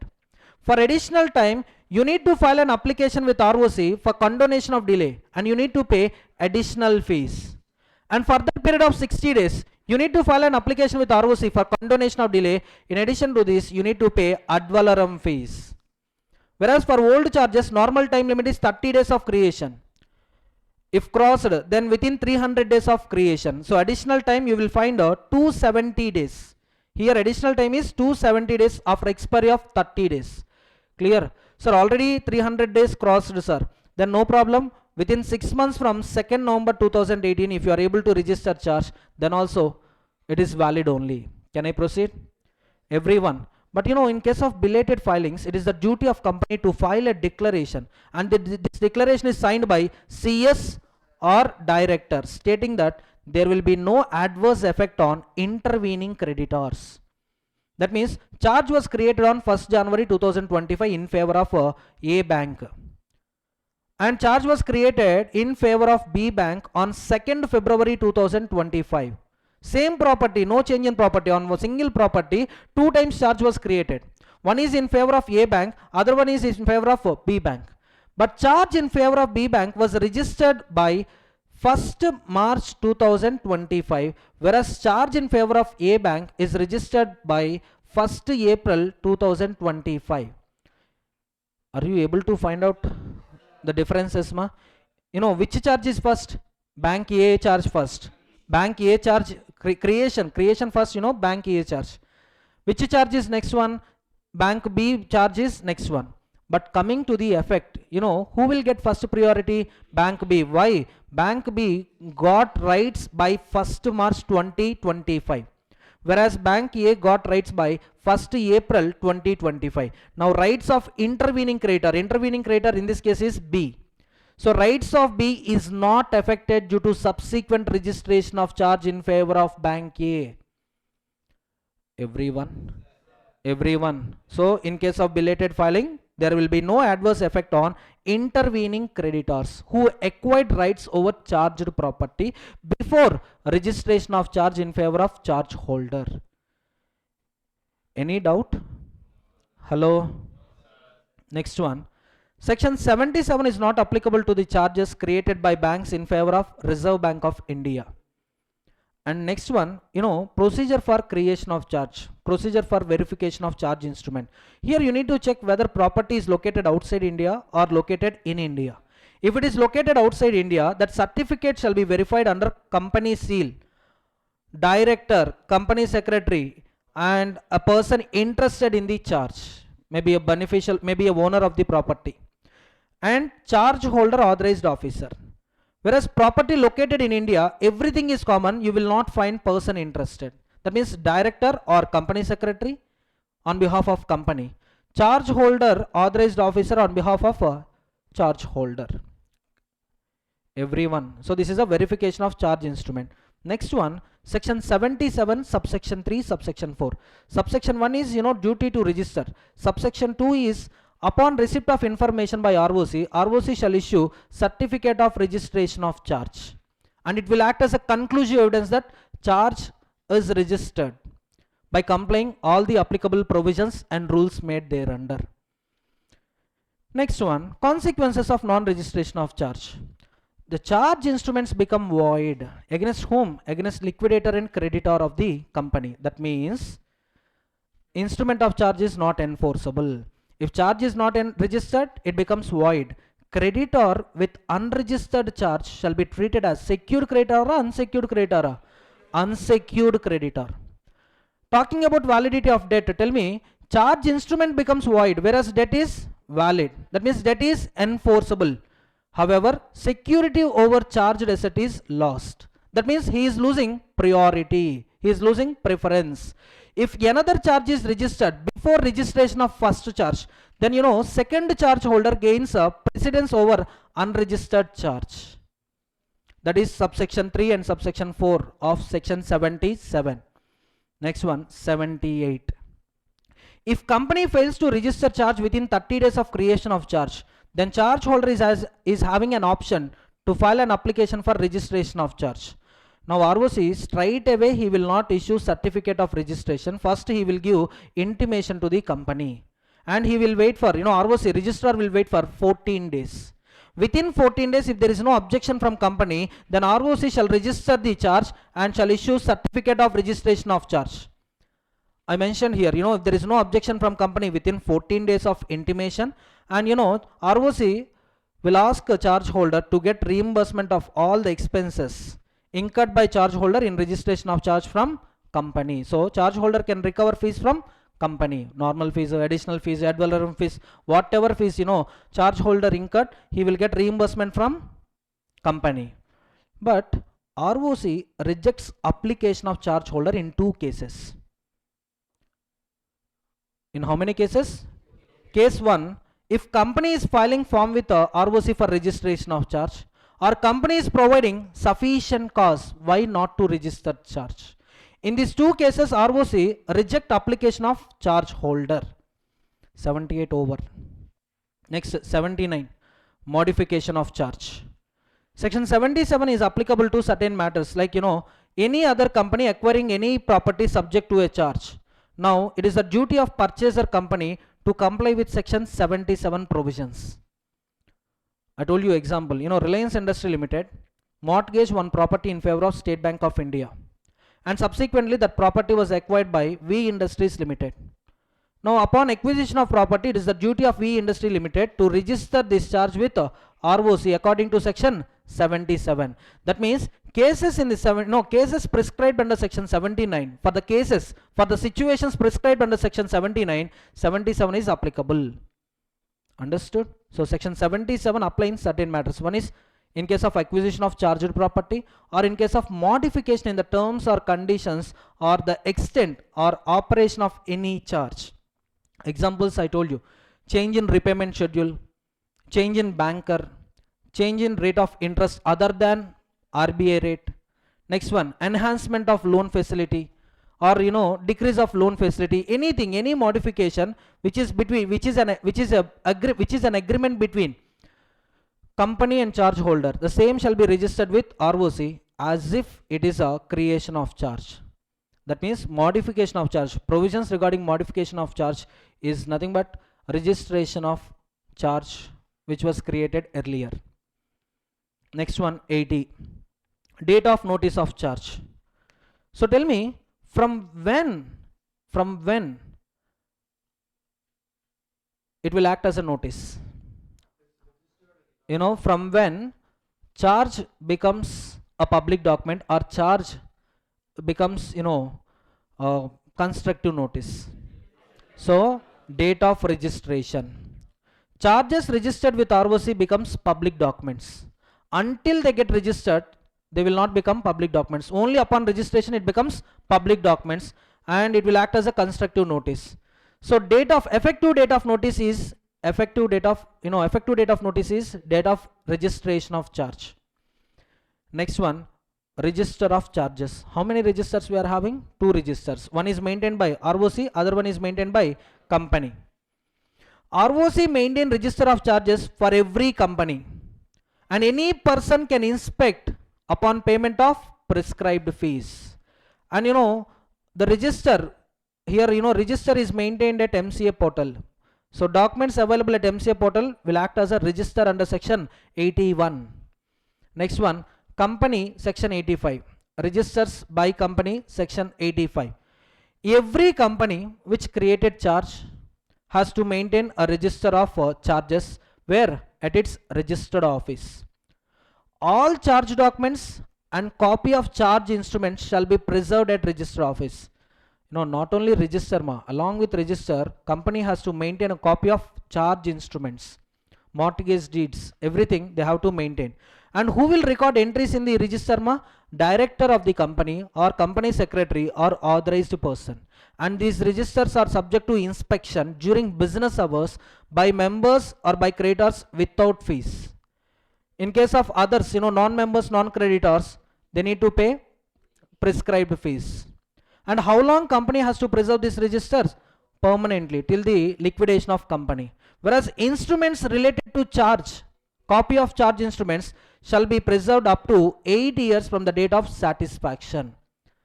Very important MCQ. Registers, no time limit. Whereas copy of charge instruments, 8 years from registration or satisfaction. Satisfaction. 82. Company to report satisfaction of charge. It is a duty of company to intimate satisfaction of charge with ROC within 30 days normal time. And what is the extended time? 300 days. Immediately ROC shall send a notice to charge holder and ROC will wait for 14 days. If there is any objection from charge holder, ROC shall record the same and ROC shall forward that cause to the company. But this sending notice is not required if company files an attachment which is NOC issued by charge holder. If charge holder already issued NOC to company and if company is filing that document with ROC, then ROC will not intimate anything to the charge holder. So upon satisfaction, upon filing of this information, ROC issues certificate of satisfaction of charge. And ROC shall enter the details in his register. Memorandum of satisfaction entered in the register maintained by ROC, which is section 81. Next, 83. Power of ROC to make entries of satisfaction and release in absence of intimation from company. In what situation section 83 applies? If there is any evidence proving that debt secured by charge is wholly or partially satisfied, company paid debts, or charged property is released from charge. Charged property or charged undertakings are released from charge. In that case, yes, section 83 comes into the picture. So what is the power of ROC? Power of ROC is independent. It is not subordinate to some other parties, independent, and it is not affected by company's failure to notify intimation of charge.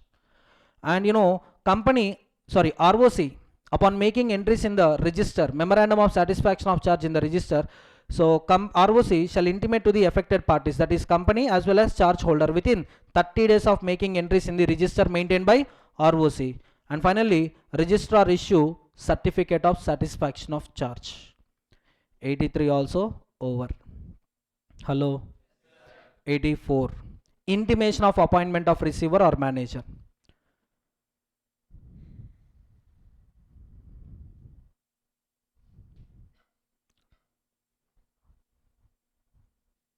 Last 2 minutes, just concentrate. Intimation of appointment of receiver or manager. Applicability. When this section is applicable, any person obtains an order for appointment of receiver or manager to manage charged property, or any person appoints a receiver or manager under the charge instrument. If that fellow is getting an order from the authority for appointment of receiver or manager, or if that fellow is appointing a receiver or manager under instrument, both the situations or in any one of the situation, that person has to intimate company as well as ROC. Within how many days? Within 30 days of the order or within 30 days of the appointment. And what's the ROC's action? ROC register particulars in the register of charges maintained under section 81. And in case of cessation also, the person is responsible to notify ROC as well as company. And what ROC will do? ROC shall register the same in its register. 84 completed. 86. Punishment for violation of this chapter. Company 5 lakhs. Officer in default 50,000. And in case of willful omission of information while filing with ROC or filing false statements with ROC, so both the cases punishment is 447. Person responsible for fraud 447. Next one, rectification by CG in register of members. Section 87 applies in following two cases. One is company failed to give intimation of satisfaction of charge within the prescribed time limit, that is 30 days or 300 days. Time limit over, company failed to intimate ROC regarding satisfaction. Then company will make an application to central government. Second situation, omission or misstatement of particulars in the previous filings regarding creation of charge, regarding modification of charge, regarding satisfaction of charge. Any filings with ROC, in those filings, if there is any false information, or if there is any omission of particulars, in these cases also, company shall file an application with CG for rectification. Now, CG will pass an order provided CG is satisfied that the default was accidental, unintentional, not intentional, or the default will not have any negative impact on creditors, shareholders position. Then central government will pass a rectification order.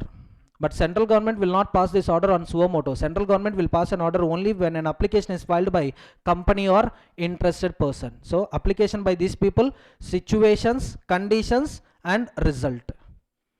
At last, CHG 1 for registration of charge other than debentures. CHG 9 registration of charge for debentures. CHG 2 for charge registration certificate. CHG 3 certificate of charge modification. 1 and 9 are the filings by company,